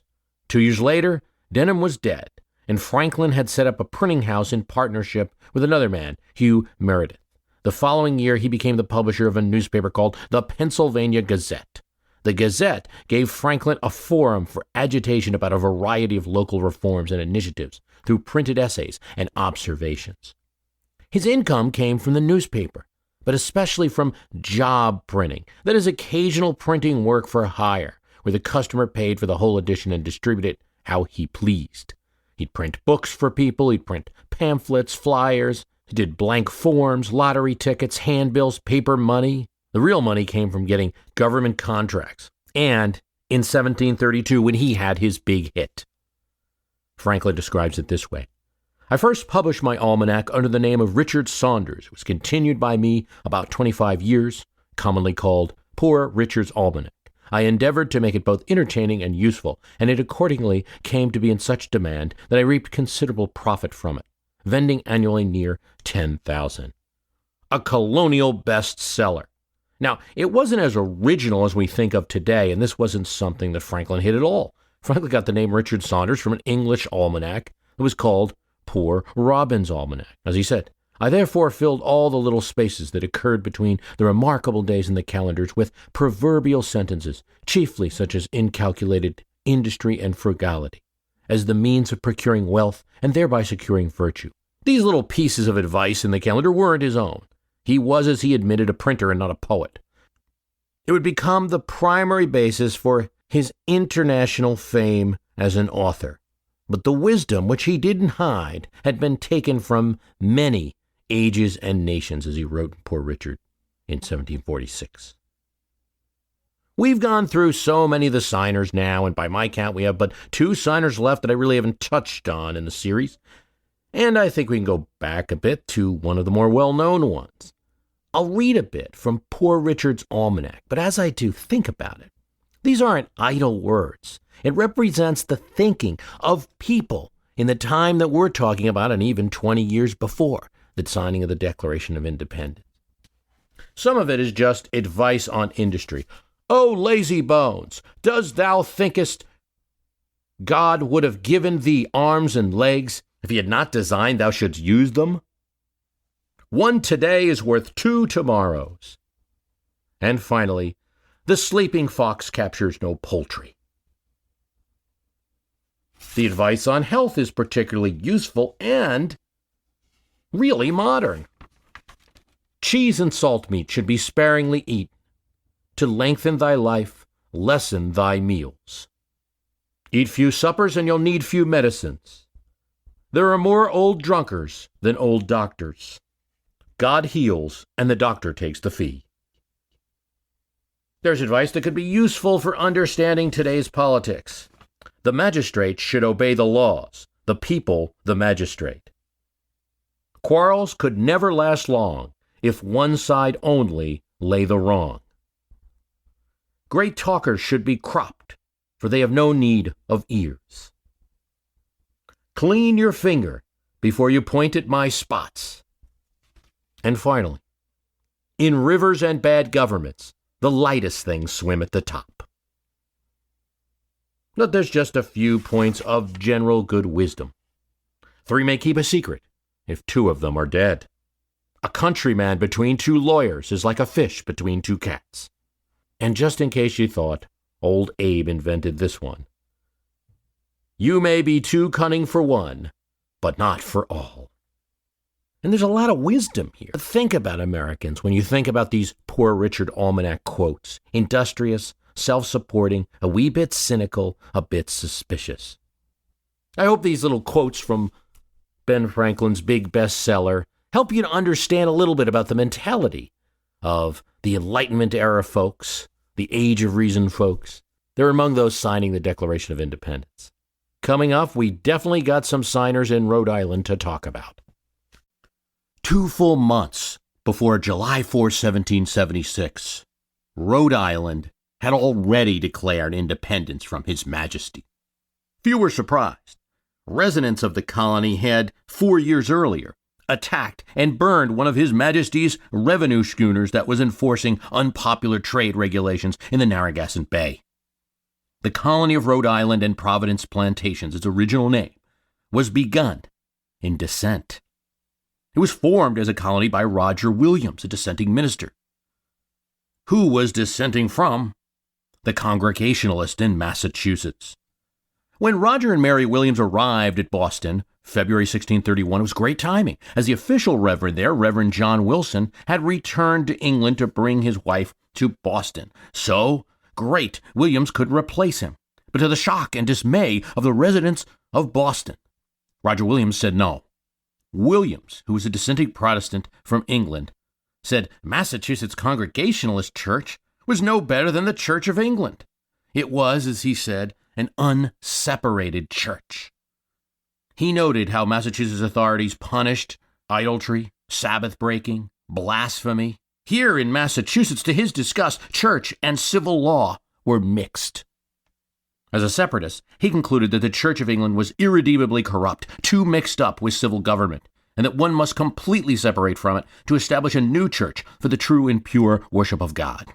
He called for a high wall of separation between the garden of Christ and the wilderness of the world.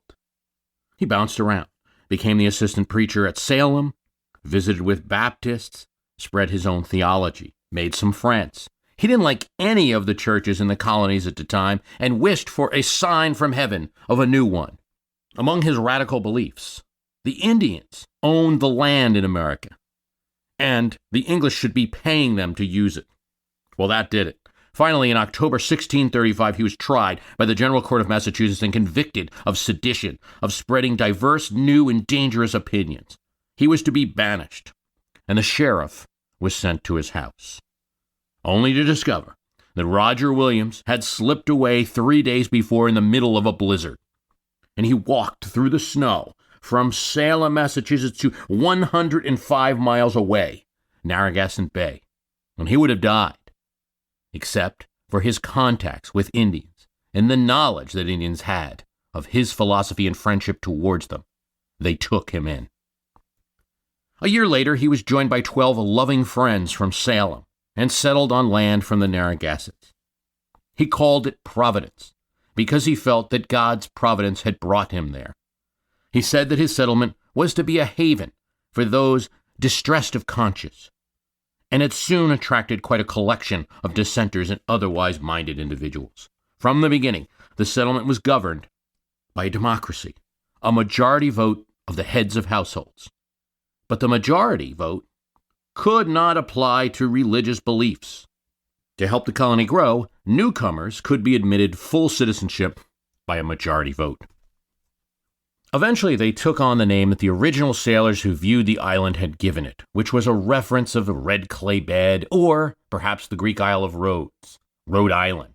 And as that colony became a state and sent delegates to the Continental Congress, Rhode Island sent men of two religions. Quite fitting. One Congregationalist who had worked with Baptists to found a university, and the other a Quaker. It's worthwhile that I first point out a man who probably should have been one of the signers. Samuel Ward was a respected Rhode Islander and was known in the colonies for being the only colonial governor to refuse to implement the Stamp Act and, of course, have to resign. He was on the Continental Congress for all the stands against Great Britain prior to the signing of the Declaration. Had he continued, it's very likely Samuel Ward would have been one of the names of the signers. But By early in the year 1776, he was too ill to continue in office, and then in March, he died of smallpox. His last words being, "Heaven help my country." It was William Ellery who then took his seat and is now one of the signers of the Declaration of Independence that we remember.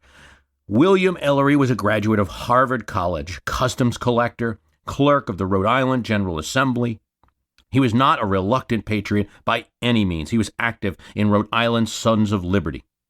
As the colonial disputes with England became more and more intense, Ellery helped lead a riotous march of Rhode Islanders through Providence in resistance to the Stamp Act in 1765.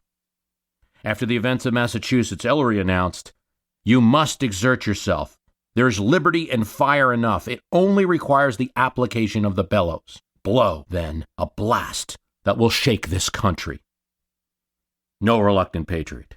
In Congress, he served as a member of the Marine Committee and suggested that 5 ships be built and placed in Rhode Island. Writing to the president of Yale regarding the proposals for accommodation recently offered by Britain, he said, "The door is shut. We have been driven into a declaration of independency, and we must not forget our former love of our British brethren. The sword must determine our quarrel." And they would get the sword. Soon the British would occupy Rhode Island's other large settlement, Newport, and the British burned Ellery's dwelling house and did much to damage any property owned by him near the city. So like many other signers, he lost real property and highly valuable edifices. After the Revolution in 1790, President Washington appointed William Ellery as Collector of Customs for the Newport District, and that was a post he retained through all the changes of national administrations until his death, as one of the later signers to die 30 years later. Ellery was present to sign the engrossed copy of the Declaration of Independence on the 2nd of August in 1776, a day we don't celebrate, but a day when most, but not all, of the other signers were present in signing. This is what he wrote about the famous event. "I was determined to see how they all looked as they signed, what might be their death warrant. I placed myself beside the Secretary, Charles Thompson, and eyed each closely as each affixed their name to the document. Undaunted resolution was displayed in every countenance." We talked about Roger Smith and his small band of followers who settled the city of Providence. One of his followers was Thomas Hopkins, his great-grandson, a pioneer of religious liberty and early democracy, would be one of the signers of the Declaration of Independence. His reach for liberty might have been founded in his reach for the stars. A student of math and science, among his hobbies was a surveyor and astronomer. And that man we are talking about is Stephen Hopkins. And it was involved in taking measurement during the 1769 transit of Venus across the sun. It was an international astronomical event at the time. It was not just a hobby, though. This important event was done to put the American colonies on the map and to locate the correct longitude for Providence, very important for commerce. You might say the GPS calculation of their day. On Earth, Hopkins was a successful merchant and a part owner of an iron foundry, but always served in various public bodies in the colony. He was Chief Justice of Rhode Island, and for 15 years he served as governor of the colony and state. In 1754, Hopkins got his taste of intercolonial cooperation when he was a delegate from Rhode Island to a meeting in New York called the Albany Congress, which convened to discuss the common defense of the collective colony and to hold a conference with the 5 nations of Indians to secure their assistance in thwarting the French. Now, the purpose of this meeting was not taking on the King of Great Britain, but here he and others considered Benjamin Franklin's early plan for uniting the colonies. The principle of the plan were rejected both in the colonies and Great Britain, but the spark of the idea could not be removed. He and the aforementioned Samuel Ward were rivals, battled for the governorship. Hopkins was a Providence city man. Ward was a Newport man. They battled over hard money versus paper money, an American political debate that would go on for years.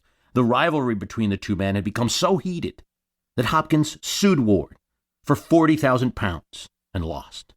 For the good of the colony, at one point, they decided to put aside their differences and place a neutral person in the governorship. After that, they became friends. Hopkins had become well known in the 13 colonies 10 years before the Independence Declaration when he published a pamphlet called The Rights of the Colonies Examined, which was critical of British Parliament and its taxation policies. Liberty, Hopkins said, is the greatest blessing that men can enjoy, and slavery the heaviest curse that human nature is capable of. It went on to present a clear and logical review of the relationship of the American colonies and the mother country. Now, the document that Adams wrote, the document that Tom Paine wrote, that gets all the press. But this one was pretty good too and pretty well known at the time. Massachusetts Governor Thomas Hutchinson, no fan of these type of pamphlets, wrote of it, it was conceived in a higher strain than any that were sent out by the colonies. He was involved in the Gaspee affair where that British revenue schooner was destroyed. He tried to calm down retribution by the British authority. He and other officials took visible steps to find the culprits who burned the ship. But behind the scenes, Hopkins did what he could to thwart any attempts to really identify the people and find the attackers. When a royal commission finally got fed up and was appointed by Great Britain to investigate the incident, they demanded that any indicted persons be sent to England for trial. This egregious threat to local liberty prompted the colonists to form the Committee of Correspondence.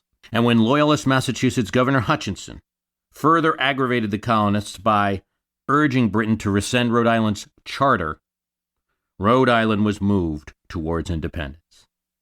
Little doubt, when Stephen Hopkins entered Continental Congress, he said, "It shall be decided by powder and ball, and if anyone cannot make that adjustment, they should retire at once." Unlike the Southerners, unlike the Pennsylvanians, no qualms about the Patriot cause. And they came from a constituency where that was an easier position to have. John Adams appreciated Hopkins in and out of Congress, and Adams' observation gives you a little bit of appreciation for the soul of the man. Governor Hopkins of Rhode Island, above 70 years of age, kept us alive. Upon business, his experience and judgment were very useful.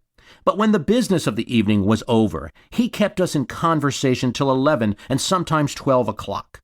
His custom was to drink nothing all day, or till 8 o'clock in the evening. And then his beverage was Jamaica spirit and water. It gave him wit, humor, antidotes, science, learning. He had read Greek, Roman, and British history, and was familiar with English poetry, particularly Pope, Thomson, and Milton. And the flow of his soul made all of his reading our own, and seemed to bring to recollection in all of us all that we had ever read. You read in what Adams saying, Adams was very, at least with the people he liked who were in that Continental Congress, he was very flattering and all of that. But you see in that a little nugget of what might have happened in those days. There was no internet, obviously, no audiobooks, no iPads. We know all that. There wasn't even a lot of book possession, although these men who signed this declaration were generally of a higher level in terms of income and possessions and probably had larger libraries, but you didn't read everything. So your audiobook, your internet, your iPad, your common experience was at the taverns, was at the meeting houses, where someone would make a book alive to you by telling you what they thought of it. And that's a great compliment for somebody like Stephen Hopkins, who was able to do that for his friends. Hopkins signed the document, but you'll notice something about his signature. It's a little shaky. That's because Hopkins was ill, and he had to, after the signing in September 76, resign from the Continental Congress and return home to Rhode Island. Though he would get better and remain an active member of Rhode Island's politics. He died in his home in Providence in 1785, the age of 78, and was buried in the North Burial Ground. The SS Stephen Hopkins, a Liberty ship named in his honor, was the first U.S. ship to sink a German surface warship in World War II. In the summer of 76, with worsening palsy in his hands, Hopkins signed the Declaration of Independence while holding his right hand with his left, and it is said that he remarked, "My hand trembles, but my heart does not." No, it's not the most important question that could be asked about the many men that could be characterized as founding fathers, but it is a common one. Why did they wear those wigs on their heads? Well, first of all, we need to say that some of the signers we're talking about didn't wear them, or didn't commonly wear one. Then we need to acknowledge that there wasn't just one kind of wig, the very extreme barrister wig you may see in British courtrooms. It wasn't the type of thing we're talking about here that most founders would have worn. There are many types of wigs. Some were elaborate and some were less so. And then we need to also say that as the Declaration was being signed, 1776, this was really a fashion trend that was on its way out. Although he's not a signer himself, Washington, for instance, did not generally wear a wig. He did, however, powder his hair, which was very common. Ben Franklin sometimes wore wigs and sometimes he ditched them. Records at the Colonial Williamsburg Archive show that Thomas Jefferson bought between 1769 and 1773 4 wigs and a bag of curls. So that suggests because wigs were fairly expensive items, even for a gentleman like Jefferson, that he was still using it at the time of 1776. But at different times, Jefferson too preferred to use his own hair, generously doused with a brown or white powder. John Adams would not have been in Continental Congress without one. The wealthier delegates, your Lews, your Lewises, your Braxtons, your Hancocks, would have certainly not been seen hair au naturel. Yet most of them, even the gentry of America, were using a style of wig that just 20, 30 years before was considered lower class. They were using a shorter, less curled bob wig, easily prepared, quicker to put on than the elaborate dress wigs of the past, the full bottom. Sometimes the bob wig would be combined with hair tied in the back. Experimenting specifically to get away from the old French or the old English barrister model that seemed to be too gaudy. Coloring wigs to match suits, brown for brown suits, and age was a factor. The younger folk had a little bit more modern wigs. So Arthur Middleton, the signer, was a younger man and would have likely had an uncurled wig with a long ponytail in the back, whereas Father Henry would have certainly had 3 curls on either side. Why did they wear these? Was it because it was cold? Well, it did have a helpful function for northern delegates, but it was equally fashionable in hot South Carolina, or in July in 1776, where they were in hot Philadelphia at the time. Was it worn to protect the head from lice? That's a common assertion, but it does not seem to be the overwhelming factor in choosing to wear a wig, and there were contrary opinions on the health effects of wigs, too. No, it was fashion that led here. I think we need to think of it in the same way we look at our cufflinks, full suits, tuxes, and something that seems normal to us today, but, doesn't necessarily have a practical function anymore, ties. In fact, a lot of our modern companies have dropped those, and maybe in a few years that'll look really old-fashioned. So fashion and setting yourself up as a distinguished person, elevated among the commoners, is behind that wig. But even some commoners wore them too, although the wigs might have been made of less expensive materials. These are the top people in the country. Most are well-traveled. Some live close, but for some, this is a pretty healthy trip and a pretty big event in their lives. Dress would be amplified. The whole wig tradition started with King Louis XV in France in the 1650s. He wore so many different kinds of elaborate, full-bottomed, curly wigs that he kept 40 wig makers in his court to keep up with the demand. This was that large type, all sorts of colors. This trend was taken up in London and taken up by British kings, particularly Charles II. Now, he was the restored king of the beheaded Charles I, who died after the English Civil War. Charles II came after the restoration of the monarchy in England, post-Civil War and post-Oliver Cromwell's time. The trend of wearing wigs continued, and in 1761, when George III was coronated in London, this was an event, by the way, that was seen physically by 2 signers who would later rise up in rebellion against the king they watched coronated, John Hancock and Ben Franklin. But as he was coronated, the wigs were so elaborate that they were satirized later. In the New World, despite protests from Puritan ministers such as Increase Mather, president of Harvard University, the wig craze spread. One reverend posted on the church door this little poem. Our churches are too genteel. Parsons grow trim and trig, with wealth, wine, and wig. and their crowns are covered with meal. That's a reference to the flour that is one type of ingredient you might use as a powder for the wig. Yet while Increase Mather argued that wigs were horrid bushes of vanity, that didn't stop his son Cotton Mather and many clergy from adopting the fashion. Wigs were also popular in the South, and wealthy plantation owners and bricklayers alike would be wearing them, though some cheaper types might involve cotton or goat hairs, etc., instead of the horsehair or human hair that the upper-class wigs used. Even in New England, the craze took, and many of those delegates in New England would be wearing wigs, but as they were shedding the king, Americans were also ditching the pretension of wigs, and the wigs you see in Trumbull's painting of the Declaration reflect, for the most part, that modern shorter wig, the bob wig. You're probably most familiar with these in the various movies made about.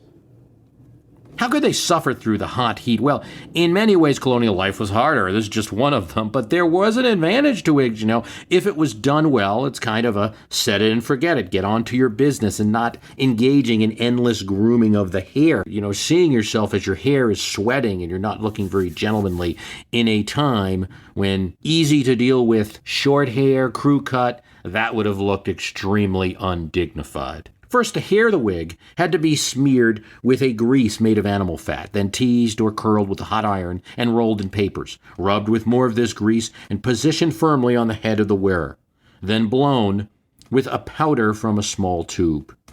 The powder could consist of flour, plaster of Paris, starch. The powder and the grease solidified to the point that regrooming was not necessary for some time. That's the one advantage to the wig. And, the other side, of course, is that itch that I'm sure occurred. Every time you wear it, you need a fresh dusting of powder, of course. If you had an ill-fitting wig, if the wig looked out of place, if it was made of cheap ingredients, all of these things was violating a rule of gentility in the 18th century, making you look like a commoner. And you might be made a joke. If you had a sudden movement, like a sneeze or a jerk of the head, and you sent flying a shower of loose powder, or if you had powder dust on your shoulders, these are all things such as perhaps, dandruff ring around the collar today that are socially unacceptable.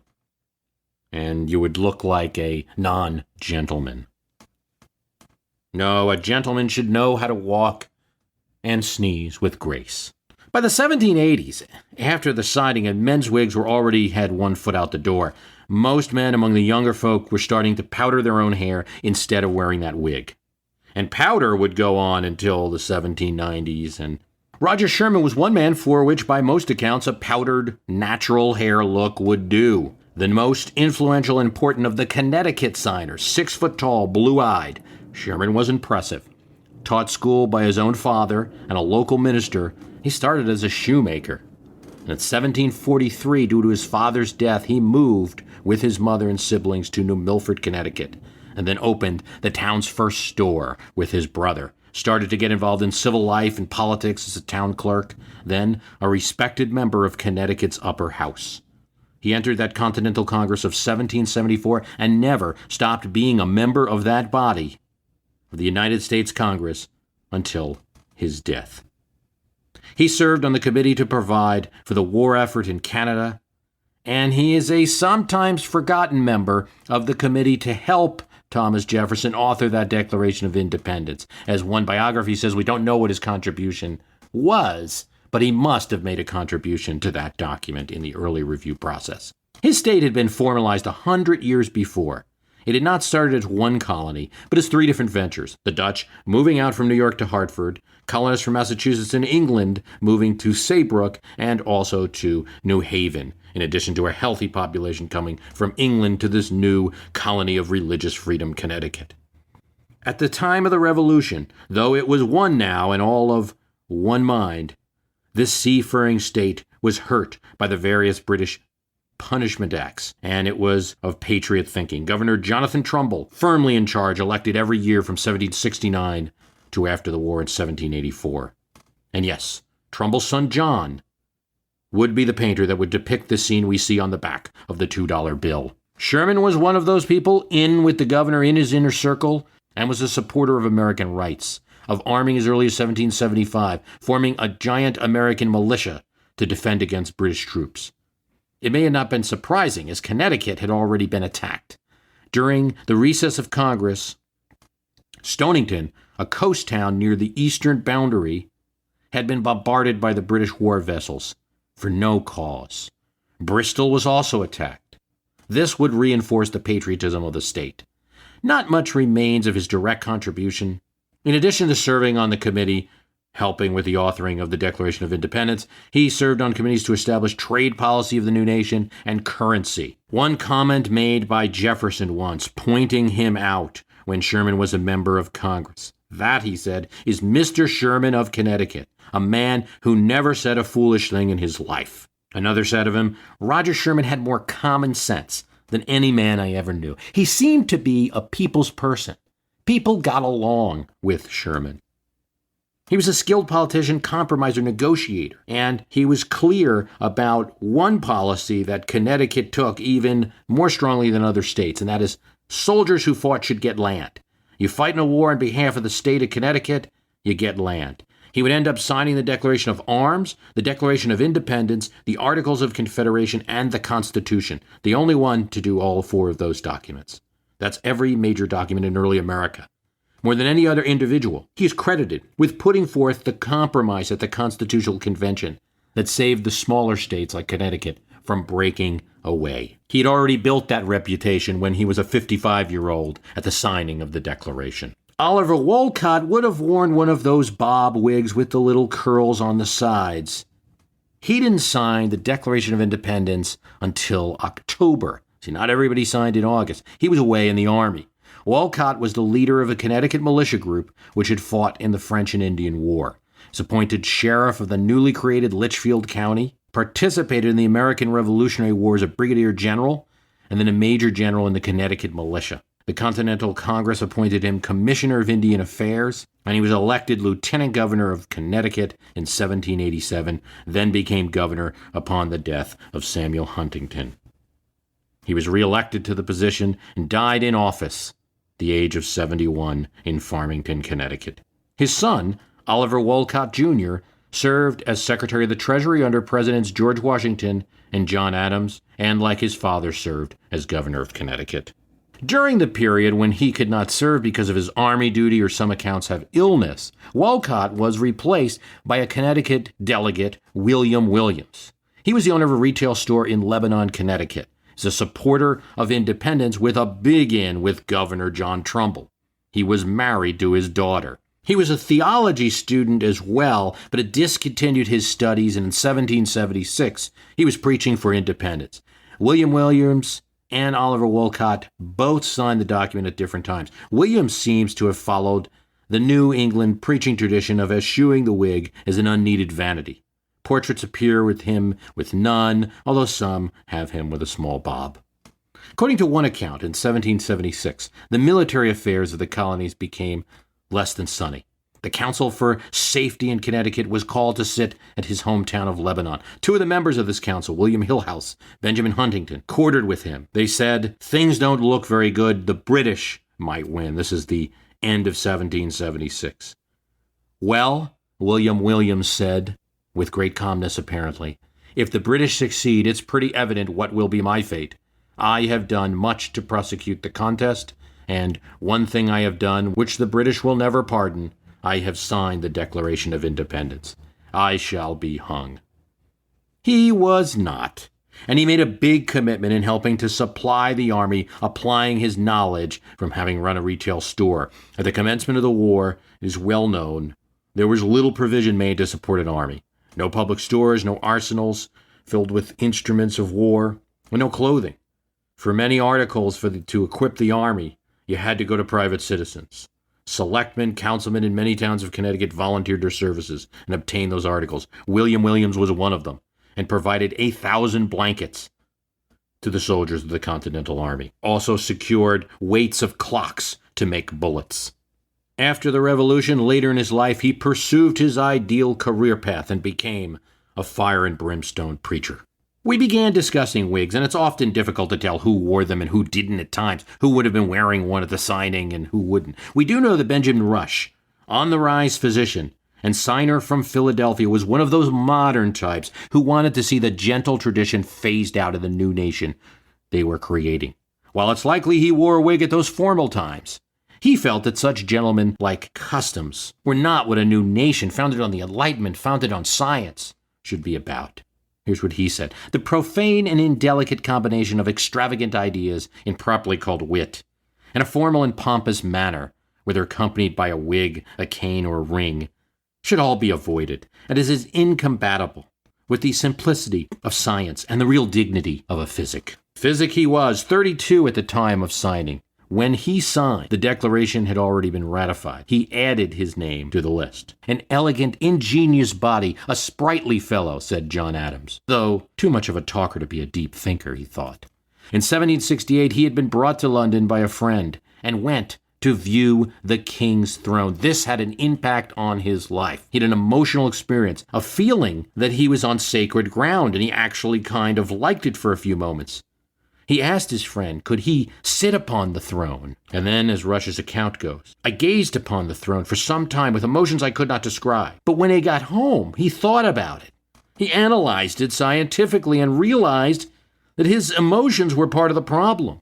I was seized," he said, "with a kind of horror. He hated to the degree which everyone, including himself, had been all caught up with thrones and kings and did not think enough about their fellow countrymen."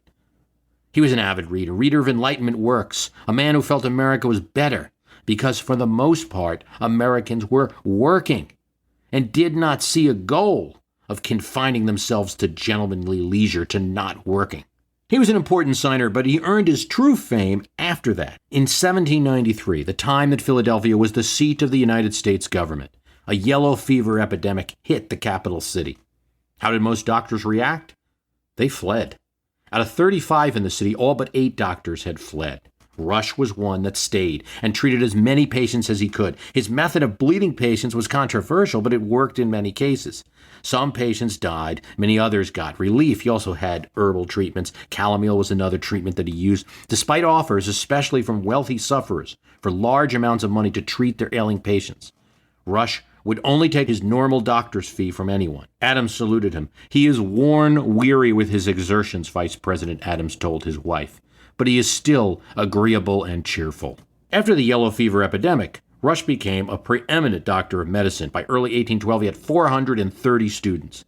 He was teaching most of the doctors in America. During the war, he served as a general of military hospitals. And Rush would be the founder, really, of American medicine, but he would play a final role in American history by linking 2 great friends together. After telling both Thomas Jefferson and John Adams, who he both spoke with, who were not really talking, there was a lot of partisan politics in their day. Now it's 1811, neither of them are president anymore, and he told both of them, "Look, I had a dream. The 2 ex-presidents would begin talking to each other again as a sign of the unity of our country." He told this to John Adams, and John Adams said, "Oh, come on now, why are you making such a big deal, Rush? I am simply not talking to Jefferson because there's just simply been no time."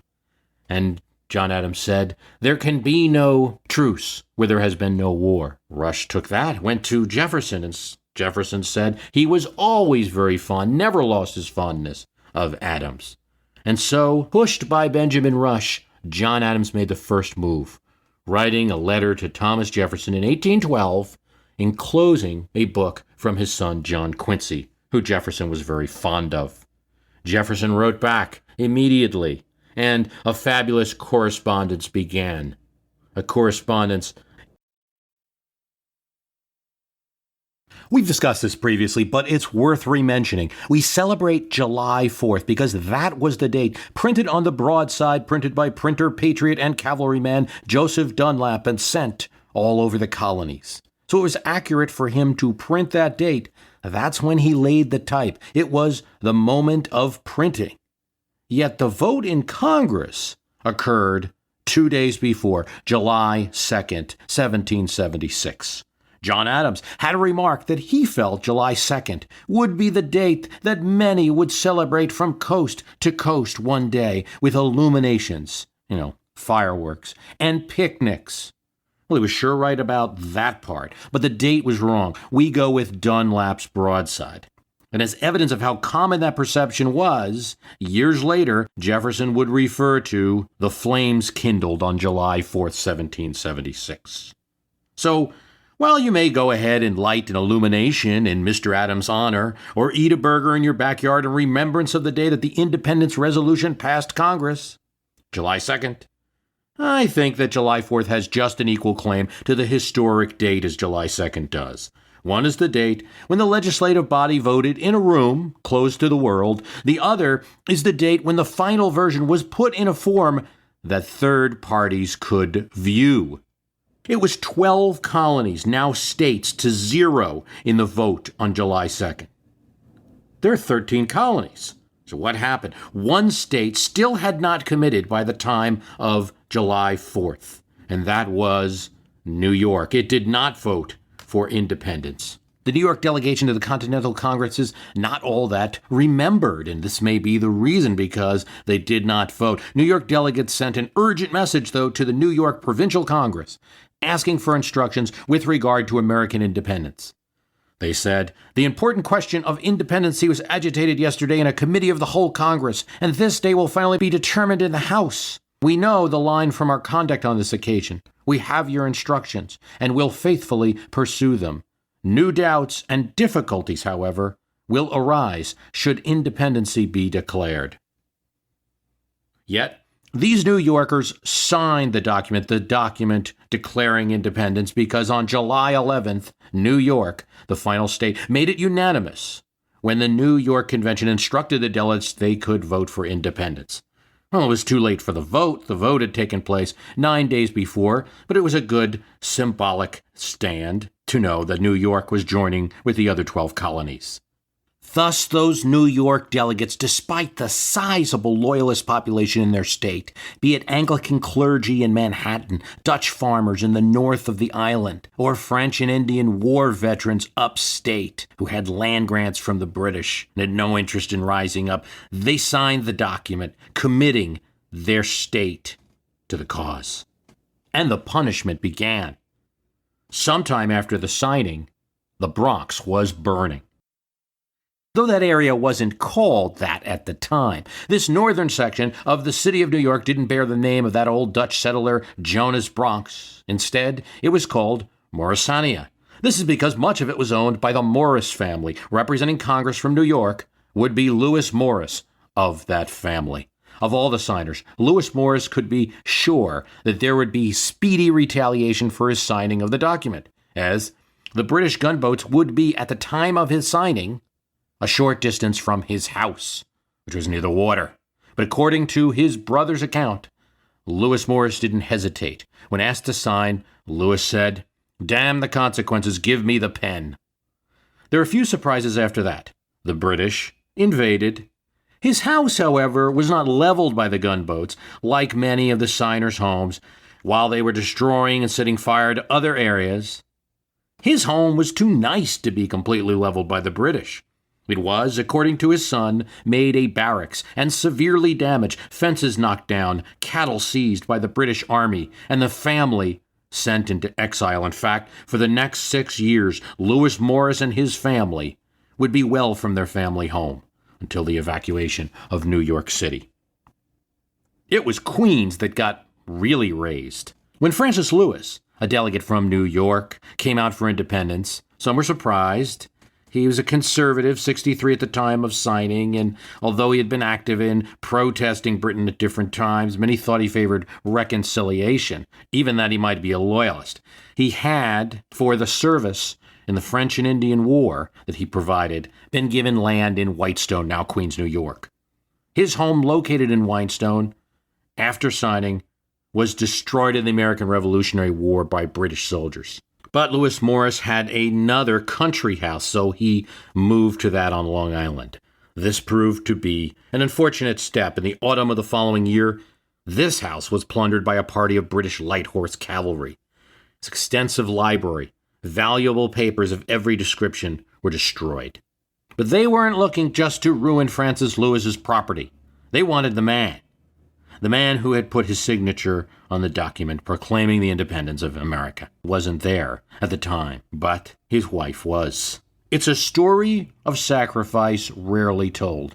According to the accounts, Elizabeth remained calm as the British soldiers advanced and a British warship opened fire on the house.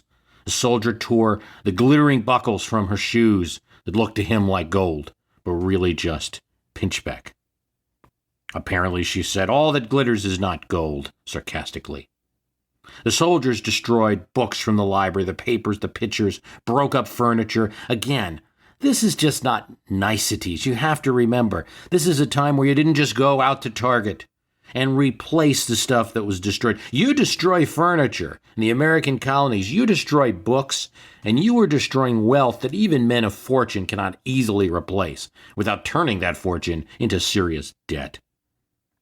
But the property destruction was not the worst part. After pillaging the house, they took Elizabeth Lewis captive and threw her into prison without a bed or a change of clothing and with scant food. Eventually, this capture was brought to the attention of General Washington, and he ordered the arrest of Mrs. Barron, the wife of the British Paymaster General, and made it known that his captives would receive the same treatment as Mrs. Lewis unless an exchange was made. You take one of our wives, we'll go to Philadelphia, which at the time we control. Take one of yours. The exchange was arranged, and Elizabeth Lewis was returned, but her health was seriously impaired due to the captivity and imprisonment. Imprisonment was not fun. Not that imprisonment today is fun, but it was 10 times worse. After her captivity, she rejoined Francis Lewis in Philadelphia, but in serious broken health, and died in June 1779. Francis Lewis at her side. Elizabeth Lewis is not remembered as many of the patriot Americans who sacrificed in the Revolution, but should be. Some of the great names from New York that would deserve mention in any recollection of the founding of the country, Alexander Hamilton, John Jay, George Clinton, were not present at this event. Hamilton had just moved to the country and would be attending Columbia and would be starting a little militia operation on the side, but was not part of the Continental Congress. Clinton would be in the Continental Congress, but was busy in New York during the time of the signing. Representing the city of New York, it was not surprising, would be a member of the Livingston family. Philip Livingston was from a family that had a long history and would have a long future in the politics of the new nation of the United States. He was not able to attend the Continental Congress as a delegate from New York when the Congress voted for independence in July. A former alderman, the equivalent of a city councilman in New York in the 1750s, he disapproved of total independence from England. He was a merchant and thought it would impact business too much. But when Congress decided, Livingston did his duty. He made it to Philadelphia in time to sign the document.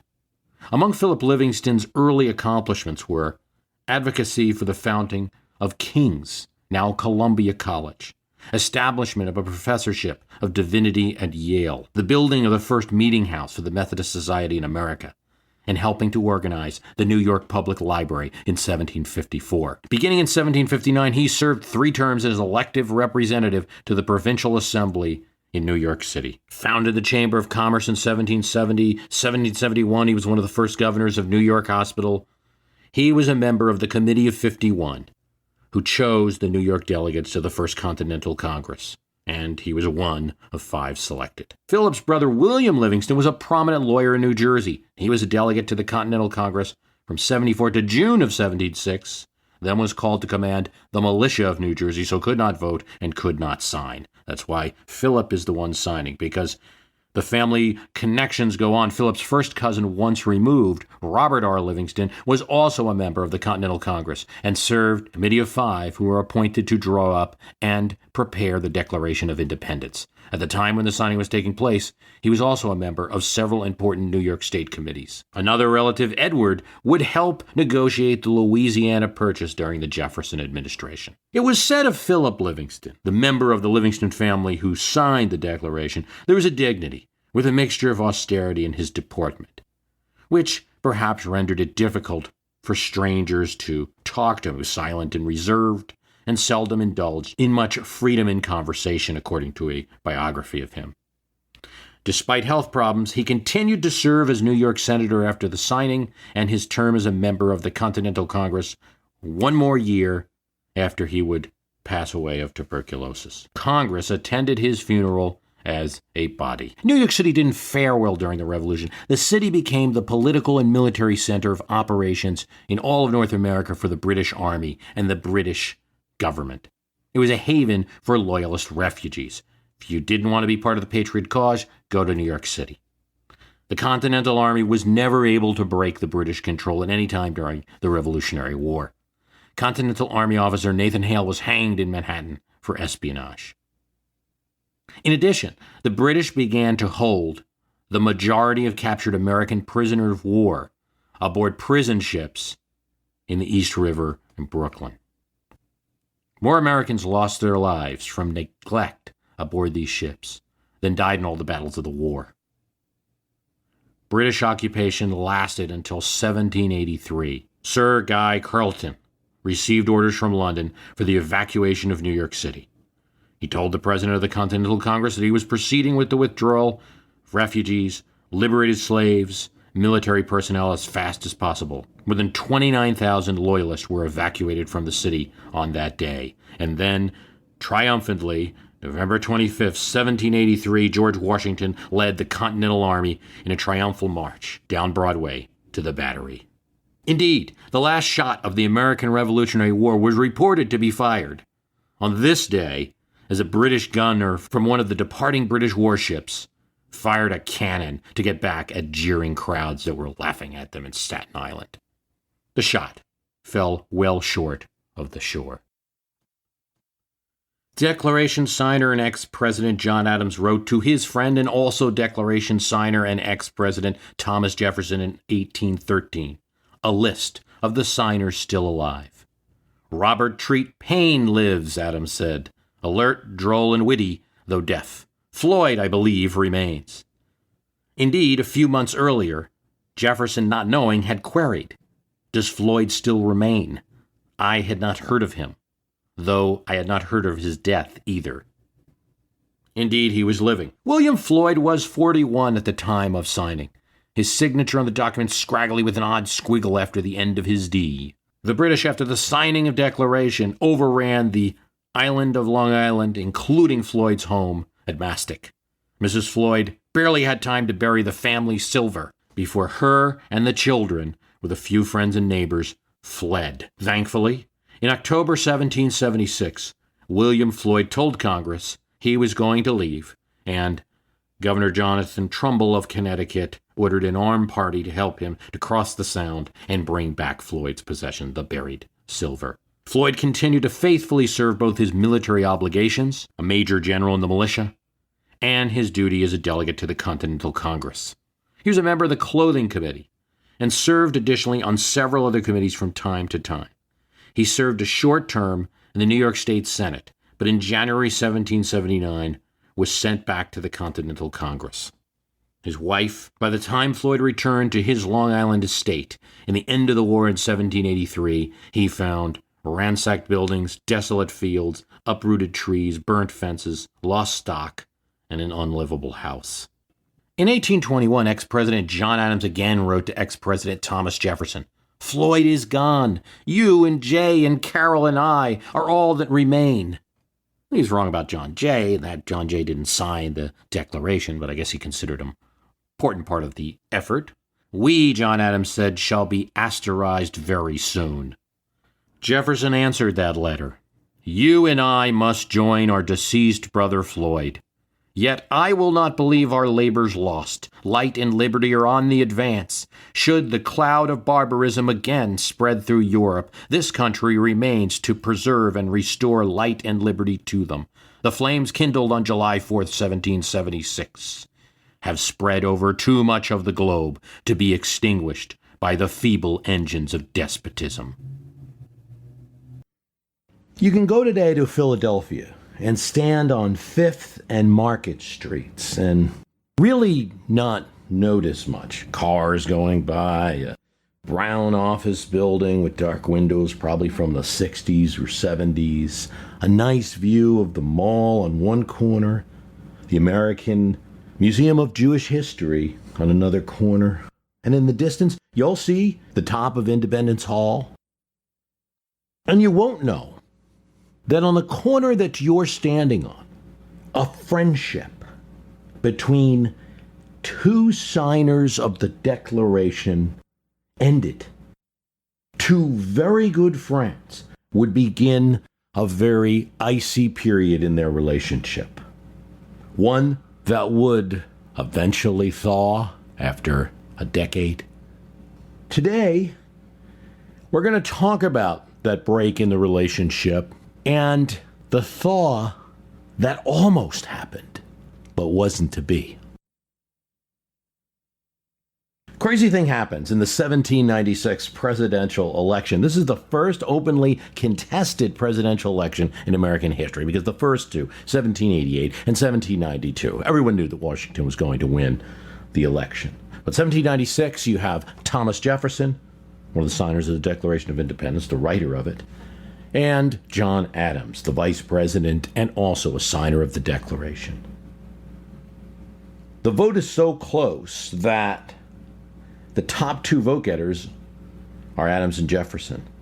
Adams gets a few more electoral votes, thus he becomes president, and Jefferson vice president. Yet politically, they weren't running on the same party as a president and vice president would today. They were on opposite tickets. Now, there wasn't really tickets, but there were people promoting the various candidates at the time. And the same people who were supporting Jefferson were not supporting Adams. They were opposed politically. There was a different set of policies that each wanted to pursue. Jefferson was part of the budding Republican movement. Adams was more of a Federalist. He didn't identify that way, but according to Jefferson, he was surrounded by Hamiltonians. But one thing's clear. The vote of the people having been cast, Thomas Jefferson doesn't look at the situation and says, well, I'm not going to take the vice presidency. James Madison writes to him and says, Jefferson, you've got to take the office. Oh, yes, I will, Jefferson writes back. It's no problem serving under Adams. He's always been my senior.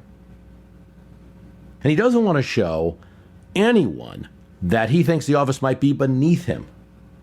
He rushes to Philadelphia upon hearing he's elected to take office. It's terrible winter, but he still makes it. Goes to Philadelphia, presides over the Senate as he's supposed to. He's there for the inauguration. He's sworn in, and then watches as Adams is sworn in as president. And after the ceremony, they meet, Jefferson and Adams, first in a hotel.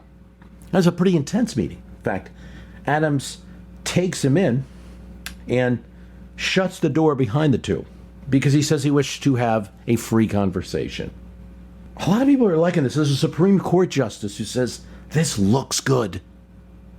They're dining together. It's good for the country.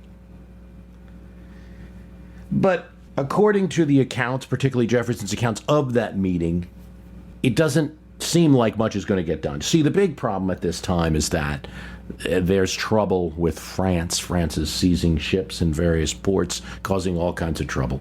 And we need to send a diplomatic mission there. So Adams wishes to explore with Jefferson the idea that perhaps Jefferson would go. But the way that he phrases it, of course, is, well, I know you're vice president, and I don't even know if constitutionally it would be a good idea for the vice president to go to France. But I want you to know that I'm considering it, that sort of thing. Jefferson's thinking, we know from his account, that he has no interest in going back to Europe. He lived there for quite a long time, was happy to be back in America. See, even as vice president in Philadelphia, he could still return to Virginia quite often. There weren't that many duties at the office that would keep him away that long. He goes to Europe. He's away from his farm again. There's different accounts about what happened in the meeting, but from Jefferson's point of view, he suggests that Adams had asked him, well, if you probably can't go because you're vice president, but how about Madison? Would James Madison be willing to go? Well, there's two ways to look at this situation. One is that it's nice to invite people of the opposite political persuasion to help you with a major mission. The other is that you might be setting them up for blame if the mission doesn't work. And the other is that you might be removing these opponents from the political scene in the United States if they're busy abroad. So there's all these different interpretations of what could have been happening here. Of course, for Adams' account, he was just exploring the best options for the country. Jefferson agrees that he'll ask his friend Madison if he would do it. That meeting's over. Of course, Jefferson talks to Madison, and Madison declines. He's not interested in going to Europe any more than Jefferson is. Also, in the meantime, Adams gets some negative feedback from his Federalist supporters about sending Jefferson over there. They just simply do not like Jefferson, and why don't you send some other people like Thomas Pickering or someone like that? The second meeting between President Adams now and Vice President Jefferson is on 5th and Market in Philadelphia. And they have a brief conversation. Counts differ a little bit, but from Jefferson's point of view, he relays that Madison won't do it, and Adams says something to the effect, well, I've been rethinking that anyway. The impression Jefferson gets is that Adams has been consulting with his Federalist allies and wouldn't want to send him or Madison on the mission anyway, wants to take care of things with his party supporters alone. But whatever happened in that conversation on 5th and Market, Jefferson says, Adams never consulted with me about matters of government again. On that, both sides agree. There was very little conversation after that. Now, all of this is kind of strange, that the moment that they would both reach elective offices in the United States that they helped to create, that it would be the moment that they would stop talking to each other, because they had been friends for so long. They were traveling abroad, and Adams was the minister to England, and Thomas Jefferson to France. Indeed, the families were intertwined. John Adams' wife, Abigail, and Thomas Jefferson, they exchanged letters. John Adams and Jefferson exchanged letters the whole period that they're living abroad. In fact, Thomas Jefferson and Abigail Adams exchanged more than 40 letters during the 3 years when she lived in London and he was in Paris. It was a lively correspondence. They talked about news from America, the European scene, arts, politics, the like. The same with the letters between Jefferson and Adams. When Adams called upon Jefferson for shopping favors, Jefferson was not hesitant to respond. Here's one from Abigail Adams to Jefferson. Mrs. Adams presents her respectable compliments to Mr. Jefferson and asks him for the favor of him to permit Petit to purchase her 10 ells of double florins of any fashionable color. This is a type of silk shoes. Now Jefferson asks in return, can she get him some needed tablecloths and dinner napkins, the kind that we used to import from England? In December 1786, Jefferson asks Abigail Adams for more than a shopping favor. Here's what he writes. My friends write me that they will send my little daughter to me by a vessel which sails in May for England. He notified his friend. I have taken the liberty to tell them that you would be so good as to take her under your wing till I can have notice to send for her. 6 months later, Abigail writes to Jefferson that Mary Jefferson, called Polly in the letters, had arrived safely. By the time that Jefferson is able to get an escort to bring his daughter to Paris, his daughter had formed an enduring attachment to Abigail, saw in her a kind of daughterly affection. Between Abigail and John Adams, Jefferson is writing over 100 letters during the period that he's living abroad to them. And there's even a few letters right up to the point of the 1796 presidential election. And Jefferson writes in one, oh, the papers are saying that you and I are opponents, but you know that can't personally be the case, and things like this. And when it's clear that Adams wins the election, he writes a letter, Jefferson writes a letter to Adams. Oh, I never thought that anything else would happen. So the letters continue. I mean, they slow down a little bit when each of them is getting involved in government, but the letters don't stop until that time on 5th and Market.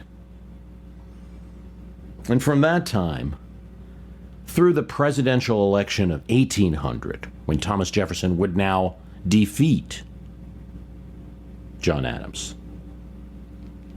The first time a sitting vice president beat a president. There's no letters. And we live in an era now of kind of texting. It's very popular. If you're getting text from somebody on a regular basis and all of a sudden it stops. Some of us, modern times, we'll notice something like that over the period of a day. Oh, I didn't send me a text today. This is nearly 4 years. Jefferson beats Adams in the presidential election. Then there is one letter between them. And here it is. To Thomas Jefferson, from John Adams. Washington, February 20th, 1801. Sir, in order to save you the trouble and expense of purchasing horses and carriages, which will not be necessary, I have to inform you that I shall leave in the stables of the United States 7 horses and 2 carriages with harness, the property of the United States. These may not be suitable for you, but they will certainly save you a considerable expense, as they belong to the stud of the President's household. I have the honor to be with great respect, sir, your most obedient and humble servant, John Adams. So you get lots of letters, no letters, and then, oh, I left the horses for you in the stable. Good luck. And it's a decade before those two are going to talk again. We'll talk about that a little later. But I do want to talk about an event in between that occurs that almost stopped this little thaw in communication.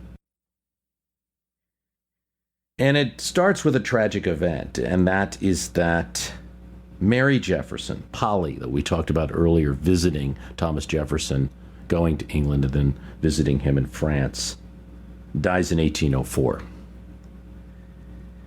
This is her 3rd child. 2 of her children would die.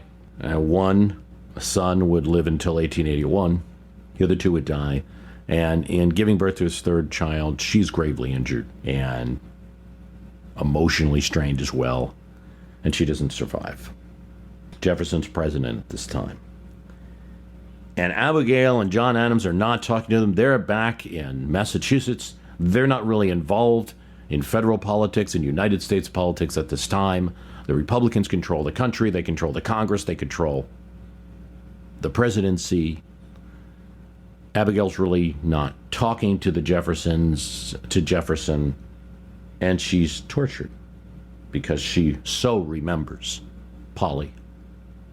And as much as she's mad at Jefferson for various political events that have gone on, including one that's going to get real personal, and it'll come up soon, she can't get it out of her head that she's got to be a better person than this. This must be killing him. And so she writes to Jefferson, out of the blue, in 1804. Reasons for various kinds withheld my pen until the powerful feelings of my heart have burst through the restraint and called upon me to shed the tear of sorrow over the departed remains of your beloved and deserving daughter, the attachment which I formed for her when you committed her to my care upon her arrival in a foreign land has remained with me to this hour. The tender scene of her separation from me rose to my recollection when she clung around my neck and wet my bosom with her tears. That you may derive comfort and consolation in this day of your sorrow and affection is the sincere and ardent wish of her who once took pleasure in subscribing herself your friend. Now, it is a nice letter in many ways, but Jefferson notices something. You may have noticed it too. She says friend only in the past tense. Jefferson writes back, the affectionate sentiments which you have had the goodness to express in your letter of May 20th towards my dear departed daughter have awakened in me sensibilities natural to the occasion, and recalled your kindnesses to her, which I shall ever remember with gratitude and friendship. I can assure you with truth, they had made an indelible impression on her mind, and that, to the last, on our meetings after long separations, whether I had learned lately of you and how you did, were among her earliest of her inquiries. He could have stopped there, and he doesn't. He had something else. In giving you this assurance, I perform a sacred duty for her, and at the same time I am thankful for the occasion furnished me of expressing my regret that circumstances should have arisen which have seemed to draw a line of separation between us. The friendship which you honored me has ever been valued and fully reciprocated, and although events have been passing which might be trying on some minds, I never believed yours to be that kind, nor felt that my own was. Okay. And that isn't so bad, maybe a little bit further than he needed to go with a letter such as Mrs. Adams wrote. But he writes more. I can say with truth that one act of Mr. Adams' life, and one only, ever gave me a moment's personal displeasure. I did consider his last appointments to office as personally unkind. They were from among my most ardent political enemies. This is referring to the midnight appointments, the last day of the Adams presidency. He's still making all kinds of appointments, putting Federalists, Hamiltonian supporters into various offices. He continues, from whom no faithful cooperation could ever be expected, and laid me under the embarrassment of acting through men whose views were to defeat mine, or to encounter the odium of putting others in their places. It seemed but common justice to leave a successor free, to act by instruments of his own choice. If my respect for him did not permit me to ascribe the whole blame to the influence of others, it left something for friendship to forgive. I forgave it cordially, and returned to the same state of esteem and respect for him which had so long subsisted. Well, okay, now he's taking a letter, sorry about the loss of your daughter, and in replying, he's really getting into politics. This forced Abigail Adams to write another letter, and there would be several that would follow. But in the next letter, she says, your letter of June 13th came duly to hand, if it had contained no other sentiments and opinions than those which my letter of condolence could have excited, and which are expressed in the first page of your reply, our correspondence would have terminated here. But you have been pleased to enter upon some subjects which call for a reply, and as you observe that you have wished for an opportunity to express your sentiments, I have given them every weight they claim. Then she quotes him. One act of Mr. Adams' life, and one only, you repeat, ever gave me a moment's personal displeasure. I did think his last appointments to office personally unkind. They were from among my most ardent political enemies. She quotes that. As this act, I am certain, was not intended to give any personal pain or offense, I think it a duty to explain it, as so far as he knew his views and designs. The Constitution empowers the president to fill up offices as they become vacant. It was in the exercise of this power that appointments were made, and characters selected from whom Mr. Adams considered as men faithful to the Constitution, and where he personally knew them, such as were capable of fulfilling their duty to their country. This was done by President Washington equally in the last days of his administration, so not an office remained vacant for his successor to fill upon his coming to office. No offense was given by it, and no personal unkindness thought of it. But the different political opinions which might have so unhappily divided our country must have given rise to the idea that personal unkindness was intended. You will please recollect, sir, that at the time these appointments were made, there was not any certainty that the presidency would devolve upon you.